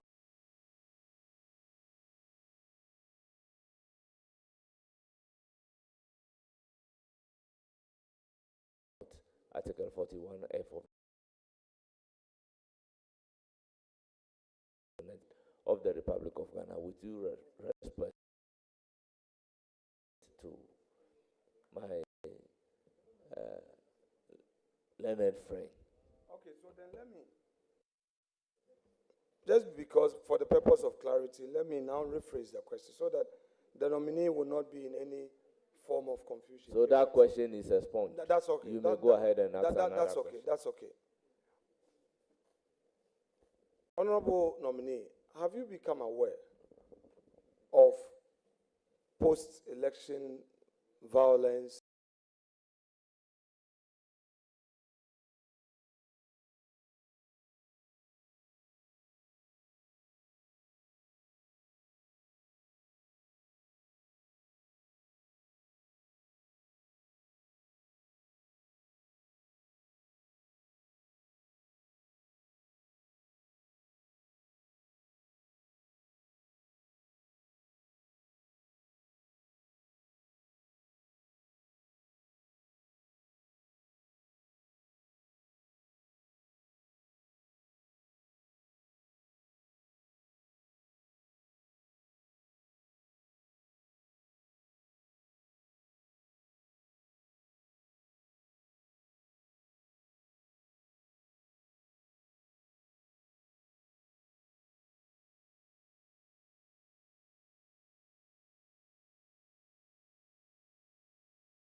Chairman,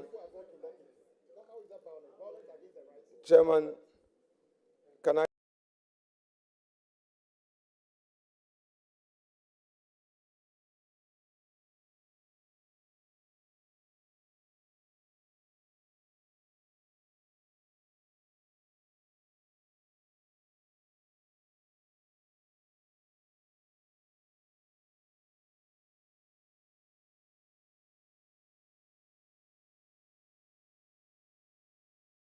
Proceed with my question. At TDC,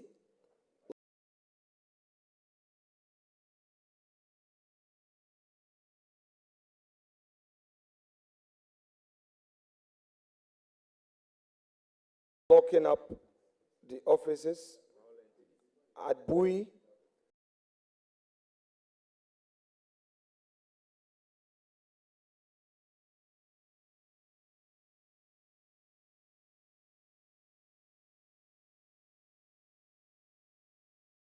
locking of the public servants and civil servants locking their offices. Should you become aware as Attorney General, what would be by way of advice to the government? To be honest with you, I would not want to comment on this to proffer an opinion. Thank you very much. But let me remind the entire nation that 2017, such a thing was complained about, and then chairman was heard saying that if people are protecting public property, what is wrong with it? MPP chairman, Freddie Blay, is on record. See? I can produce the record for you. Chairman, recently it was circulating. Chairman,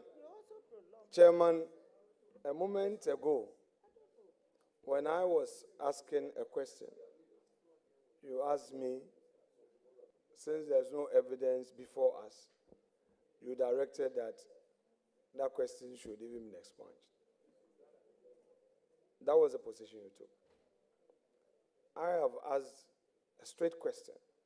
You are now introducing Freddie Blay, who is not here to defend himself and to say this and that. Chairman, in all humility,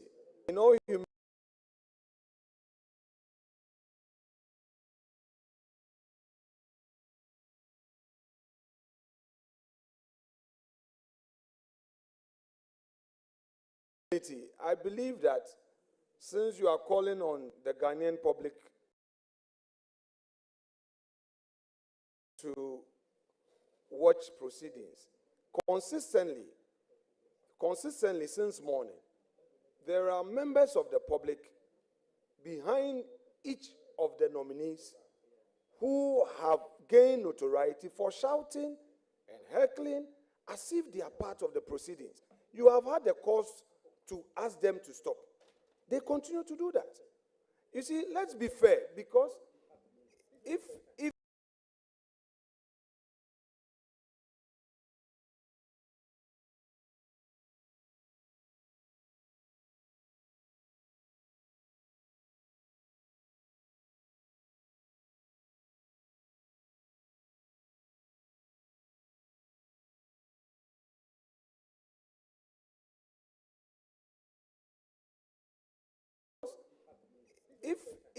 yesterday, are we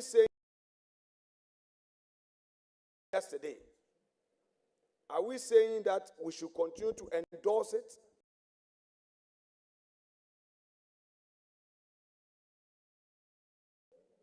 I beg of you, we are a nation making progress in our governance at all levels. I would want to plead with you that withdraw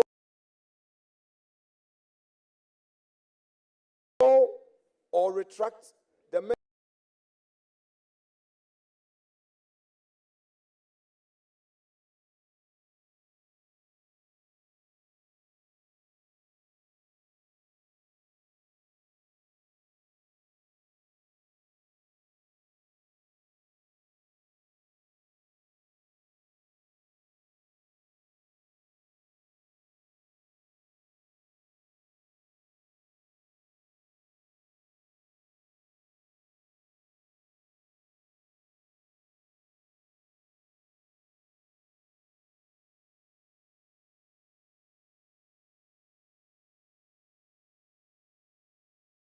to plead with you that withdraw or retract the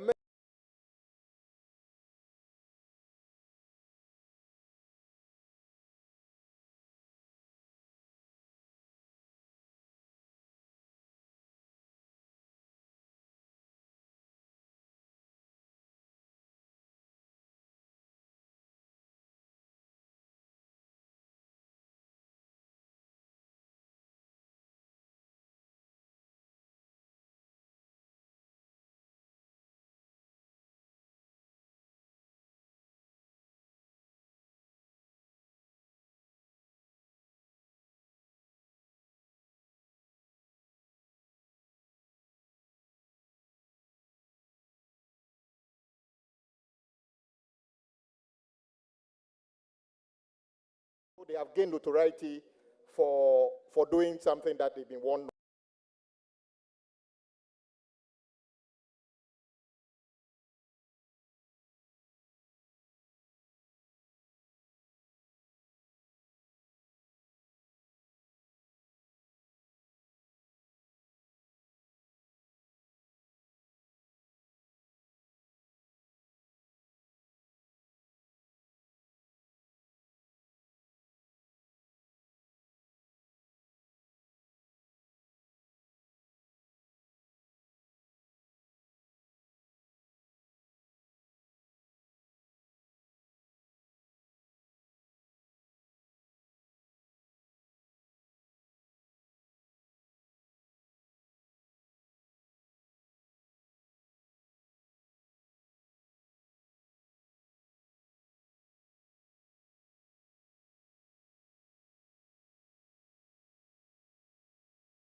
Thank you, Chairman. Are you done?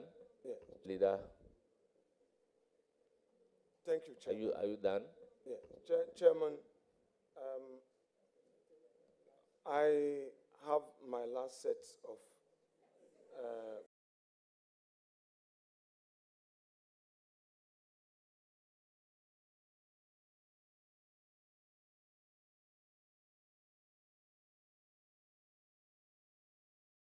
questions for my respected colleague, Ghana. Leonard, we unfortunately, as a house, could not take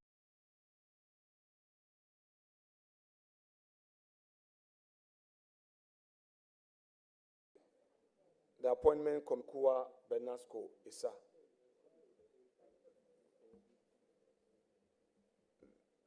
I know that whatever was pending before the 8th Parliament is not binding on the 9th Parliament. In any event, there is even a new president.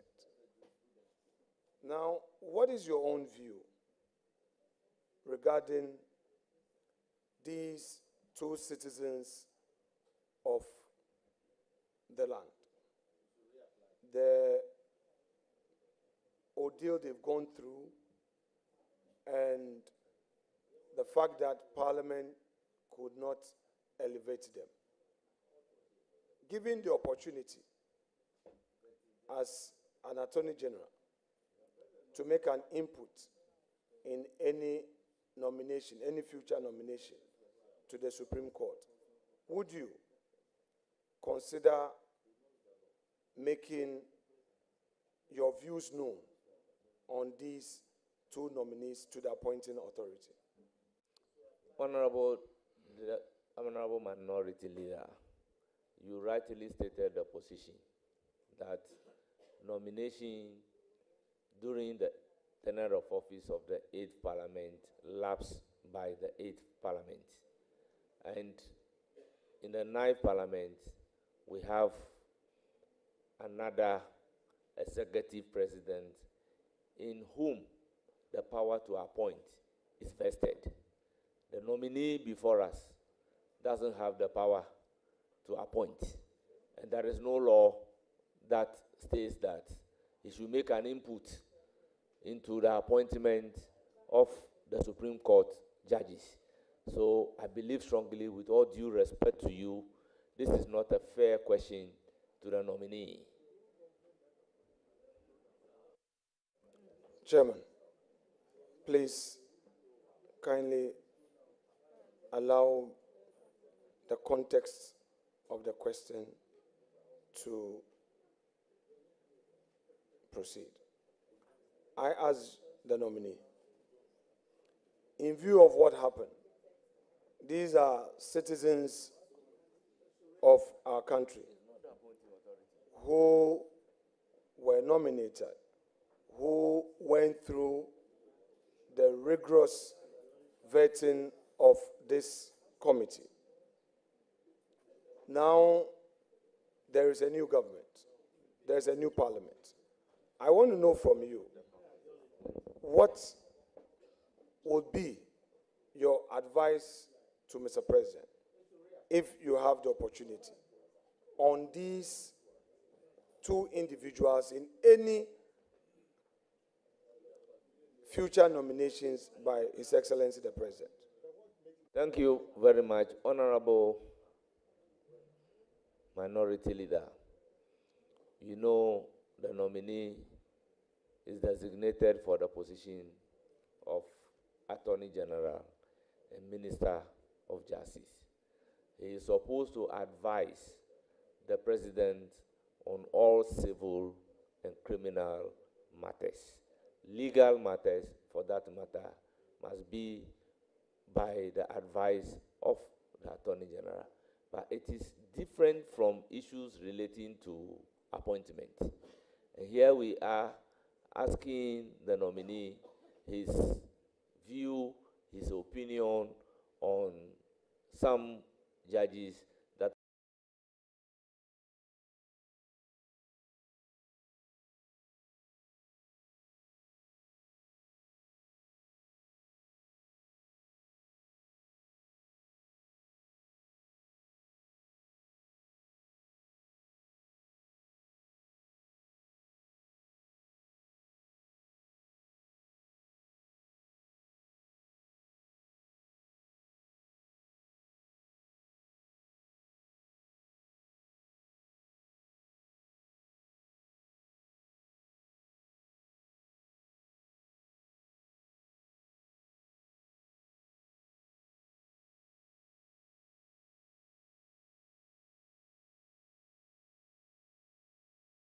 University of Ghana, and I know him very well, just like the same way I know Roxinda Fiamopo as my former student.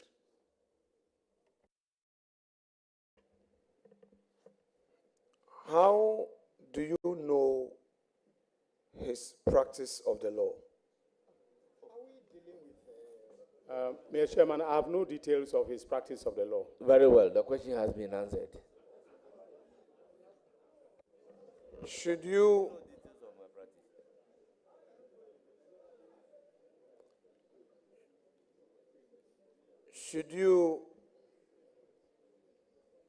be given an opportunity to recommend him for nomination to the Supreme Court of Ghana, will you willingly proceed to do that, knowing his record, his academic record, and his exploit in his chosen career? Let's cross the bridge when we get there. Do you know his academic record? Yes, I do, because I taught him, I graded his papers. You know, he was a first-class student. Actually, the two first-class students were himself and then the current OSP. So I know him very well. But I'm not ready to opine on whether or not I recommend him to President Mahama for appointment. That the prerogative of appointment is that of the president, not mine, as Attorney General. Thank you. So that is true. And you are not the one to do nominations. But my question is, in view of the fact that you know his academic records and you know his professional career, if you are given an opportunity to recommend him for nomination to the Supreme Court, would you be able to make that recommendation? Thank you very much. The nominee has provided an answer that appointment is an exclusive preserve of the president, not his. I wonder if you have the opportunity, or he has the opportunity in law to be recommended. Okay, Chairman, with respect, Chairman, with respect, if you pay attention to me, we will be done. You're just suggesting that I wasn't paying attention to you? Chairman, can I ask? Are you suggesting I'm not paying attention to you? Chairman, can I ask this question so that we can do what we're supposed to do? Chairman is disrespecting you. Chairman, can I ask the question? Chairman, I'm not being disrespectful. I think the whole world knows we have done enough by giving opportunity to the minority leader. Chairman, I will request you close the meeting now. We have done enough. No one in this country will say that we haven't given enough opportunity to the minority leader. Enough is enough. Enough is enough, the chairman. Nobody will say he's not been given opportunity. It's enough. Chairman, thank you very much. Chairman, my question is not about the nominee appointing a Supreme Court judge. My question is not about the nominee appointing. I asked the question that the honorable nominee, in view of the fact that you've said on record that you know the academic pursuits of the Professor Opon, and you know his professional exploits. Mr. Chairman, I never said I knew his professional exploits. I said I taught him, I know his academic record. And on the record, it is not only academic qualifications that presidents take into account in appointing, judges. So, and I'm not the appointing authority. I'm not going to sit here and opine as to whether or not, if I were, hypothetically, the appointing authority, Supreme Court. And when you asked me the question, I said, if the president asked me, his opinion, let's cross the bridge when we get there.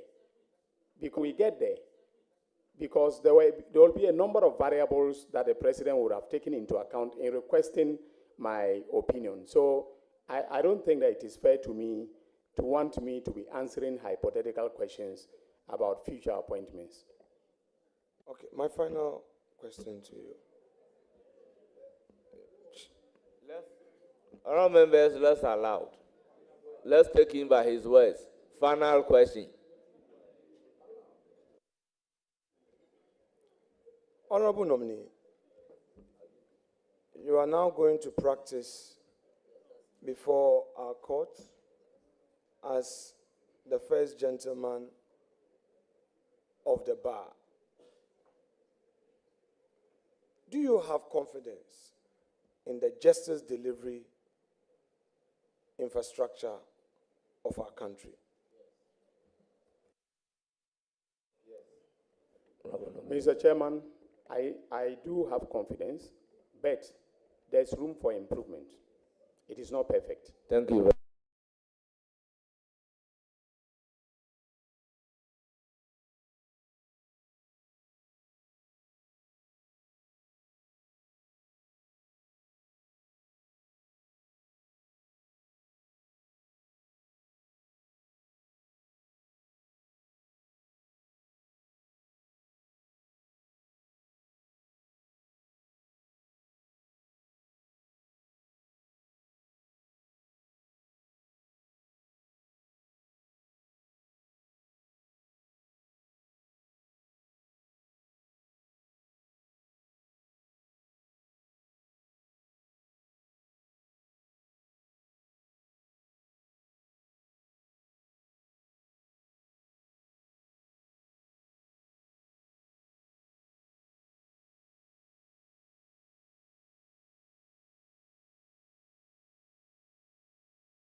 Thank you very much, Minority Leader and members. Honourable members, before discharging the nominee, let me bring it to the floor that the actual communication to Parliament signed by His Excellency, the President of the Republic of Ghana, His Excellency John Dramani Mahama, to the Speaker of Parliament has come to our notice. So all along, we were relying on a document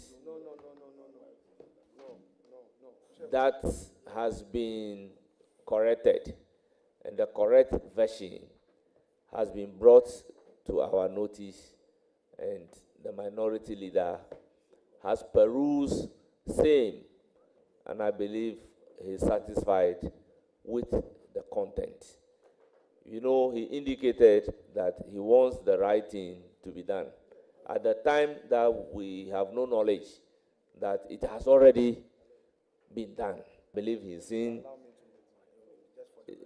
a copy of it, that we have now seen the correct document. Honourable members, may I use the opportunity to congratulate the nominee and thank him sincerely for attending upon the committee, and to say that you hear from the committee. You are accordingly discharged. Thank you, Mr. Chairman. Honourable members, only the members should stay. Members of the committee, not friends, should stay.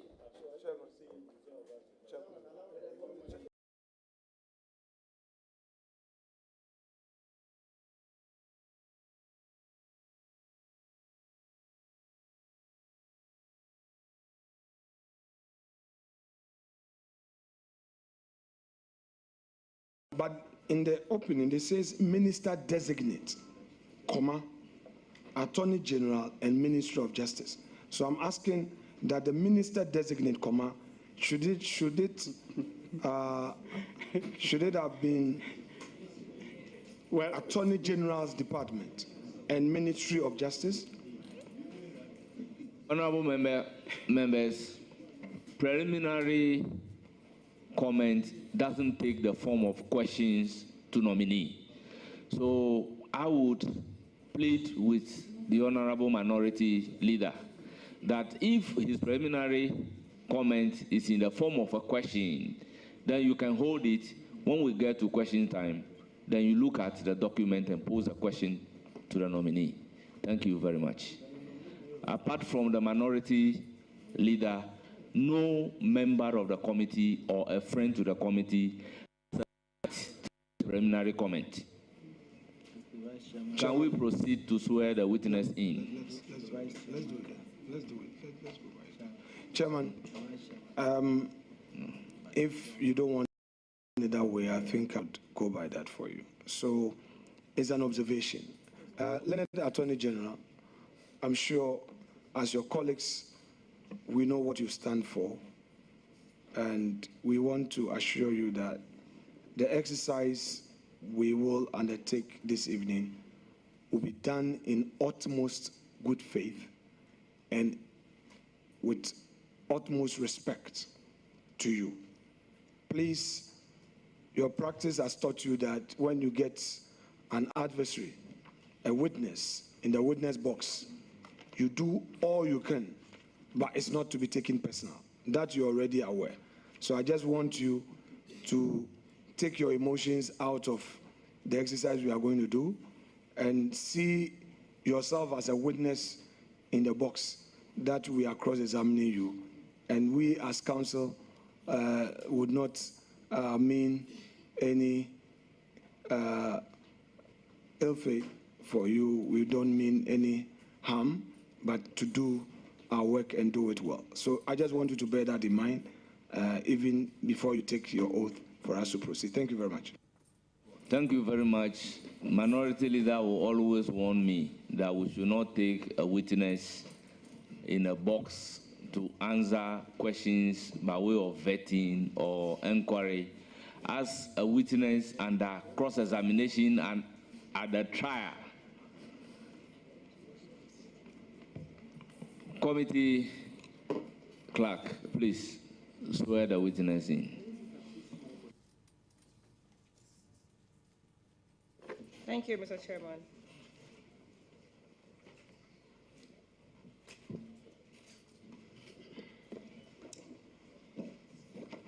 Honorable nominee, I hereby need you to take the oath. I, Dominic Akunritenga Ayine, swear by the Almighty God swear by the Almighty God that the evidence I shall give before this committee that the evidence I shall give before this committee touching the matter in issue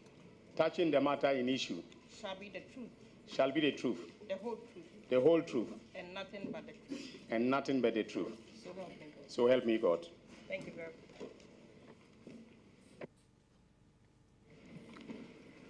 Thank you very much. The Minister Designate for Attorney General and Minister for Justice.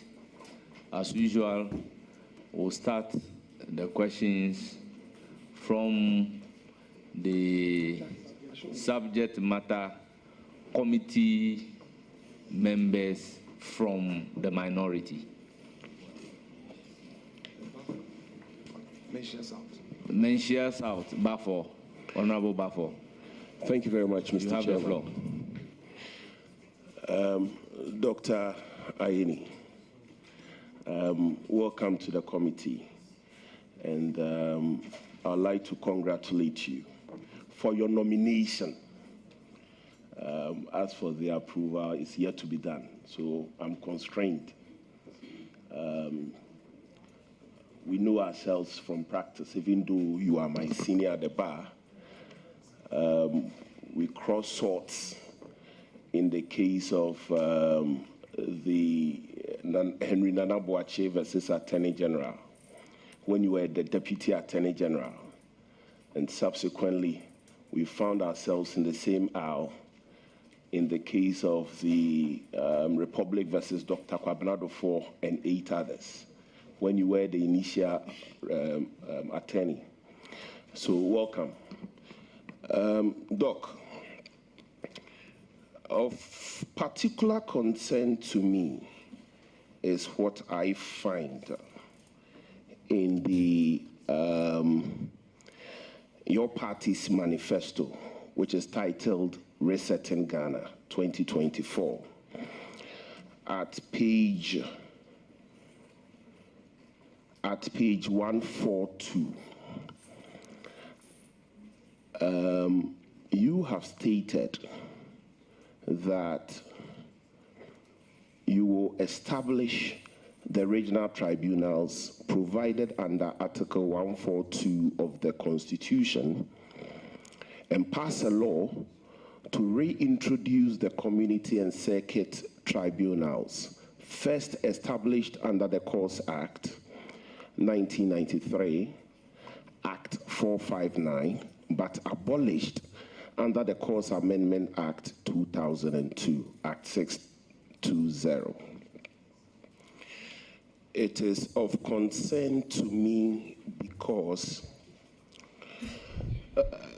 we all know what the tribunals did. In fact, the literature which captures the footprints of the tribunals is in abundance. And I have in my hand the African Watch report on human rights. African Watch report, volume 4, issue number 1. This is what it says about the tribunal. Dated 31st of January 1992. this is what it says of the tribunal, that the literature that you are quoting, what is the source of it? Who is the right? It is the report of Human Rights Watch, a human rights organization. Human Rights Watch? Yes. From Human Rights Organization? Yes, please. I have copies here. I can give the committee copies if my... Well, I just want to know the source. Having mentioned the source, proceed to ask your question. Okay. So, it was abundantly clear that during one of the problems with the tribunal system was its disregard for human rights, such as refusing accused persons the right to even call witnesses sometimes. By the way, the jurisdiction of the tribunals was criminal jurisdiction. It was also noted for delays. It was also noted for delays. It had no regard whatsoever for the laws of this country, to the extent that as a result of the decisions of tribunals, our mothers were punished through caning. Honorable member, question. Mr. Chairman. Honorable member, you are a lawyer. It is very important. Honorable member, I am asking a question. You are a lawyer. Mr. Chairman, very respectfully, both of us practice at the bar. Yes. And so the question might yes. Mr. Chairman is... So you know very well that the literature that you are reading doesn't take primacy over the constitutional provision relating to the tribunal.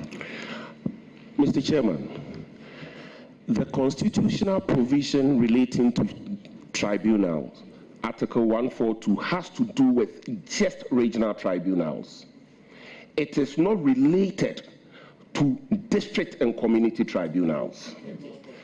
So, Mr. Chairman, I need to give context to my question. So if you allow me, very respectfully, it's in the interest of the public. Let's proceed and ask your question. Mr. Chairman, so what the tribunal did, we are all aware. Indeed, when you look at the National Reconciliation Report, it captured extensively. With all due respect, go straight and ask your question. You have laid enough foundation for your question. Mr. Chairman, I think that if you allow me, the nation will be interested. But you don't argue with the chair. Mr. Chairman, this is not an argument, Mr. Chair. I'm only asking that you indulge me so I lay the right foundation and ask the right question. You've been directed by the chair to proceed to ask your question, so do exactly the same. In fact, in 2002, when the bill to abolish the district and regional tribunals was laid, one of the things that were captured in the Hansard, dated 18th March 2002, was that it was being abolished because of the breaches of human rights and also the cost associated with it. Honorable nominee, the question I want to ask you is that why do you want to reintroduce something which is associated with the dark past of this country? Why do you want to reintroduce it? What is it that our ordinary courts, regular courts, cannot provide in terms of the criminal jurisdiction of this country that you want to revisit and bring back the tribunals? Why?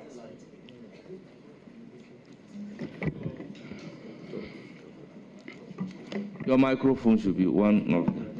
But honorable member, did the nominee said anywhere that he wants to abolish the tribunal system? Because your question is, why are you saying? No, I'm referring to the NDC's manifesto. Very well, very well. I refer to it. Because what I heard was, why are you saying? No, you means the NDC. So you are now saying, why is the NDC having in the manifesto to do ABCD? Then we'll all be clear. Mr. Chair, unless you want to separate the nominee from the NDC. No, he's here as the nominee is in the belly of if the NDC. If you're asking a question in relation to his party's manifesto, you said so. Leader asked a lot of questions in relation to the manifesto. He expressly stated that, according to your manifesto, this is what you are saying. But if you said, why are you saying this, then we are referring to the nominee before us. Yeah, I'm guided. I'm guided, very respectfully. Nominee, may you provide your answer? Thank you, Mr. Chairman.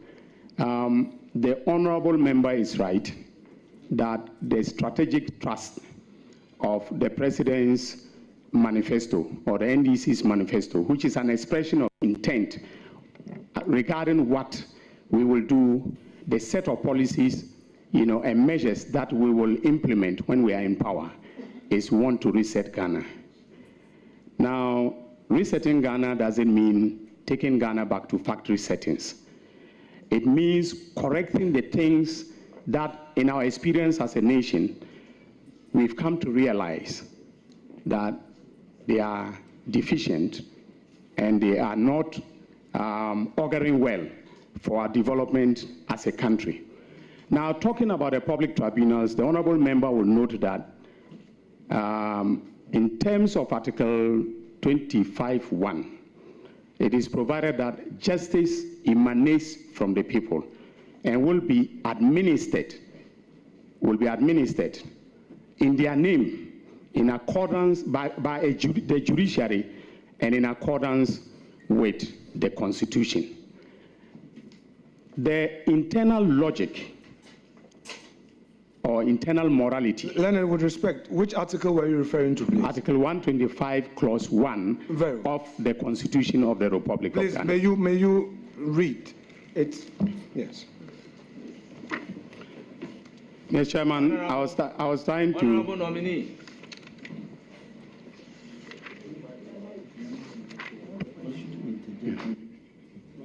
Honorable nominee, you are asked to read something without a permission coming from the chair. Please. Very well, Mr. Honorable Minority Leader has opened that particular provision, so I believe he will read it and satisfy himself. Proceed with your answer. Okay. I believe he wants to lay the context for a question. So, Honorable Minority Leader. Nominee, please follow the instructions of the chair. Yes, sir. Yes, sir. Chairman. Chairman, I don't know if Honorable Boa wants to usurp your powers. You are in the chair. I am the vice chairman of the committee, in case you do not know. Chairman,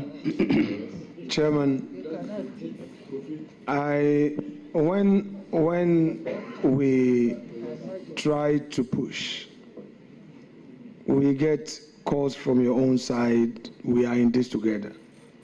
I do not want to also get a certain impression that chairman, in an attempt to assert himself, would want to do things to undermine this very process. In all humility, since morning, I keep using the word, I beg you, I beg you. The nominee made reference to a constitutional provision to make a point. And I'm saying that not all of us are lawyers. Not everybody here is a lawyer. And I say, can you read the provisions and explain your point? Then you come and say, yeah, but I am here with him. Honorable members, the question is coming from Honorable Bafo, and answers are being provided by Honorable Bafo. If Minority Leader wants to ask a supplementary question, at least he should allow the witness to complete the answer, but not to interject to say that read the constitutional provision without even the attention of the chair. Chairman, with your leave, I pray that the nominee, as he references Article 125, he should read it in full to situate the argument rightly. Thank you so much. Well, the nominee even quoted the 1251 verbatim, but you may go ahead and read it. Thank you, Mr. Chairman. Article 1251 of the Constitution, that is clause 1 of the Constitution, says that justice emanates from the people and shall be administered in the name of the Republic by the judiciary, who shall be independent and subject only to this Constitution. I think I paraphrased it very accurately. And I was on the point that the internal logic of the laws, the PNDC laws,